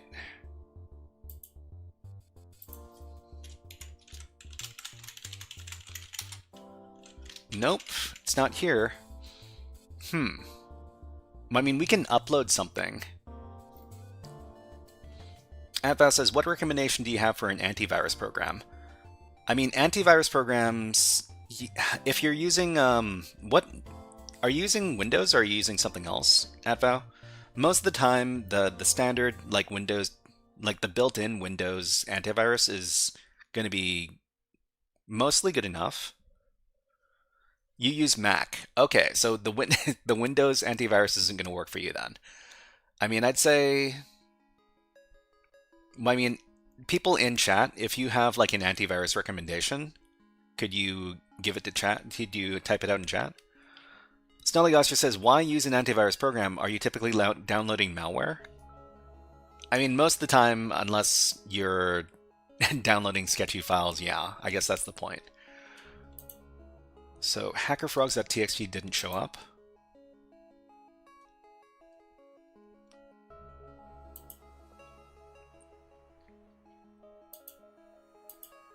Okay, let's take a look at everything we found on the box so far.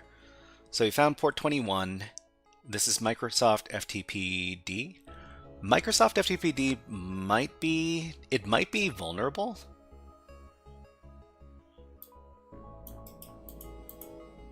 We could try doing a little bit of research.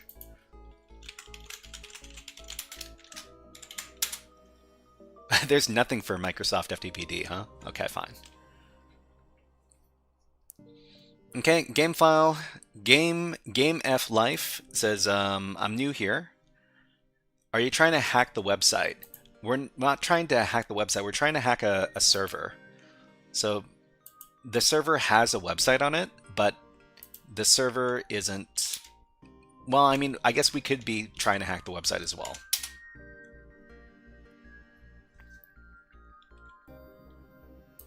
Okay, so let's go back to our fuzzing tab here. So we didn't find anything. We could also do the...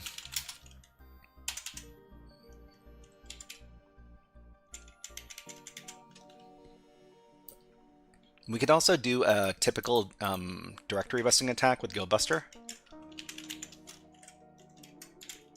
So in this case, we would look for all sorts of different types of files, including stuff like ASP and ASPX.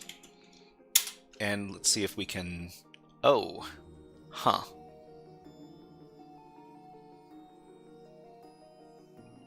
Okay, I guess not for those. Okay, so Asadoc says maybe we need to use LFI to execute uploaded file over FTP. So local file inclusion? Okay, so Black Lagoon says, my brother will hack into the system. Calm me on this chat. I mean, I'm afraid that's not what we do on this channel, but thank you very much for the enthusiasm.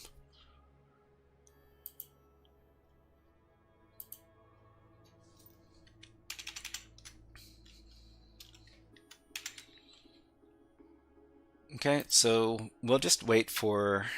Well, I mean, we're not... Yeah, I mean, waiting for this to come back is going to take a while. Okay, so Qwerty says, hi, new to the stream. Can somebody tell me what CTF he's solving and what did he try? So we're currently trying to do a CTF on Vulnyx. So Vulnyx is a better version of VulnHub to the people who know VulnHub. And we're currently looking at this Windows system. So we found port 21, anonymous FTP allowed. There's nothing in the FTP directory. Port 80 is hosting a default Microsoft IIS server. We haven't found anything on the website so far. I suppose the other thing we could do is we could start looking for common SMB vulnerabilities. So SMB vulnerabilities like Eternal Blue and like, oh, I don't know. what else could it be? SMB Ghost or something? But I suppose we could start looking for those with netexec as well, right? Let me go and search up how to do that. netexec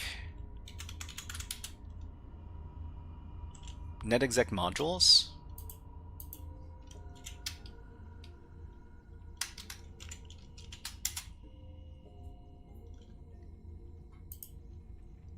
So netexec modules, I think we're looking for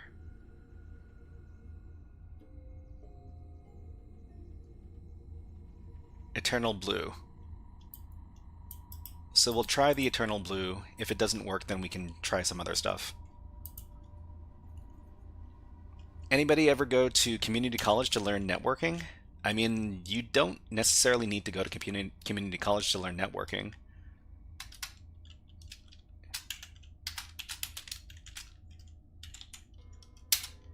You can learn it off of YouTube or like any other online site. I'd say you probably learn it faster on your own. Okay, so Eternal Blue didn't work. There's a couple of other ones we could try as well. WebDAV. We could try WebDAV. We could try Print Nightmare, maybe?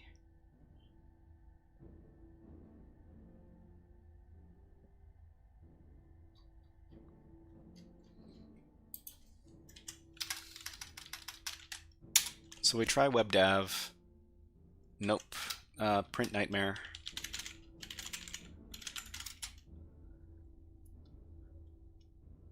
No Print Nightmare. Okay. And we could also start looking at the Nmap scripts. So there's specific Nmap scripts that can scan for SMB vulnerabilities. Let's try doing that.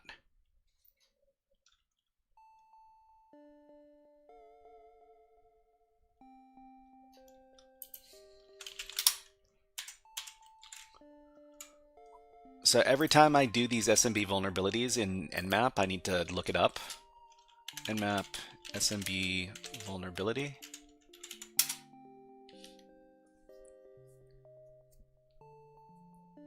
Okay, Game F Life says CCNA playlist. Could that help? I mean, I'd say that the CCNA playlist could be pretty good, but anytime you come across topics that are Cisco specific, I would skip that stuff.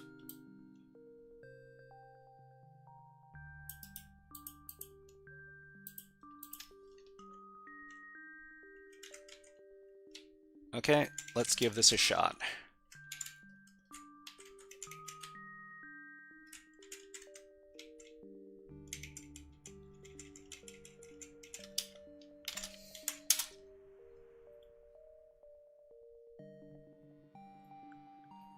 I mean, there's another list that you can get from the Get Into Cyber website that's pretty good for learning networking.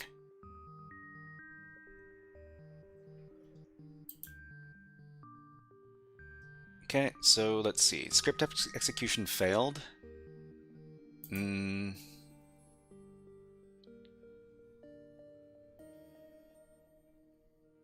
Okay, so we didn't get anything there. Let's see what happened with our fuzzing. So we haven't found anything with our fuzzing yet.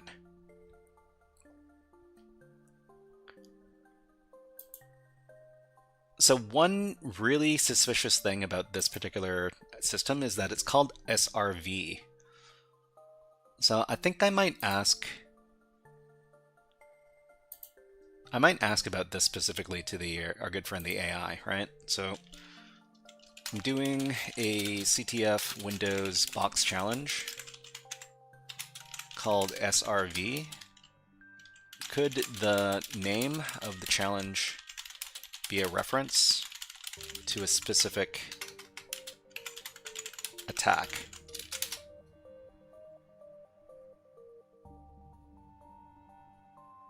Okay, so yes, SRV is a very likely deliberate hint, and in the Windows CTF context, usually points to a service level attack, just not just a server in the generic sense. CTF authors like these short names that double as breadcrumbs, sure. Okay, SMB, SRV.sys related attack very likely.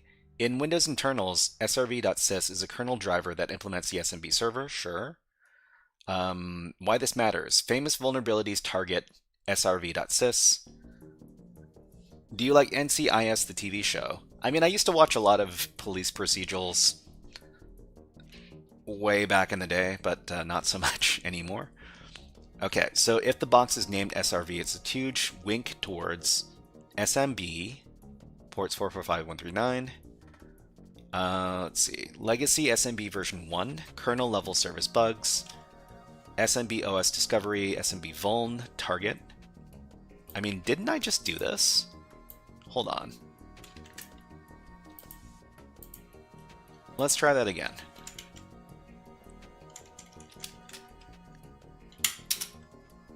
Maybe I didn't do it properly. Okay, Zephy asks, do you have custom instructions for JetTBT? Anything you can share? I don't think so. But we didn't get anything good from that command. Mirthid, hello, nice to see you. What is up? And thank you very much for the subscription on YouTube. Thank you. Brandon Harris, no, you can't pay me to hack something for you. That's not what I do. IMS asks, what VM software and hypervisor do you use? I use, what is it? VirtualBox.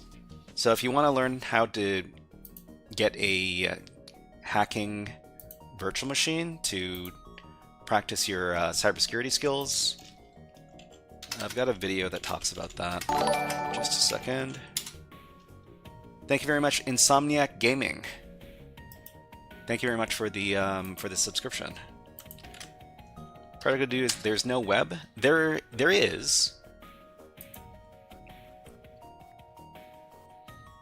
There's a website, but we don't have. Close the connection. Okay. So anonymous.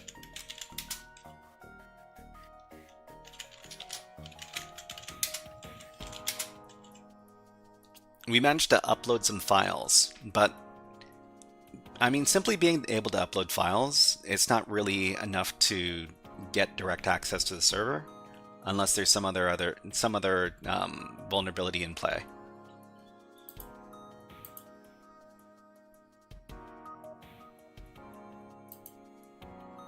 Sorry, what were we doing? You're trying to figure something out. Okay, so if this is an older Windows version and SMB is enabled, so I mean this isn't. In AD and Windows environments, you'll often see accounts like SRV Web, SRV SQL, SRV Backup, SRV App. So SRV can hint at service accounts, weak reuse passwords. So I mean, the other thing is, I guess we could start looking for these service accounts as usernames. Red Team Rookie, hey, thank you very much. Okay, Zephy says if you bottom left corner on your profile and hit settings, you have a box where you can add custom instructions on how ChatGPT is to behave. I don't think I've used that before, but thank you very much for the tip. Let me copy that message and I'll check it out after stream. Thank you.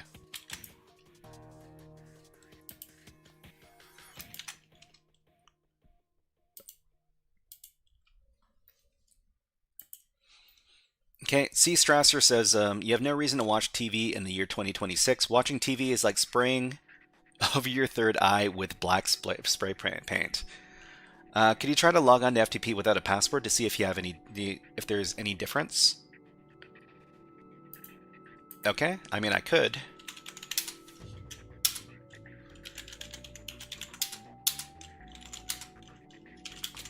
So I mean this is the same stuff.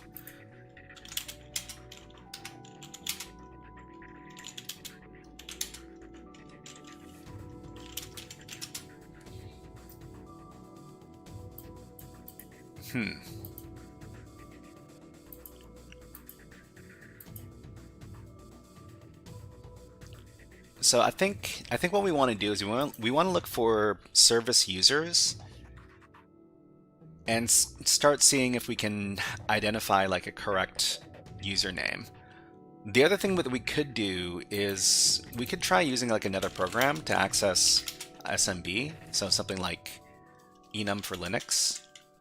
So enum for Linux is a pretty old tool. It doesn't work, of course, in this case because we can't do null sessions, so it doesn't let us run the thing. Is this an AD machine? It doesn't point at the machine. There's nothing from the scans that point at this being an AD machine. So we didn't see any AD ports.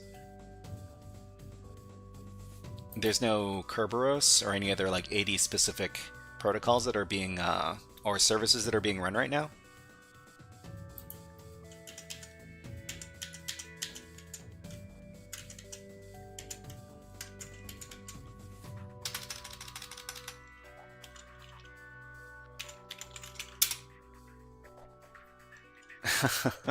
It's not going to give us anything without like authenticated session, unfortunately.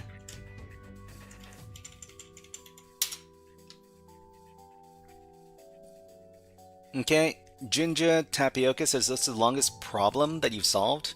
How long did it take? I mean, I don't generally remember stuff like that. I usually try to forget stuff like that as fast as possible. ShinBDR says, hello, Mr. Hat. Hello, ShinBDR. Nice to see you here. And how are you doing? How are you doing? Nice to see you here. Try a random user and a blank password. Okay. So random user, HackerFrog. Status, logon failure. So I mean, if you give any random, actually well, I mean, I'm pretty sure there is an administrator user, because there's an administrator user on every system, but this doesn't necessarily tell us which users are valid and which are not. Particle Deduce says, could you pass V on FTP? Perhaps it's giving you permissions to list the directories. Can I get the link? ShinBDR, yeah, of course. Let me get you the link for our challenge today. So this is the server challenge. Server or service, one or the other. Okay, so somebody said something about... Hack the planet! Hack the planet! Shut up and get in. Hey, welcome to the stream, Defus. Thank you very much for coming by. And thank you very much for redeeming Hack the Planet. Okay, so on your preliminary scans, you had FTP 80, and on 80 there was an IIS server. Yeah, I mean that's all correct. Pavani, hi, nice to see you here. Defus, hello, nice to see you here. Let's see, Red Team Murky says free 80 machines are hard to find. Free 80 machines are hard to find. They are hard to find. So somebody said something about something on FTP. Pass V. Whoops. Help. Passive. Passive mode off. Fallback to active mode off. Server not available. Remote server is closed connection. Okay, let's go back in.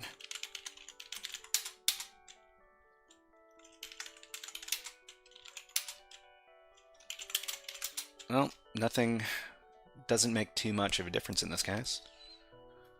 Cordy asks, how often do you stream? We stream every Wednesday and Friday. Actually, we have a new schedule up already for next week. Let me get it from the HackerFrogs Reddit.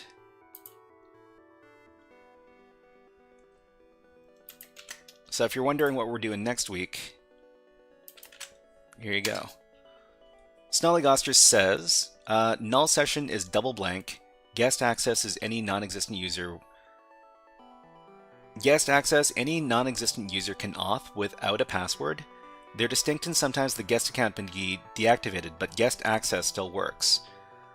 So how does guest, well, I mean, guest access would be putting in any username, right?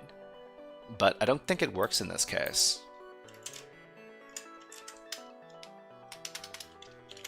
So if we try to log in as a random user, it doesn't give us anything. Okay, IIS is web server for the Windows server, and you have it there. Yeah, we do.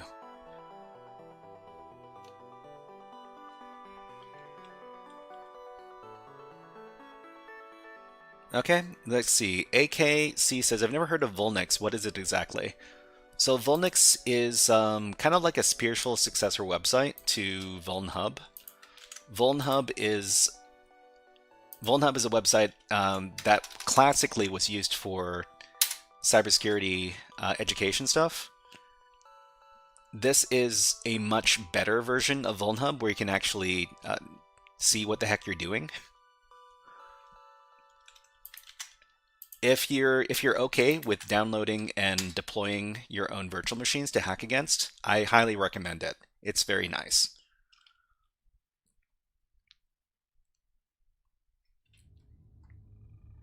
Thanto says, before I go overseas,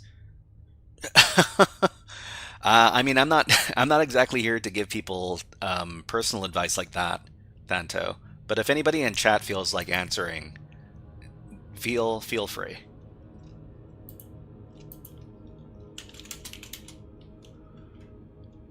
Okay, so I think the problem with our scenario right now is that we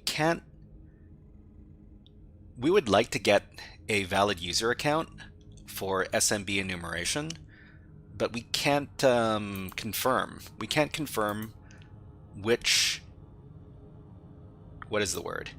Oh, well, we're not connected to this anymore.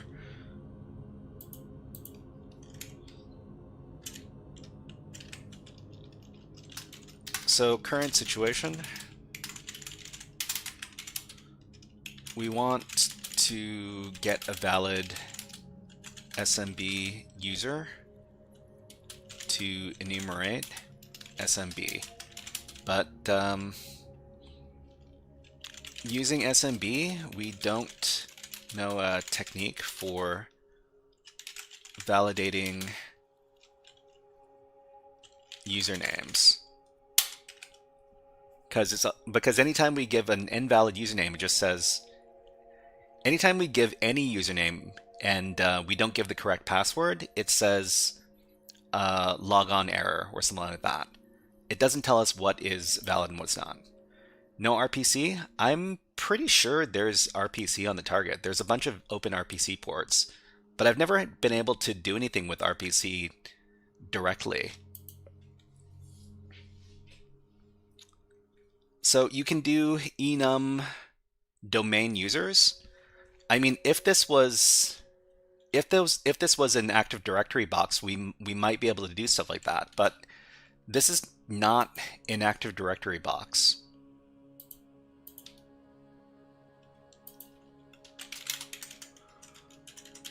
Let's do one more scan, and we'll save out the results of the scan this time. Call it nmap.txt. But as far as like what ports are open, ports open. So the notable ones are port 22 or port 21, port 21, port 80, port 135, 139, 445, and let's see, I think it's like 5985 or something like that. Or what was the WinRM port? So WinRM is open. There's also a bunch of RPC ports on the 40,000 range. Can you use the username guest? So the guest account has been 5589. Is that it?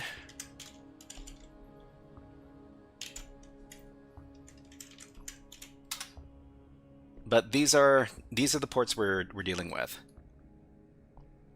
Okay, Thanto says, on Linux, people seem to prefer micro over nano for scripting. Micro over nano. I mean, I've never used micro before. I've only ever used nano. So this, I mean, I'm pretty sure we're not dealing with an Active Directory machine. Because if Active Directory were, if this was an Active Directory machine, and it's just a single machine, it would have to be the domain controller. So no AD ports open. So ports like 88 or 53, or what is the 136 or 139 for LDAP? We don't see any of those ports. Actually, no. What was the LDAP port again? I don't remember it. Or LDAP. So if we saw these ports open, then we might be able to use some of our Active Directory security tools, but we can't. The only Active Directory security tool we can use is Nmap against SMB. Okay, so AKC says I use NeoVim for Linux coding and taking notes, but Micro is good. It's a baby brother to Vim and Nano in my opinion. One day somebody's going to one day I'll have to teach myself how to use NeoVim. But I mean for the moment, yeah, Nano is okay for what I do. Particle Deduce says 3389 for LDAP. WinRM is 5585. Okay. So LDAP is 3389. But yeah, this stuff isn't open.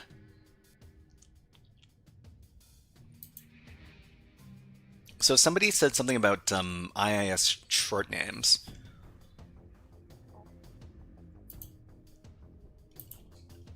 IIS short name vulnerability. IIS short name enumeration. Okay, so short name vulnerability. What are these names? Exploits how Microsoft IIS handles legacy short file names. Okay, well, let's take a look at I mean, I'm not sure if this is the actual way in, but we can take a look at it anyways. Does it respond to NS lookup? So NS lookup is DNS stuff, right? There would need to be a DNS port open to respond to NS lookup. Thank you very much for subscribing. Content automation, thank you. Thank you very much. Oh, what are we looking at?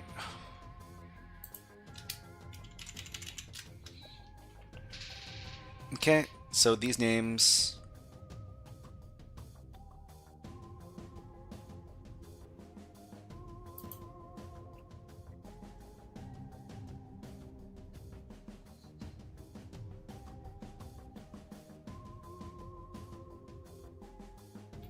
So I don't think. You know what? I think there might be something to do with the FTP directory. There's got to be something that has to do with the FTP directory that we can upload to, but the upload, yeah, we didn't find anything with the directory busting scan. So we've also tried dir search, but dir search wasn't able to find anything either. Let me do one more dir search. Well, just leave this running in the background for a little bit. Everything's 403 and 404. If I remember right, there's a vulnerability on the FTP version. The FTP version, let's go back.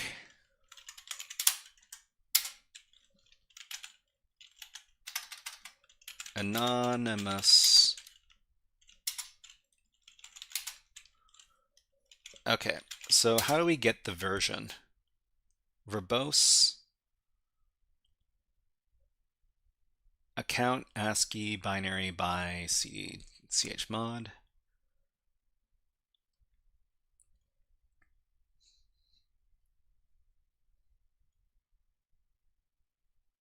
Why is there an nmap command? nmap off. I mean, it probably doesn't mean... Okay, well, it's not enabled.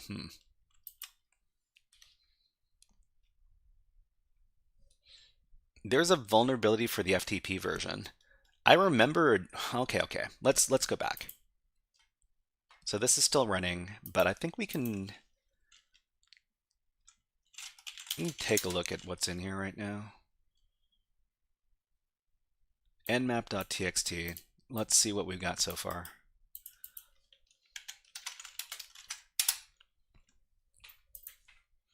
So it's just all the usual suspects. Okay, let me switch up my music. Well, what should we play? How about some StarCraft?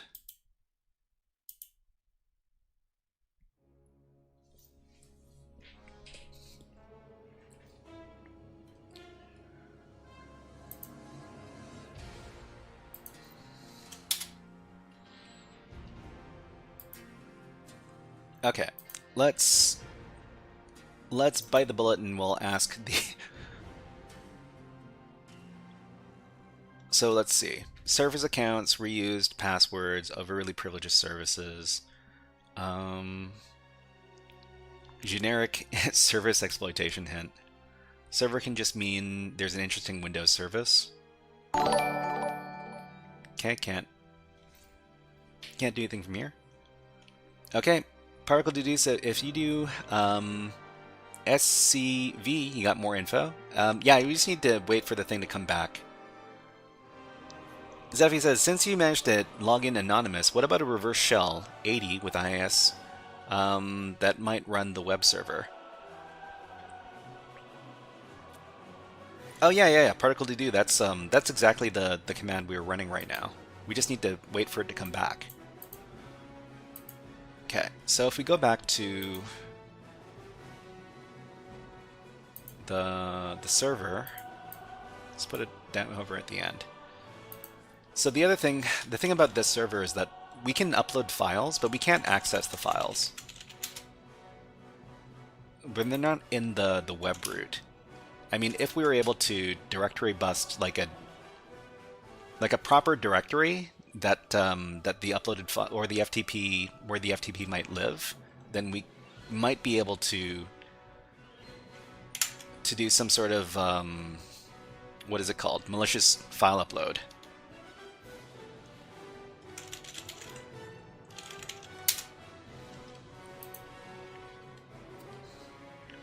Okay, Snelly Oscar says you also really didn't try anything uploaded to the FTP.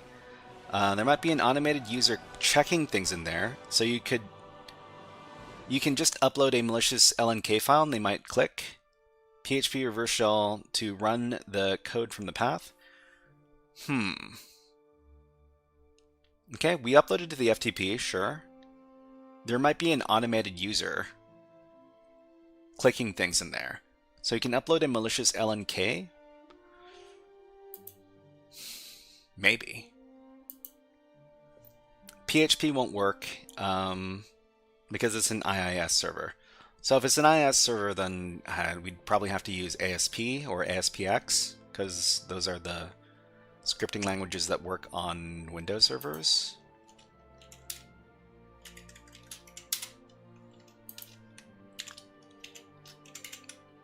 Nothing. IISstart.png. I mean, this is the only file we know about on the system. Actually, you know what? This is an indication that we are not in the FTP root. Because if we were in the FTP root, then this file would appear. So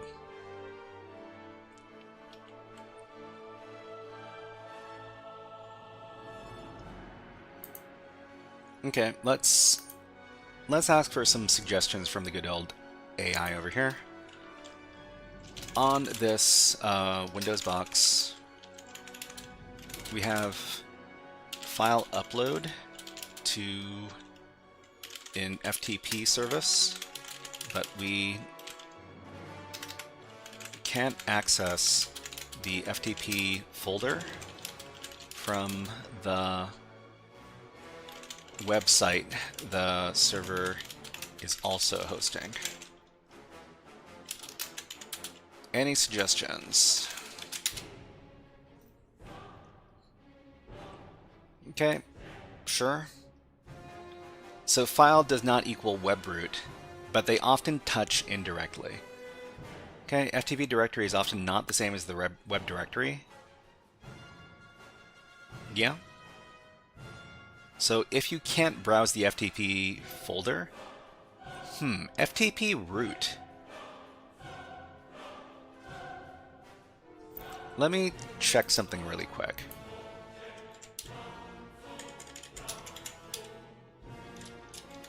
Do / FTP root.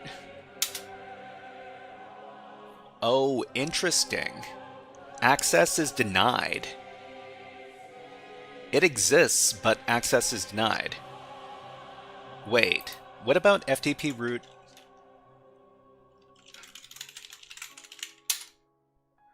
We can access the FTP drive.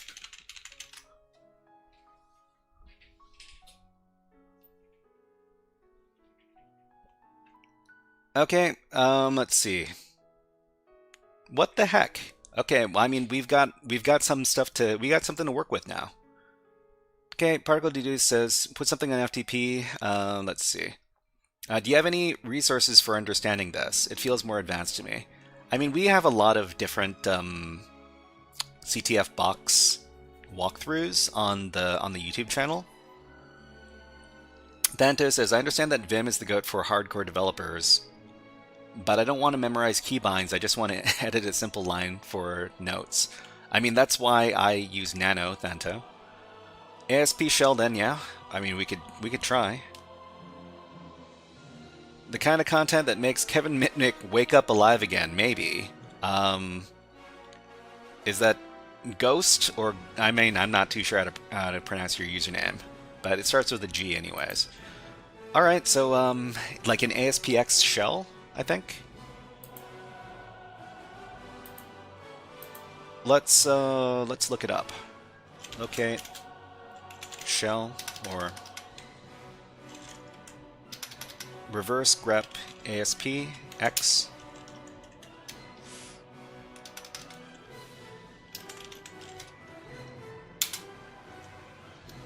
Okay, ASPX shell.aspx. Okay, I think this might be it. Okay, and let's copy it over to the current directory. Alright everybody, we've got ads running on Twitch right now, so we're just going to take a little water break. But in the meantime, let's watch my favorite video. This is my favorite video right here of the baby birds. We'll be back in 60 seconds. Enjoy the birds and the music. We'll be back in a bit.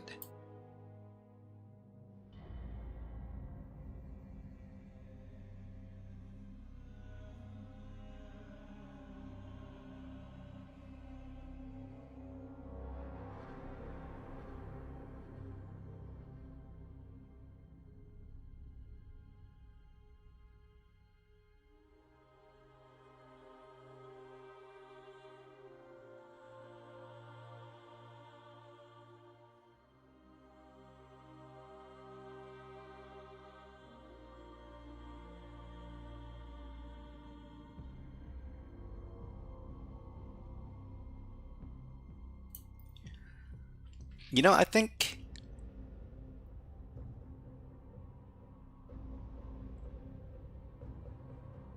dir search might have found that directory, but I wasn't paying enough attention. Anyways, we'll put the birds away, we'll get back to the hacking.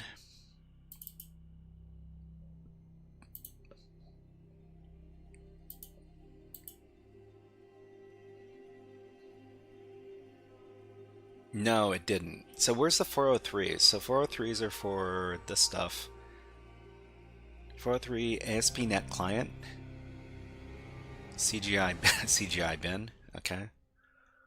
And trace.axd.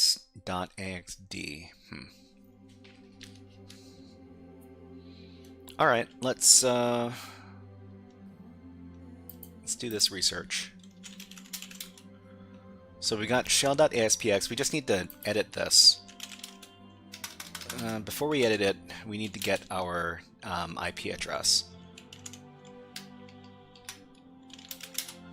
So our IP address for this network is this right here.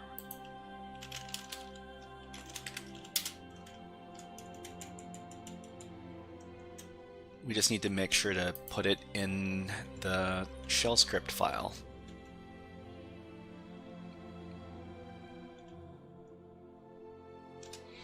This file provides shell access to the system. Oh, is this a web shell? I think I've used this before. I think this is a web shell that we can upload to the target. Okay. So that means we just upload this thing.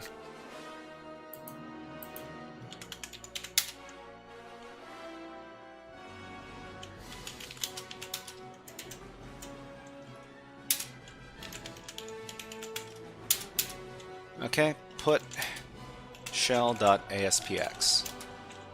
Okay, and then afterwards we can access this from the internet. Sorry, the website.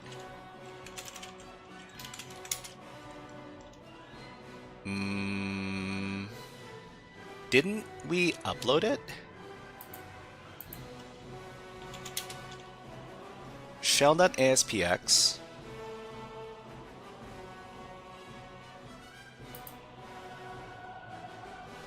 Shell.aspx.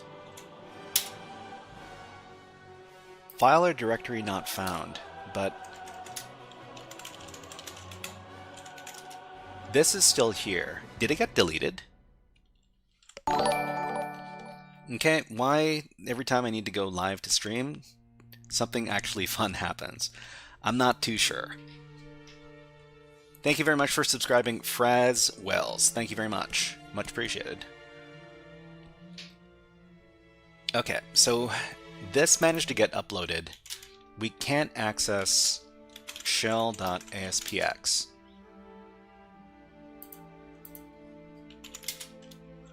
It's here.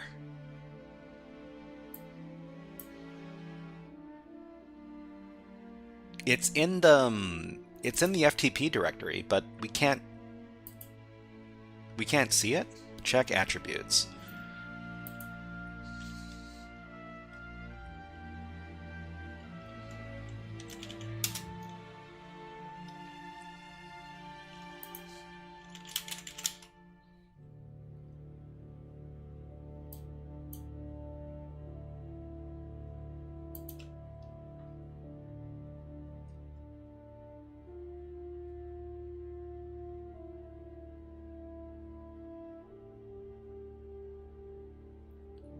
I'm gonna copy paste the name just in case I spelled it incorrectly.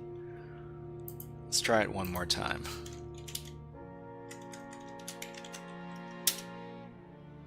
Yeah, it doesn't let me access this file.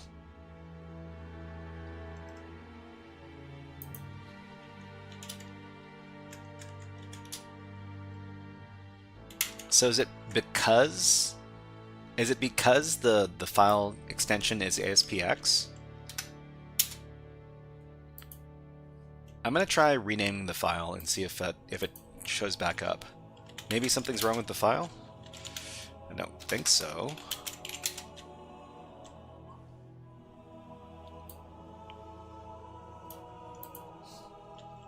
Let's copy it.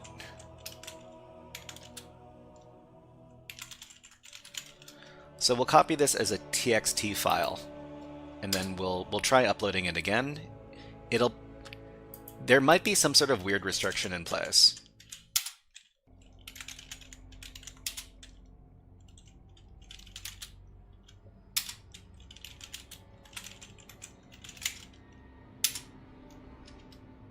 Okay.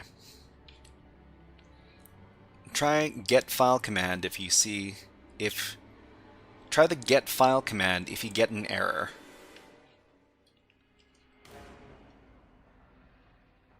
Does it time for short name? Short name?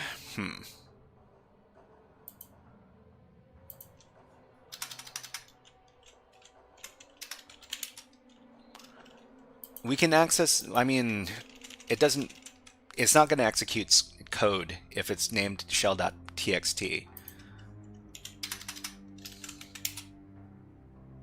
Oh, you know what? It might be because the, yeah, it might be because the file extension is too long. So let me, the file extent, it might not like 4-letter file extensions. I heard this was an issue on Windows machines.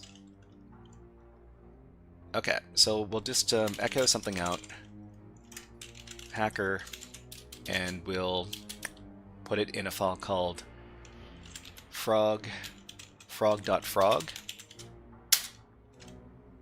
Okay, and then we'll see if we can access this after we upload it.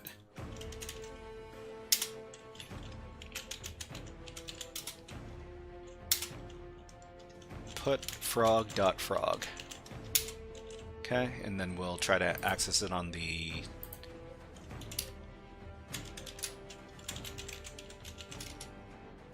Yeah, okay. The reason why it's not working is because it's the file extension is too long. Okay, Josh says the URL is wrong, the path. It's... So in this case, it doesn't like file extensions that are over 3 characters. So we're not going to be able to use an ASPX file.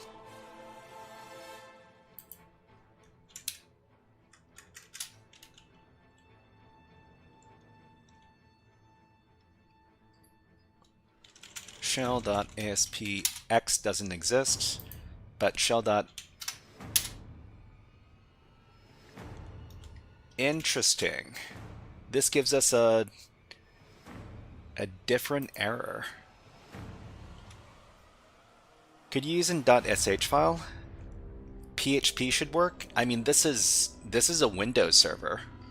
This is a Windows web server. PHP doesn't work by default. ASP and ASPX works by default. Maybe we should try looking for an ASP shell then. Let's see, locate ASP, grep shell. Okay, so we got shell.asp. We'll see if this works.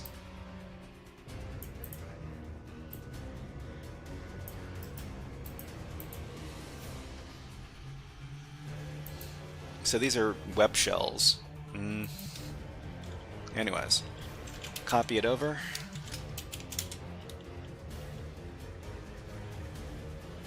Okay, launch something new. The market needs a new runner. What are we talking about? 14 noise? Okay, let me take a look at this shell.asp file. So, I mean, this is the same thing as the other file, except it's an ASP instead of an ASPX. Let's see if it works. Actually, we'll rename it first, because we've already got some similarly named files up on there.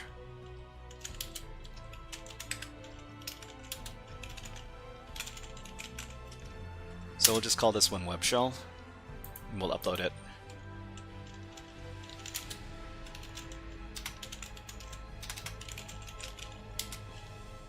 Oh, need to log back in. Okay, 14 noises. Aren't you the Gastown dev? No, I don't work in Gastown. Skyren says, can you comment on why intro to cyber jobs require three years of experience? Are HoLoud CTF certs with a few courses on cyber or programming and a love for computers enough to count for 3 years? I feel like I'm competing with CS graduates. I think that's another... Oh, hold on. The machine shut down.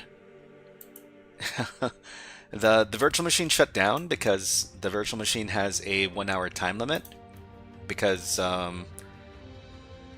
these Windows virtual machines were made with a test version of Windows, or like a demo version, that can't operate for more than 60 minutes at a time. So, we'll try that again. Can you comment on why entry to cyber jobs require 3 years of experience? Because most cybersecurity jobs are not entry-level positions.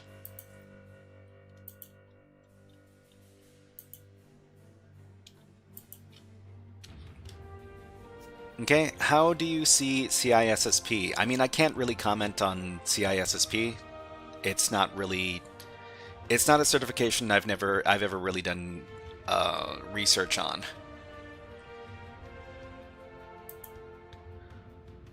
Okay, so what are we doing right now? We're doing a Windows security challenge that you can find over here.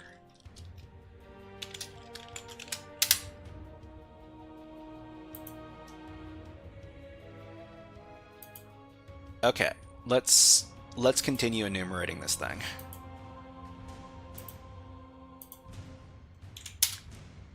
Okay, unable to connect. Why did it try to give me HTTPS for some reason? Okay, file and directory not found.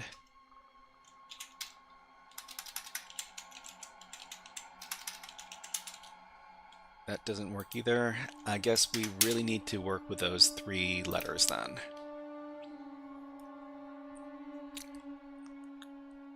Zigzag, hello, what did you say? Are you here? Are you here? What are you doing? I just give you a link for what we're doing. Okay, let's see. So nothing says, yes, home lab, CTFs, bug hunting, and certs, and networking with people will land you a job, but it's super difficult for the first one. There's bound to be a better alternative to OSCP. There's bound to be a better alternative to OSCP. It's hard to say. People say that CPTS is becoming more respected cert.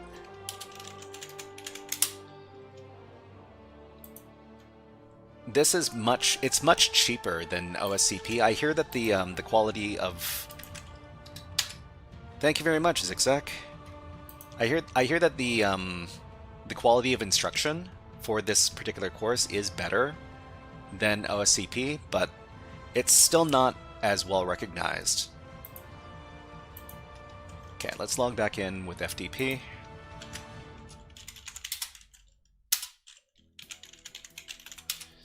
And let's try to upload that web shell.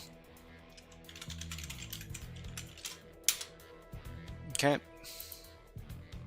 Go back and give it a try.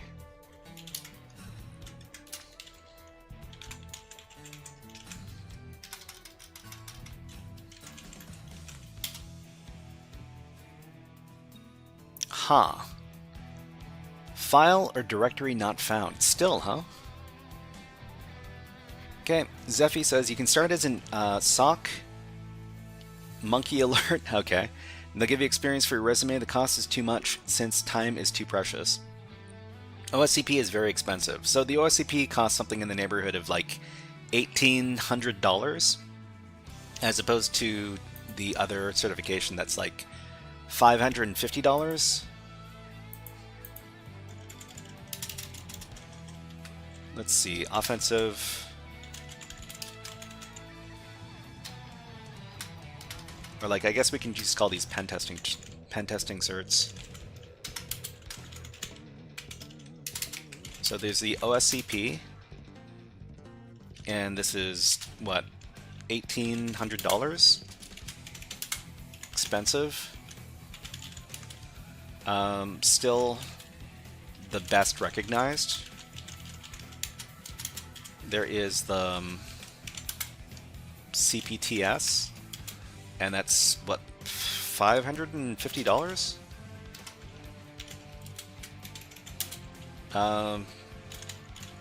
Better materials than OSCP. Not well recognized. Are you using Linux? Yeah, we're using Kali Linux right now. Okay, for reverse engineering, what certificate would you guys recommend? Reverse engineering is that's tough, Thanto. Let's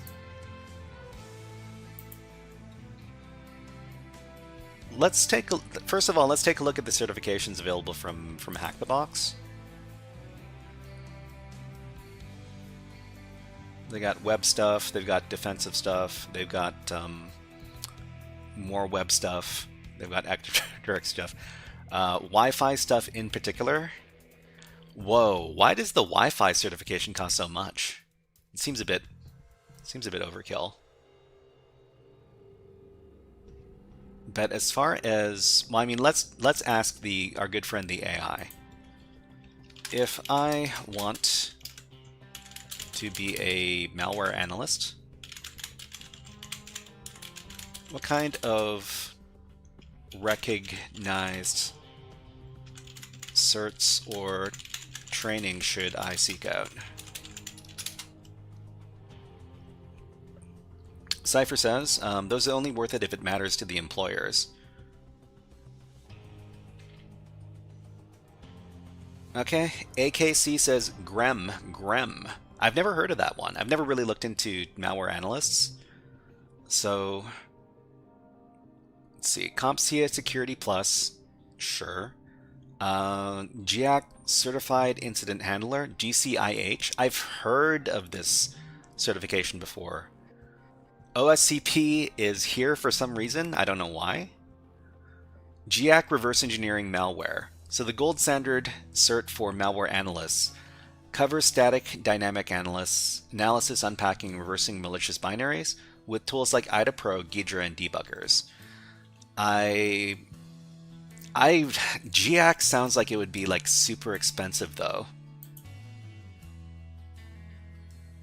So, I mean, Thanto, have you finished the courses that I recommended to you? So the stuff over at Pone College.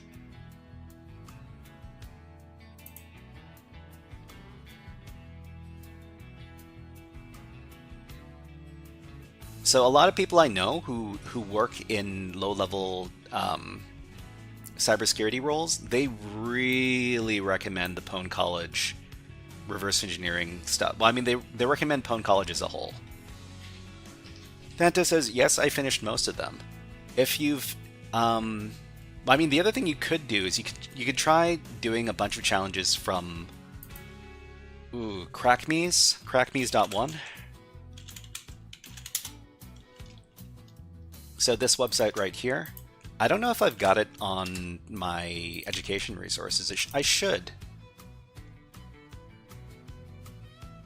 Yeah, the links are all here. So reverse engineering challenges and CTFs. So there's Pico CTF, there's CrackMe's, there's NetGarage, Micro. I don't know if I could recommend Micro Corruption, Pwn Zero, Pwnable, and Ring Zero CTF. But yeah, I think a lot of stuff from this list probably pretty good. Okay, Skyren says HTM and HTB and THM make me feel like I'm tied to a subscription. I'd rather just pay once, so I have more control over my learning. I mean, I agree, Skyren. I don't like handing over monthly subscriptions to services like Hack the Box and TryHackMe unless they're the only ones that have the stuff I want. But as far as like Windows Active Directory hacking stuff, TryHackMe's probably... No, Hack the Box is probably the way you want to go.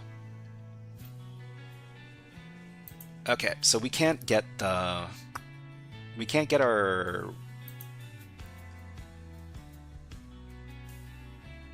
So FTP... Ooh, we close the connection. Okay, let's get out. Let's get back in.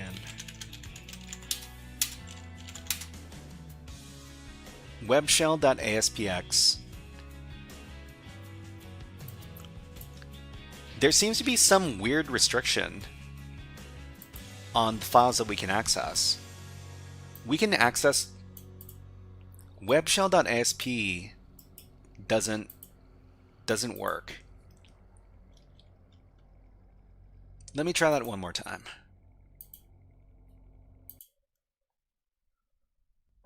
Okay, the ISM tutor website seems to be town. Whoa, Slyborg! Slyborg was online? Hack the planet! Hack the planet! Wow. Welcome in, Redders. And everybody, did you know that Slyborg is a cybersecurity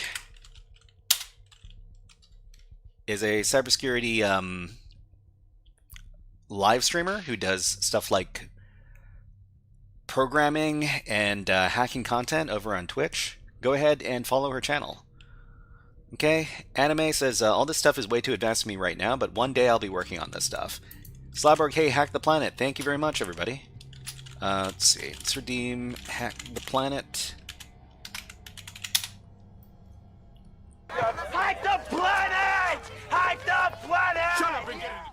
We're just trying to figure out how to break into this Windows box. So we've got file upload through FTP, but it seems like we're not able to access our stuff. We found a way to access the where is it? Where is it? We can access the stuff from FTP from the FTP root directory, but it doesn't like certain names of files. But other names of files it's totally okay with. Penguin Operator says, cyber something something. Translate from German. Penguin Operator, me go to sleep. Good night. Good night, man. Good night. I suggest a hammer. A hammer? Do you have a GitHub link for the educational resources? Yeah, of course. Let me give it to you.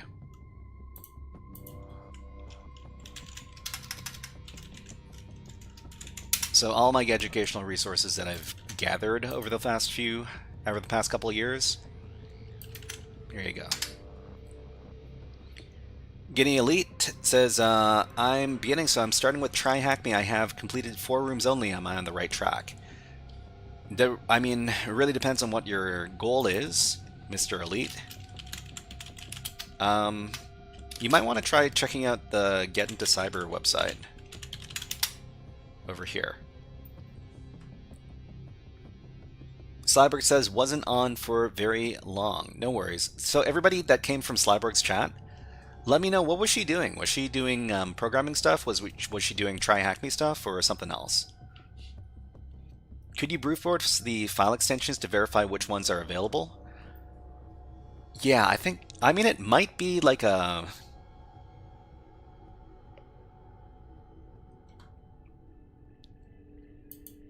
It might be if it has a certain... what is it called? It might be an allow list. So if it has like TXT, it's okay, but if it has like ASPX or ASP, then it's not allowed. So it's IIS. It could be configured to run HTML as ASP. So Thanto says, some people say that Google Cybersecurity Certificate is really in-depth for basic foundation. I haven't tried it yet, so I can't say. I mean, I think the coding stuff that they teach over at the Google Cybersecurity Certificate is probably pretty good. Thank you very much for following on Twitch. Workshop Votern, thank you. AXPX is a dynamic file. And wow, thank you, Slyborg, for the subscription with Tier 1. Much appreciated, Slyborg. Everybody, thank you. Thank you very much. Let's give you some all the things.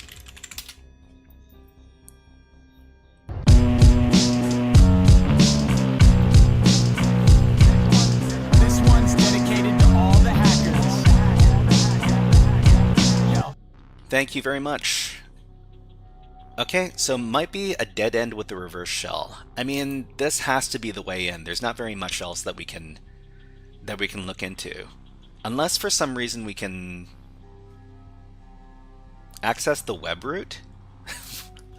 But there's nothing in the web root. Maybe we should... I'm not too sure.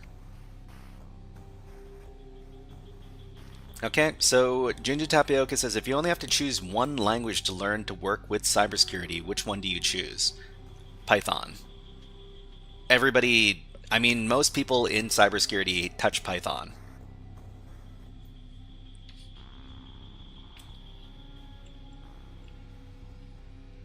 Okay, so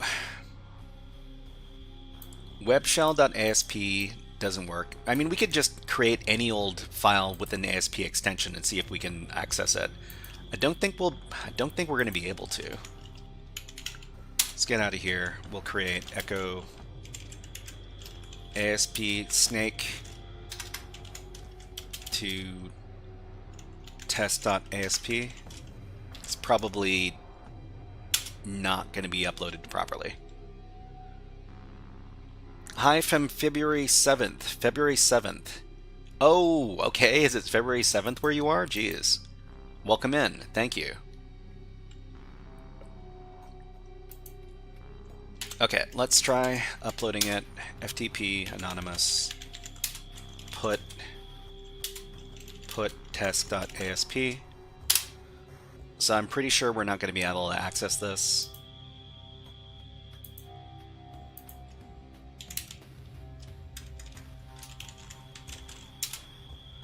Nope. So it's really got a filter on, huh?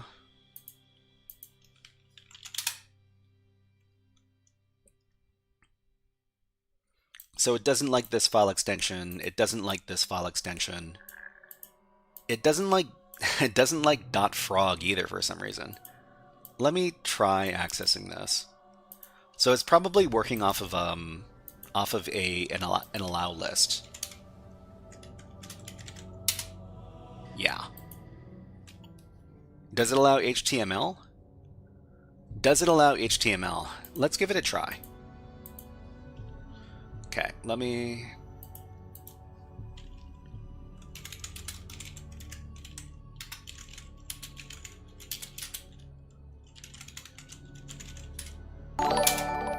Okay, and we will... Thank you very much for subscribing on YouTube, Programming's Players. Thank you. Much appreciated. Ronald Suez says, hello from Chile. Hello, Chile. My name is the Shy Hat. I'm from Canada. Okay, so put index.html. Okay, and then we will try accessing it.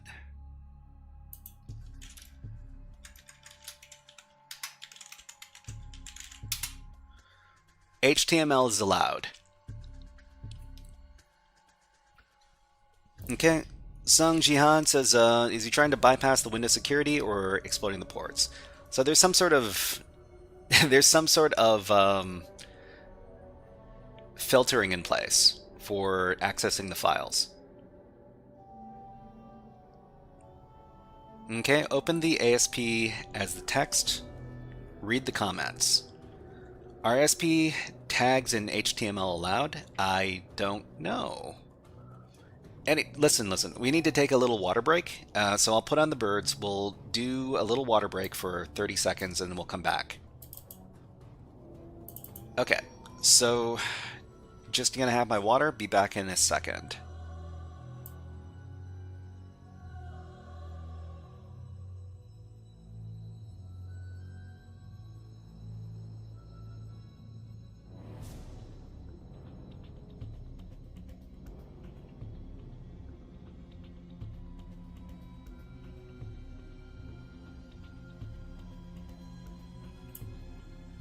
Okay, let's go back.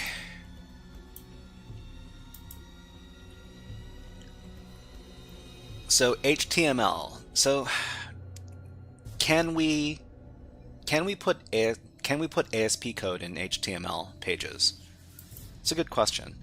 So ASP is like PHP. Sometimes you can activate it in HTML pages. Can we rename this? So if that's the case, then we could probably take the code in ASPX and rename it to HTML. We can give it a try.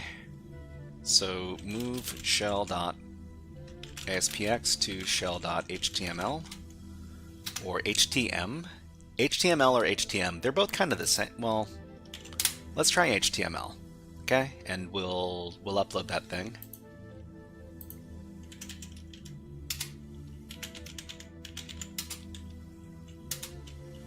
Put shell.html, and then we'll try accessing it. Probably won't get ASP to render on an HTML file. Well, nobody knows until you try.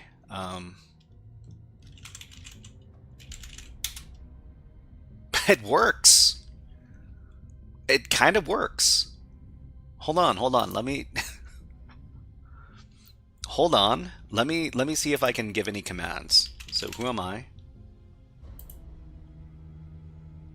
The HTTP verb used to access the page is not allowed.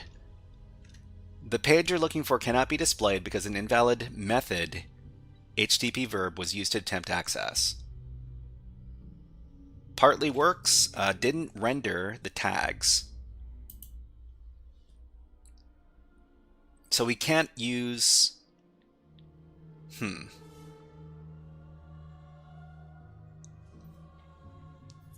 So you're not getting ASP rendering on HTML. So send the command parameter in the URL parameter via the query post.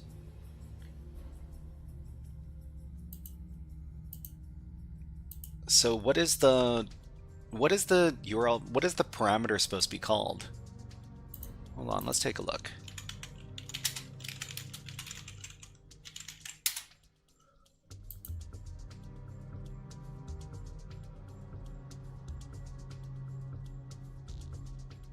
So I think it's like C. So C equals something.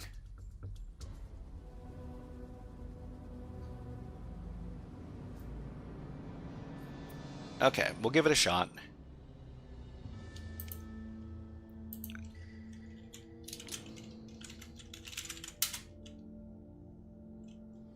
Doesn't seem to be working, huh? I don't think so. The shell reads from post as it uses a form. The shell's not viable. So can we do like a straight ASP? There would be like an ASPX file that just does... the other interesting thing is that it rendered out these tags literally. It didn't run them as code. Well, I mean, it didn't run all of this stuff as code, huh?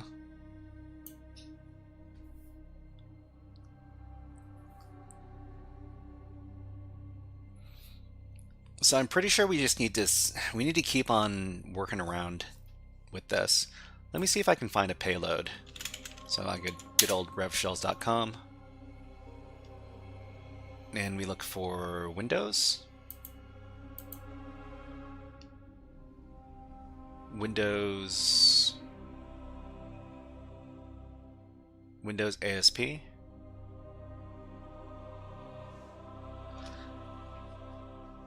I wonder... User share web shells? Yeah.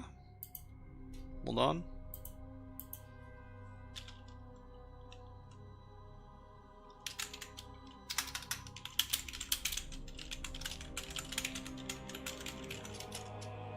Laudanum.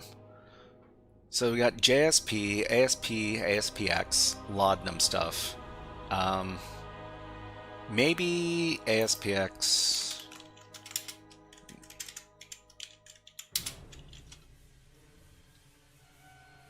ASPX. AS. Am I going crazy? Oh, I didn't enter that directory. Never mind. CD.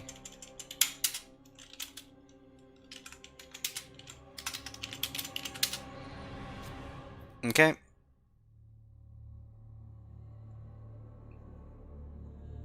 So Thanto says, I'm sick and tired of having to pay subscriptions to learn. I'm sick and tired of having to pay subscriptions to learn. I mean, I try to provide everybody with resources that are free.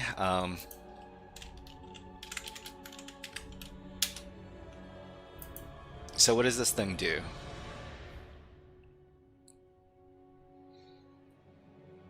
C plus argument. Page language C# debug true, something something. File name command.exe, arguments C plus arg. This looks pretty similar to the previous one.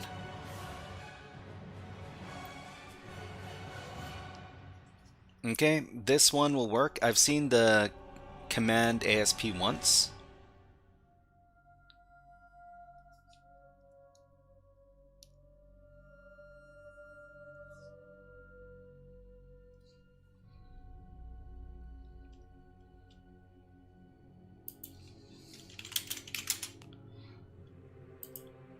Okay, so CMD ASP, this one works. Well, I mean, I don't know. We can copy it over to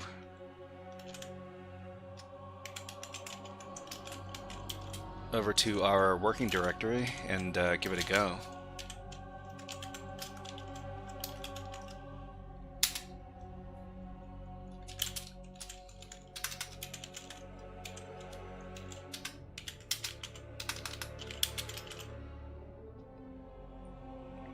Okay, let's see. LM says the HTML extension didn't execute the ASPX. Why are we saving it as ASPX? I mean, I can rename the thing. We got way too much of this stuff. Just a second, gotta switch up the music.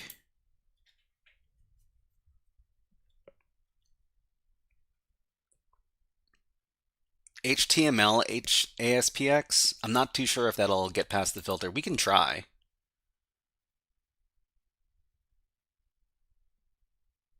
Oh, you know what? Actually, that might work.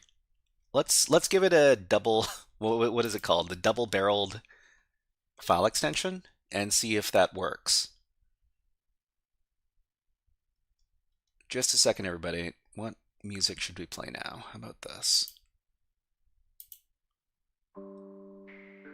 Yeah, okay.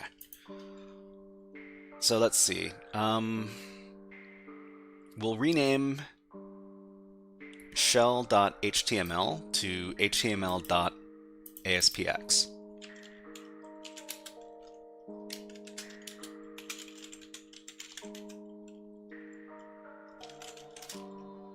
And see if that's good enough. We'll upload it with our HTTP access.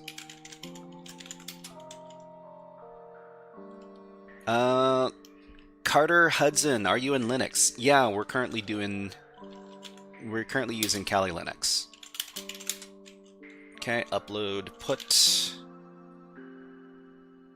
What was it called again? Shell.html.aspx. Okay, and then we'll try to access it over here.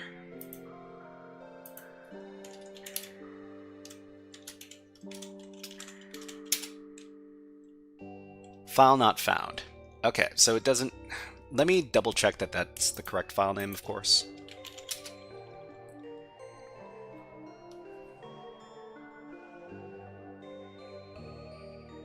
Okay, did we try HTML? LM... I don't know if putting semicolons is allowed. Can you put semicolons in these file names? Is it okay? Carter Hudson says, I've been thinking about switching from Windows because my account has been hacked 3 times. I mean, how did your accounts get hacked 3 times? Was it because you were using Windows or for some other reason? Okay, let's try then. Let's try giving it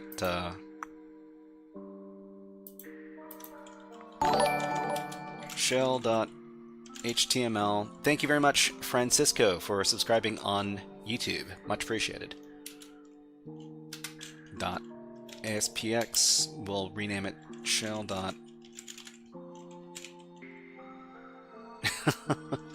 ASPX. Let's put that between some quotes. Yeah. Alright, try to upload it.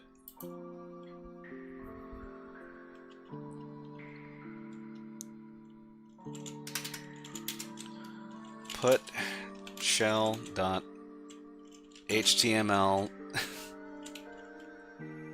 .aspx.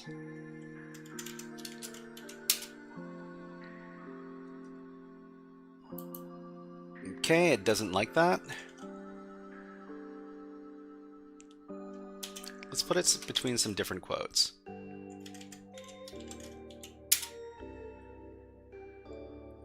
Let's let's see if it actually got renamed to that. Yeah?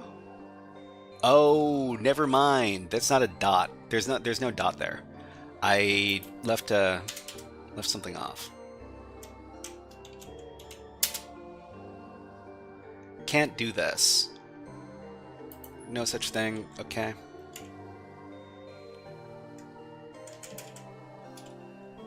This is getting more complicated by the minute.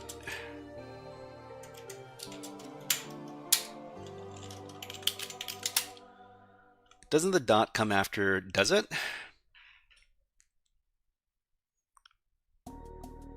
I think the dot would be interpreted as a directory. Okay, I bought the Kevin Mitnick book. I was $11 on Amazon new. Let's try uploading this. I don't know if it's actually going to work or not, but well, just throw everything at the kitchen sink. No such... It doesn't like... I don't think it likes this. Oh, transfer complete. Okay. Alright. This thing sure is funny looking.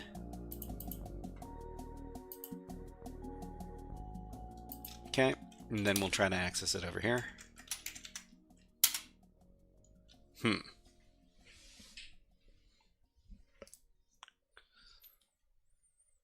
Okay, it would need to be after. It would need to be after the semicolon to work.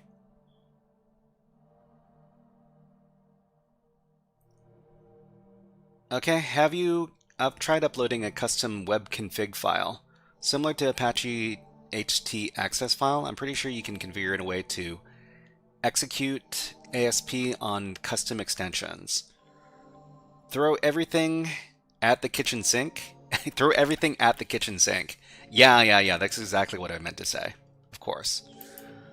Okay, so have you tried uploading a custom web.config file? So, I mean, I think I've done web.config once on a previous Windows box. Let me see if I can find it in my notes.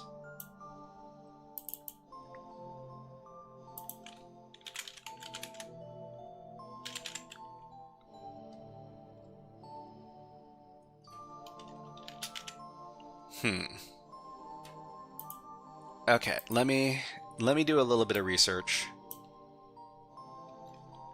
Web.config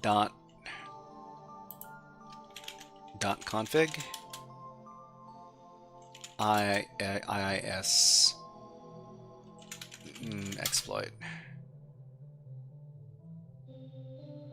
Okay, web.config files in an IIS environment are not inherently exploits themselves. Okay, well,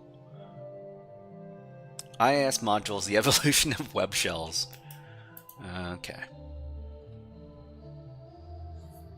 CSHTML? I mean, what is CSHTML? I've never heard of that extension before. Does it run script?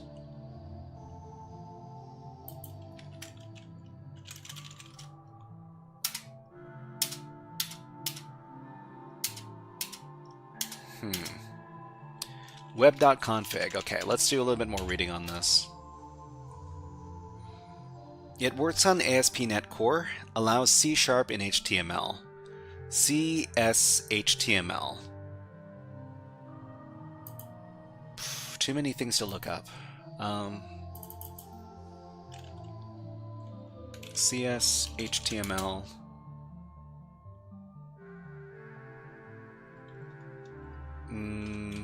Web shell? Web shells, CSHTML. Too many things to try. Okay, let's take a look at this thing first.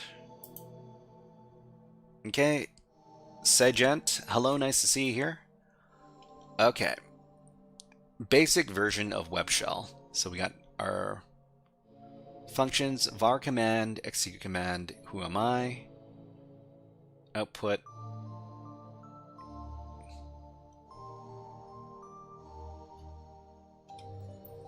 So, does this just run who? I mean, let's just try it first, okay? So we'll just copy it, then we'll try making a file.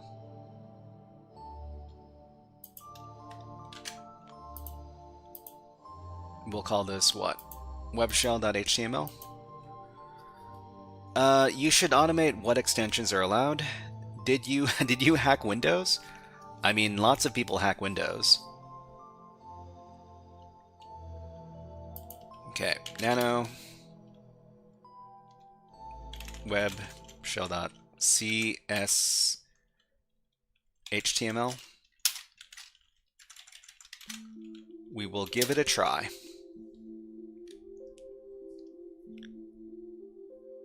And okay, and then we'll upload it, see if it works. But as far as automating what extensions are allowed, I'm not too sure how we would run that fuzzing process. I mean, I know that we could try doing some scripting to figure it out, but I'm not too sure.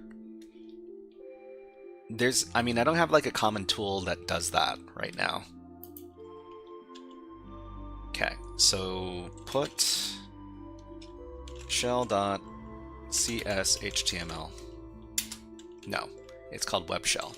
Put webshell.cshtml. Oh, need to log back in. Keep looking for. Well, I mean, we're trying. We're trying. Put webshell.cshtml. Okay, and it's there. Is it there?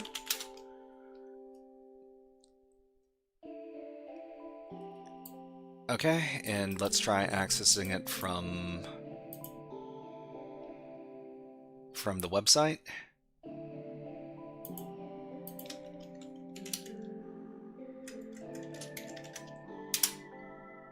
Error in application. This type of page is not served. The type of page you have requested is not served because it has been explicitly forbidden. The extension .cshtml may be incorrect. Please review the URL and make sure that it is spelled correctly. Oh man.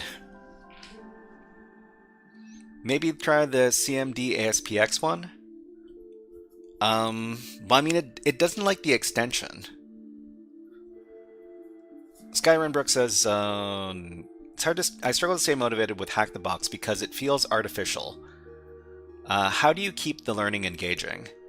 Skyrenbrook, what have you been learning with Hack the Box? Then use HTML.cshtml on this one. This is progress for me. Well, I mean, we can try. It sure would be kind of funny. This type of page is not served. Back here. Move. Shell.html. CS HTML. And then upload the darn thing.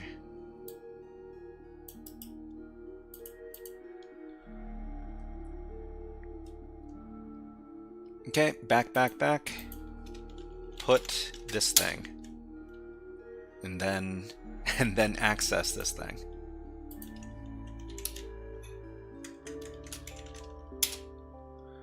Nope, it still recognizes this as a CS/HTML file.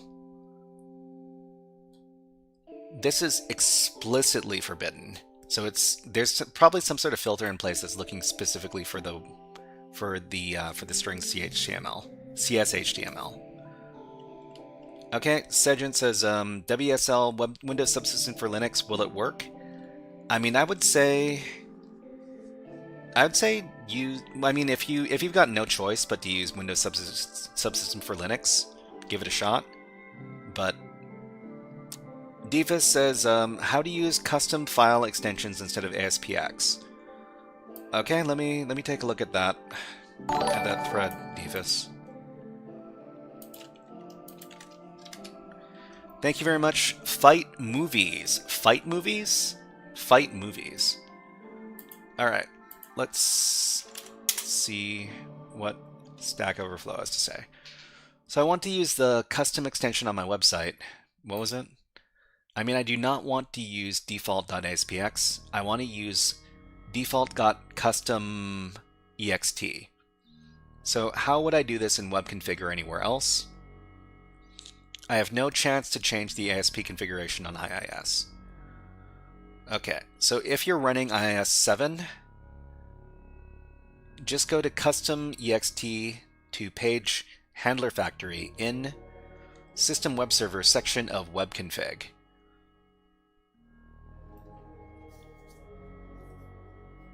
Okay. So Skyrim Brook says, not much honestly. I'm thinking of canceling my subscription.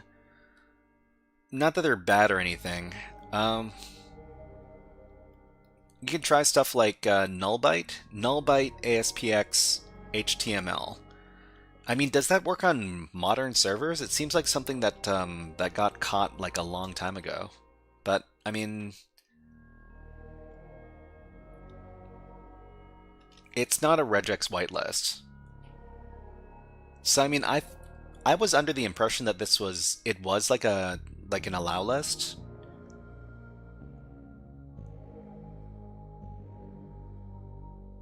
Okay, so according to this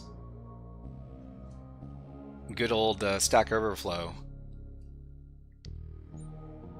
so add custom extension handler, custom ext, verb something something, and I guess it'll handle this as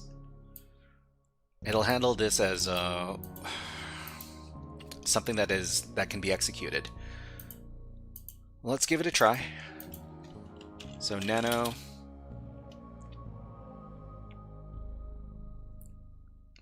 null bytes are hard to filter, and difference between filter and processing might be there.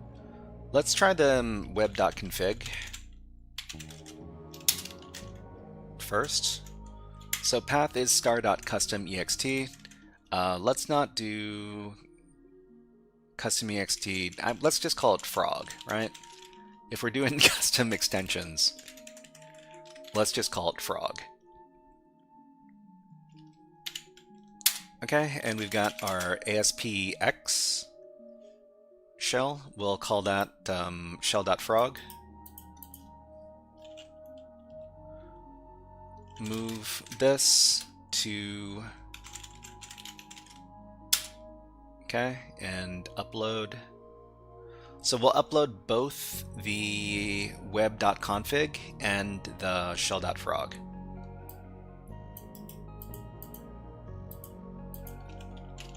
Put this. Oh, we're not logged in anymore.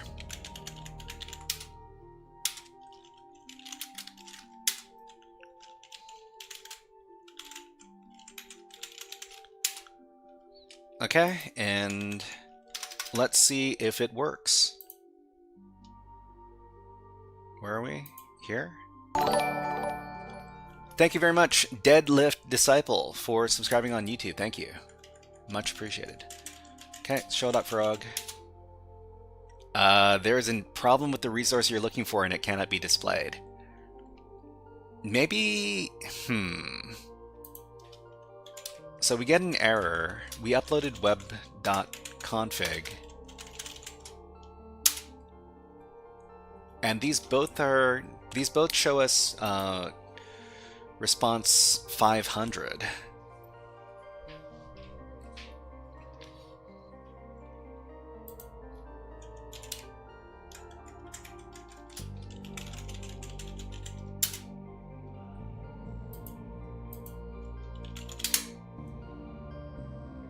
This stuff all got it all got uploaded.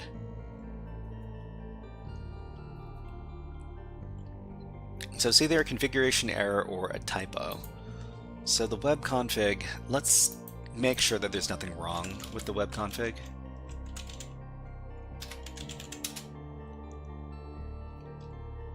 Start.frog, verb. Well, verb star means we can use any HTTP verb we want, right? Custom extension handler. So maybe it really doesn't like the custom extension handler here.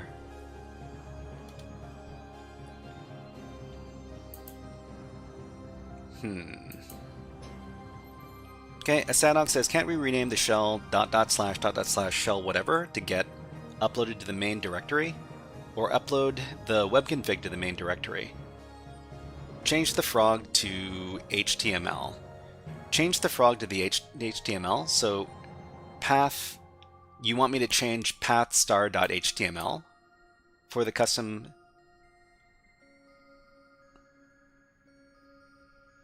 So what kind of shell is it? Do you need to provide a parameter to execute a command? So the shells that we've been working with, they're web shells that require like post requests. I don't know if I can show you.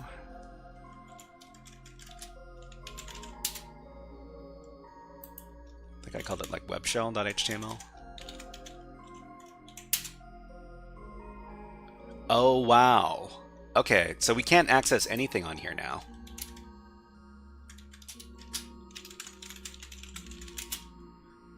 Yeah, okay. I think something really went wrong after we uploaded the web.config. Okay, we got a break happening right now. So everybody, let's watch these birds having a little argument. We'll be back in 50 seconds. Just need to take a little water break.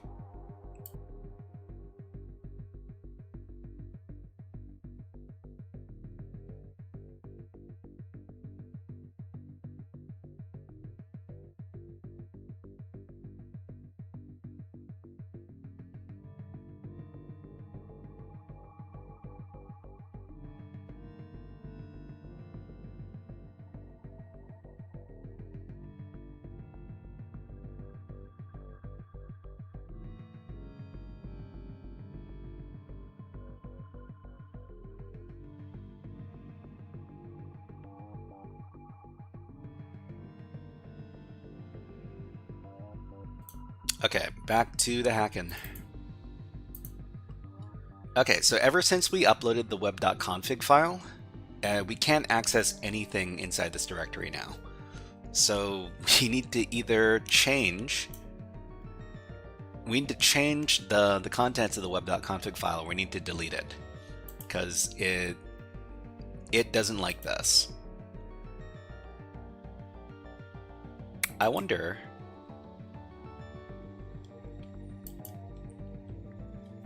So in double extension, we probably need to do shell.aspx.html.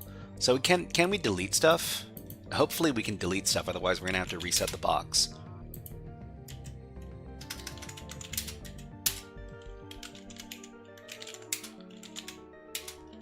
Okay, so let's delete web.config, because I think this is what's causing the problems. Delete.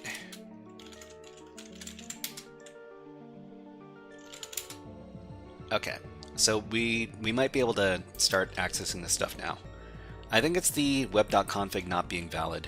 Okay, so Omar says, quick question, I've finished most of TryHackMe's free content and the pre-security rooms, and I've just finished Active Directory, and then I hit a paywall, and I have no idea where I should continue learning. So Omar, what kind of role are you aiming for in cybersecurity? Like, I understand that you've completed a lot of TryHackMe rooms, but what role are you aiming for? Diva says you could try Unix 2 DOS, the config file, before uploading in binary mode. Probably not the solution. So Unix 2 DOS.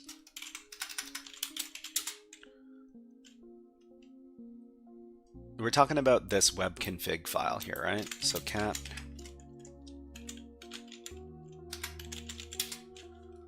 this thing, run Unix 2 DOS on it.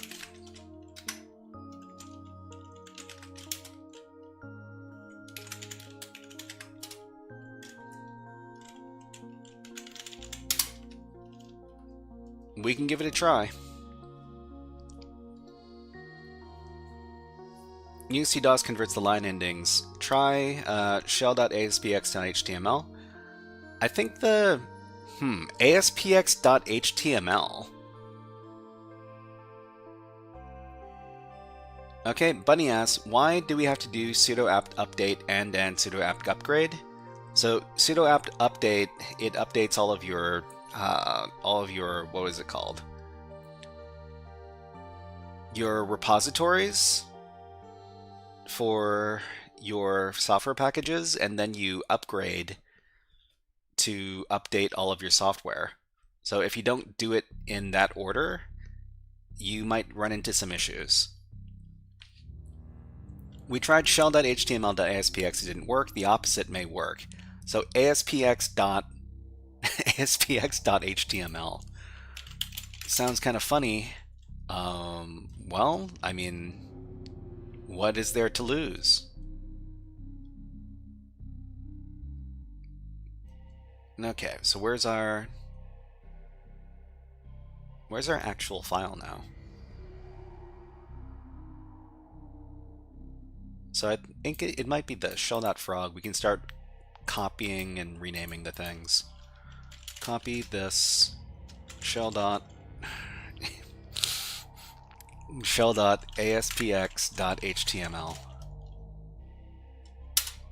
Sure.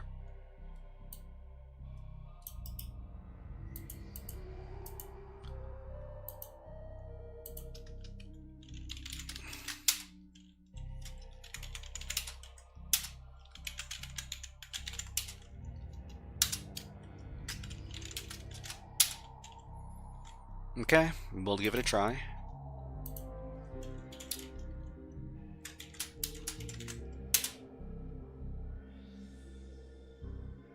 I'm pretty sure, I mean, it's the same kind of thing that we got when we uploaded the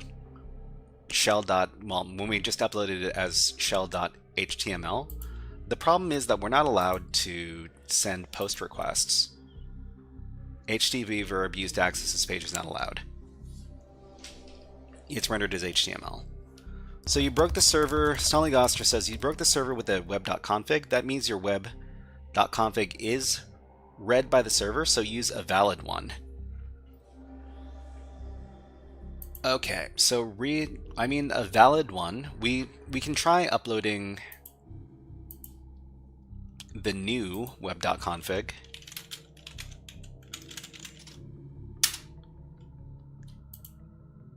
And, oh, the other thing that we were supposed to do was we were supposed to move it around in binary mode. So let's delete it first. Delete web.config, and then binary, and then put web.config. And then we can see if everything breaks now.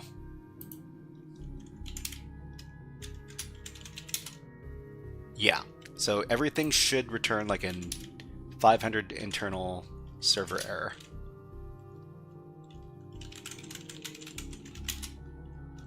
Okay. Anyways, let's delete the web.config again.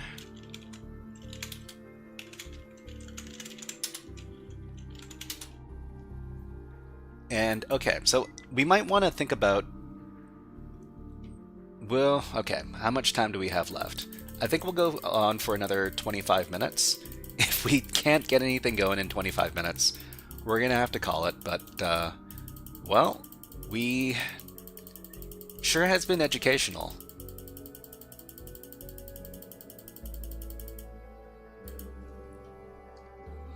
Okay, so somebody who mentioned web.config is being read by the server, use a valid one. So let's see. We got the original from here. So system.webserver handlers, custom extension handler. Thank you very much for subscribing, Nitin. Thank you. Thank you very much. Much appreciated. We tried doing this. Didn't work.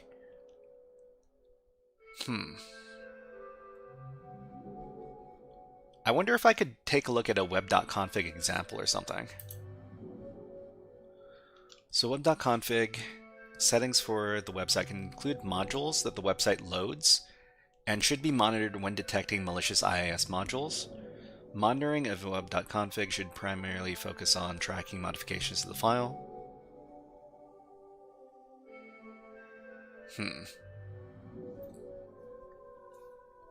Use all bypasses out there in the same file. This could help. IIS-config. Yeah, let me take a look at your link there, SysOS Master. Could try the IIS-7 classic mode config right under the other one. Yeah.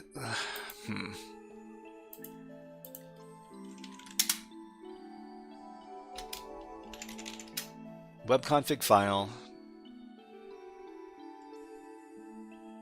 So let's see. Configuration of AskNet core module web config.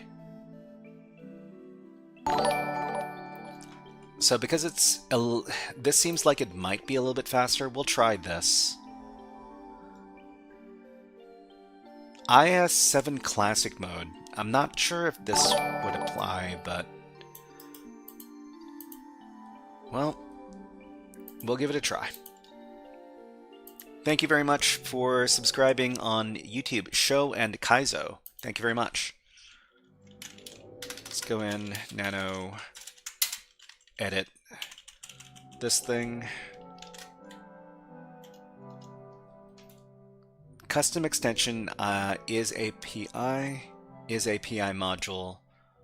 So path is, let's just do frog. And we'll put frog here as well. Okay.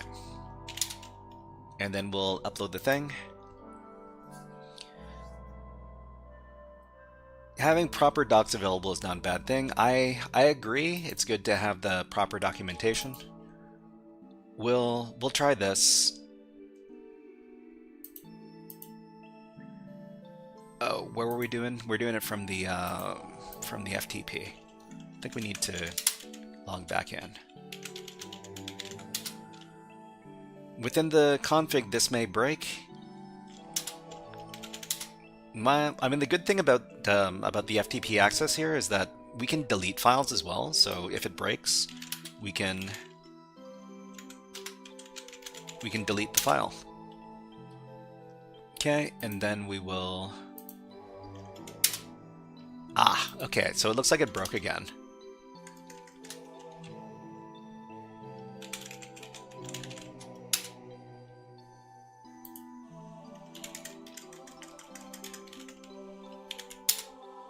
Yeah, nothing works now.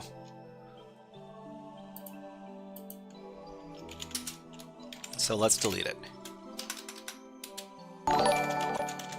Thank you very much. I'm Ganesh for subscribing on YouTube. Welcome into the stream. Okay, so delete it. Oh, can't do it. Gotta log back in. Ooh, I think the box closed on me again. We've been working on this box for 2 hours. Yeah, I should try the null bytes. Let me try the null byte solution next. Okay, so this is coming on hour number 3 working on this box. Thank you very much for the support and the suggestions. I very much appreciate it. Omar asks, SOC analyst is on the blue team, right? If yes, that's what I was going for. Oh, Omar, yeah, you're trying to go for SOC analyst? Sorry for responding to your message late. But yeah, you were talking about SOC analyst work. You say that you've done a lot of stuff on TryHackMe. I mean, TryHackMe has some TryHackMe has a legitimate like SOC analyst certification, right? TryHackMe Cell 1. You must have seen this.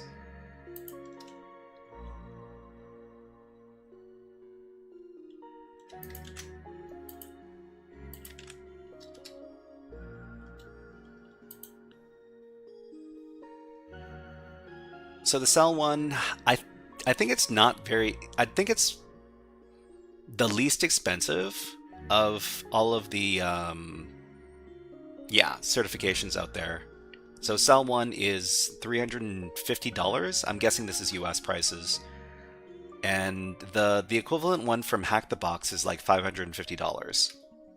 Skyrun says, can you explain what you're doing? Oh, we're trying to hack a Windows machine, but the Windows machine is not letting us...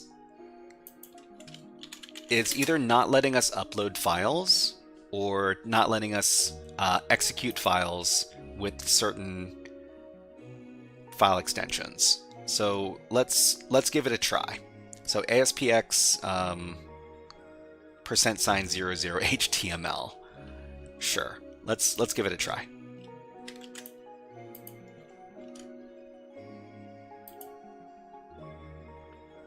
CompTIA Sec Plus is probably worth it more. So add dot before HTML. Okay, so we've got our...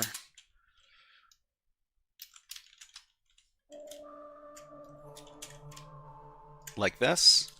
So we'll copy shell.frog and we'll rename it shell.aspx something funky HTML.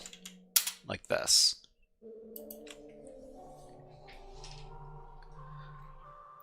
Okay, let's see. I've seen it, but it's paid. To be honest, I want some free resources for now. Okay, no worries. Sally Oscar says, Sec Plus is worth it if you're going into any DoD space. Okay, let's try uploading this thing.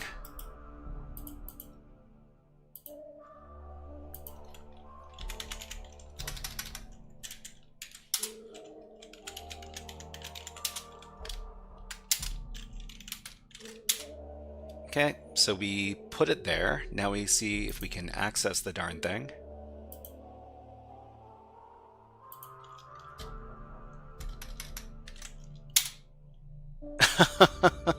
Invalid URL. Okay, so I guess it doesn't like this null byte. What was the other null byte? There was a couple of variations, right?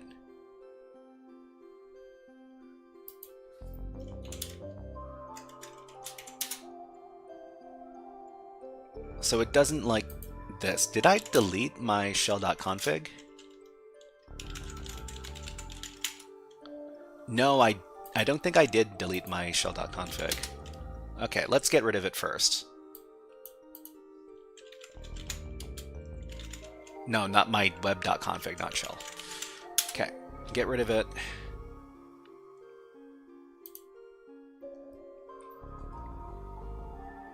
Okay, Baz Rick asks, which operating system are you using? Are you using a different program for the virtual machine? I mean, The virtual machine is running a Windows system, and I'm currently doing my attacking from a Kali Linux machine. So deleted. Let's try accessing this thing. Yeah, so we've got access to this thing again. It doesn't like the null byte. It doesn't let us access ASPX files. Okay, Artifact says, if you don't mind, could you explain why are you using ASPX and not Python or PHP? Yeah, I mean, we're dealing with the Windows server, and Windows servers don't run PHP or Python by default. They do run ASP and ASPX.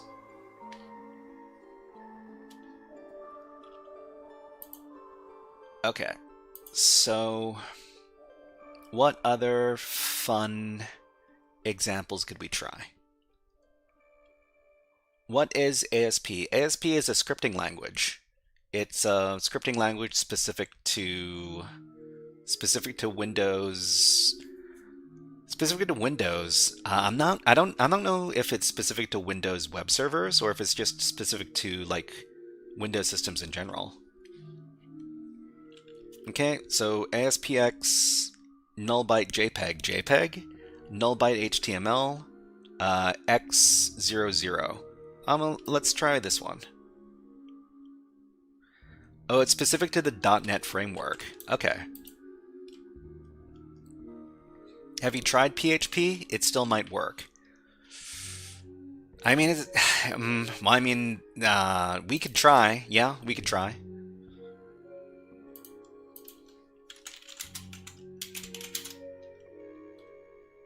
Let me try this next trick first. So we'll try the different null byte. I don't know if that's gonna go. Okay. Let's try it like that.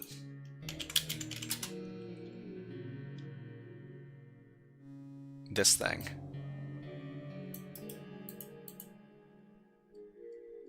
Okay, go back. Exit. Get back in.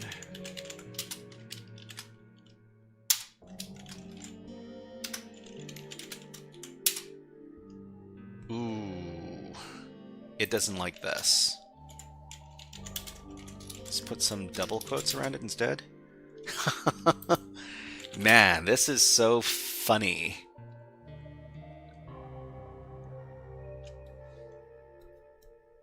This looks so funny.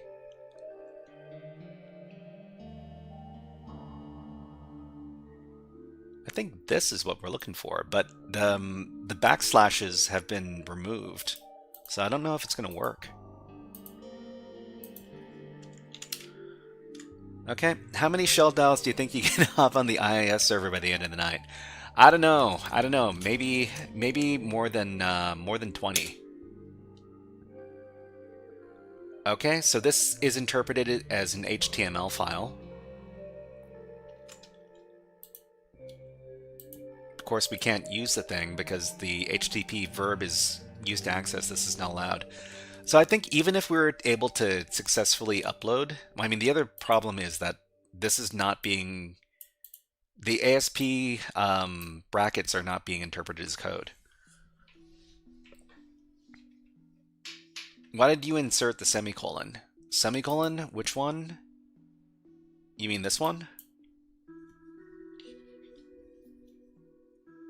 Okay, I know it's unlikely, but it's not like IIS can't run HT at all, and I have seen this. So let's try PHP. Let's try like a PHP. Let's try a PHP web shell. Actually, let's just try a PHP reverse shell. What do we do? I think we should just try like a PHP like test shell. So something that just runs a simple command.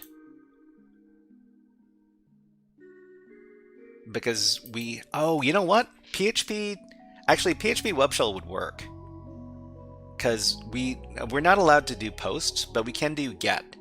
And most of the PHP web shells are going to get the command through a URL parameter, right? Yeah, so let's get like a really small one from over here, the tiny one. This one.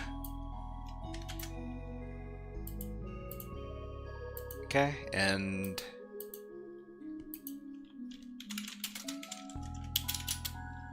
shell.php.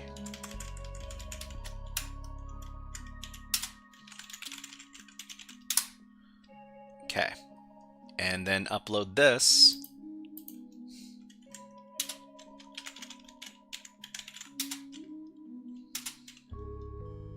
Put shell.php. And then try to access the thing over here. Okay, can you try aspx.aspx or aspx.asp? The same double extension. I don't think I've tried that.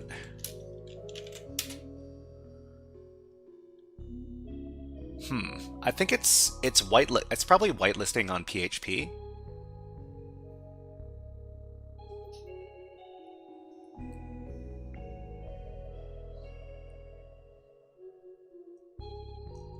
It's whitelisting on...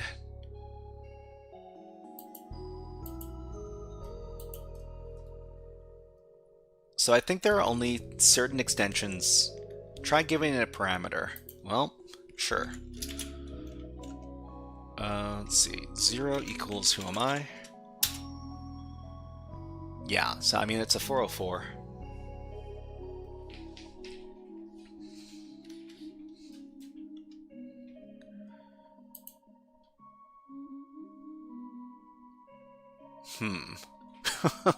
Should I press the cheat button? I don't have too much time left. Maybe I should press the cheat button and find out what the actual answer is. I've talked to other people before about whether or not they should use write-ups. If you use the write-up and the alternative is you don't learn anything and you don't finish the exercise, okay, probably the %00 null byte would work. Just use URL encoder. I'm curious. Okay, let me try LM's trick.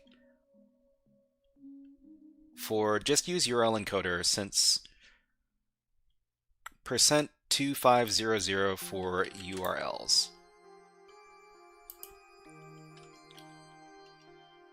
Yeah, okay. Let's try what LM was suggesting over here. So it's like rename the thing to something like this. That's double encoding, which doesn't make sense here. And thank you very much for subscribing, Austin C. It's already there? Oh. Anyways. Okay, let's learn, okay? Let's go and take a look at the walkthrough. We will learn what is actually going on here.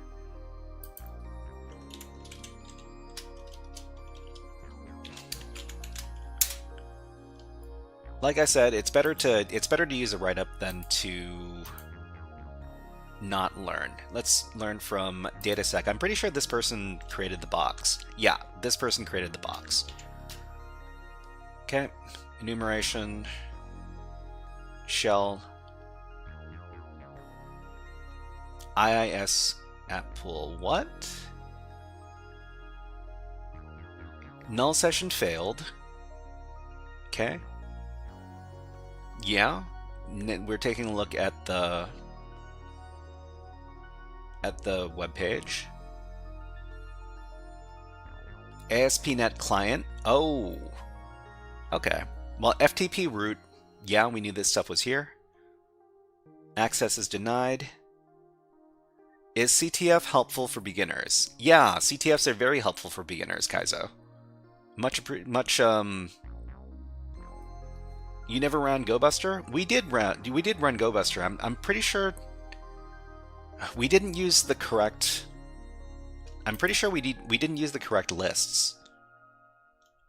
I think that there's a custom list that we should be doing, we should be using for IIS servers. The funny thing is that I thought that we would be able to find ASP.NET Client. Oh. No, this was... How did I miss this? So ASP.NET Client is here.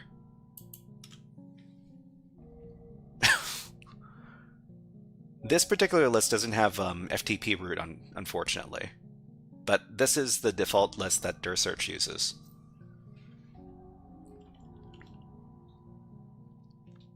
And thank you very much for following, Kaizo. Thank you. Okay, let's go back. So right.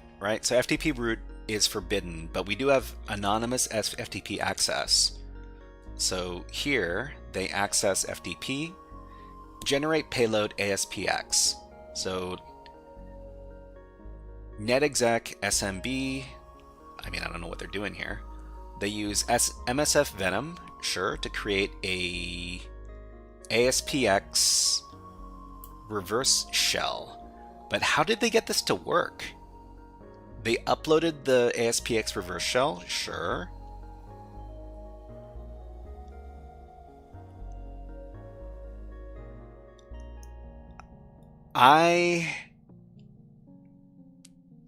They were able to upload an ASPX reverse shell and then access it to get a reverse shell.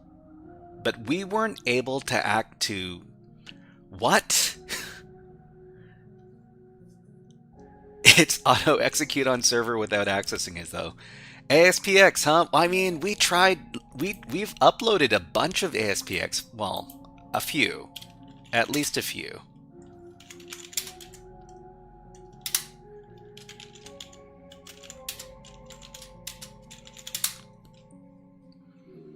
We've got ASPX files here, only we weren't able to execute them from the web. The ASPX is compiled, it's getting executed once, and then it gets flagged. Maybe that's the difference. Maybe he's using a compiled ASPX. Oh, okay. I mean... You know, most of the time I like to use web shells before I use reverse shells, because it usually seems like the sneakier way to do it. But you know what? MSF Venom. What is the payload? So we want to do like, I'm pretty sure I can generate it over at rev shells.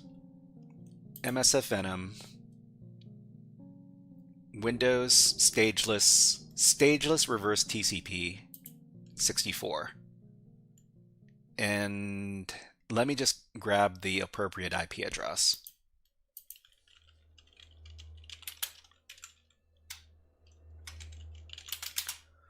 So the appropriate IP address is this one. Okay, just set it to ASPX and everything's the same. They're in the list. Okay, let me go back here. So if anybody's wondering which website we're using to generate these reverse shell payloads, that's it. Okay, and we're looking for staged ASPX. We're looking for, I usually like stageless, but they don't have anything that's stageless for ASPX. That's fine then, okay.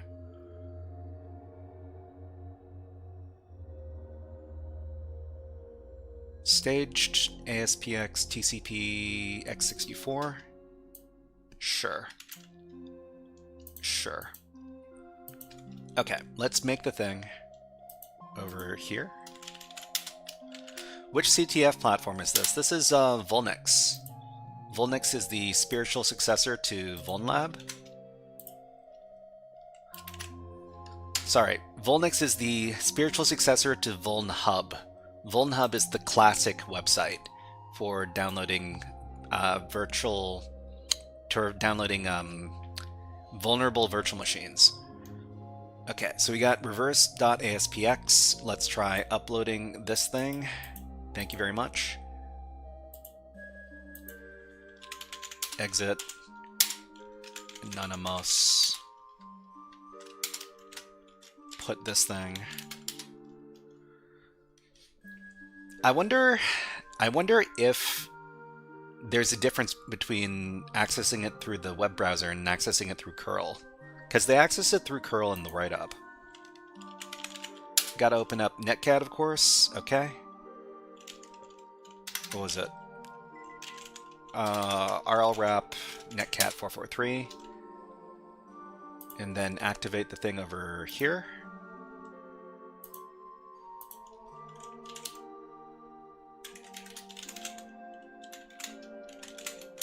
Oh, that's not how you spell it. Have to spell things properly. Okay. Now it executes. Wow. Didn't you make it an interpreter? Did I? I don't think I did.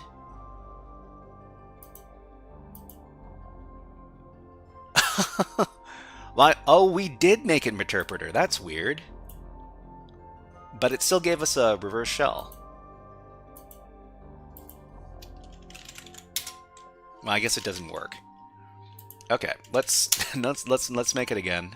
Make sure that it's not an interpreter this time. Sorry, everybody. It's been a long night. Okay, so we don't want interpreter. Why does it say interpreter here? We want in x64 stageless.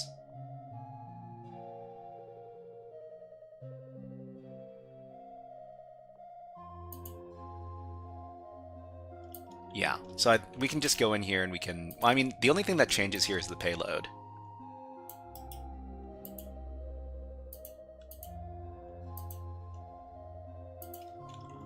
Okay. So not interpreter, just regular old reverse TCP x64 reverse.aspx.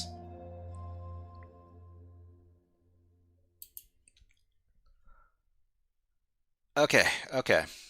Well, thank you very much for the command, Sick in the Mind. It's just I was tunneled in on on what I was doing. We'll probably end the stream after we get access, but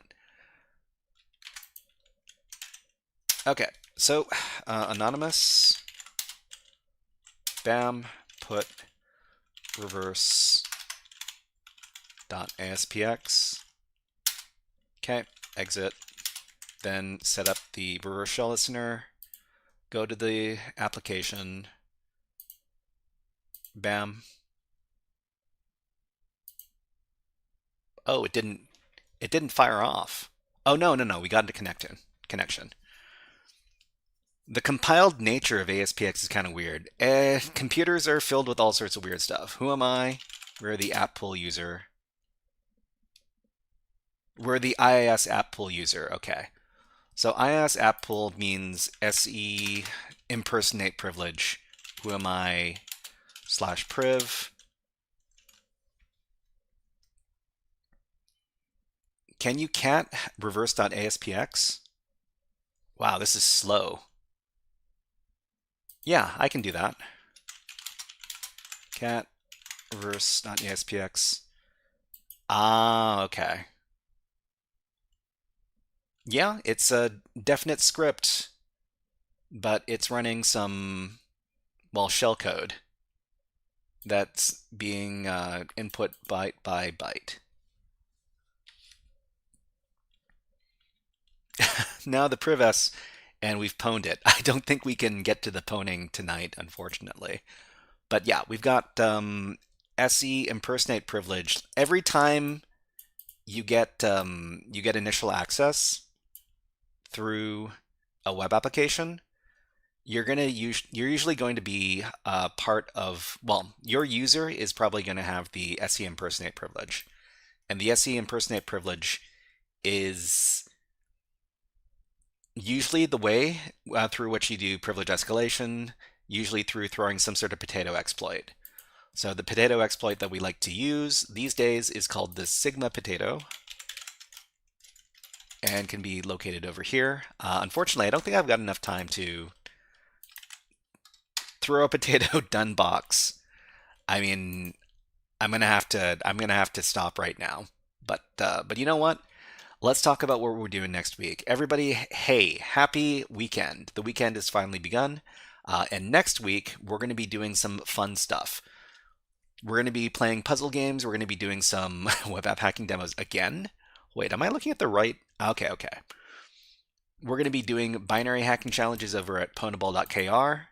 Wait, this is what I'm doing right now. I need to change my schedule. It's a little bit not great. Okay, and then we're going to be doing some advent of code with our Python skills for the ancient year of 2015. We're going to be doing some Docker Labs demos, and then we're going to be doing more reverse engineering. And the last thing we're going to be doing next week is we're going to be finding IRL security groups, so cybersecurity groups.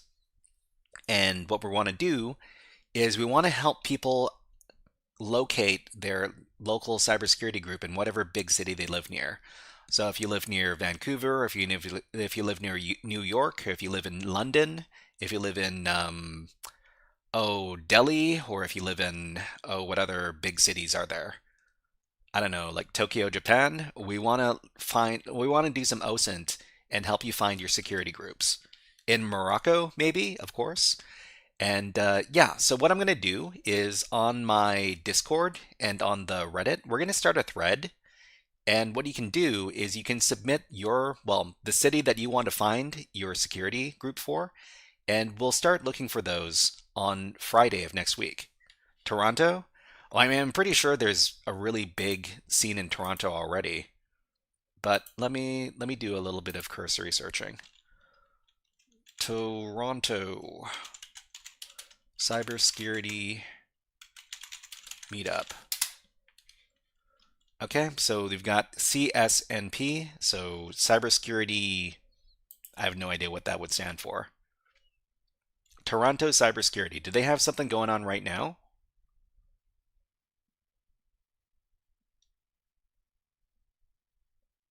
What events have they done recently? I don't think they've done anything recently, but let me give you the link for this, just cause. London, like which one? There are like 12. Are there?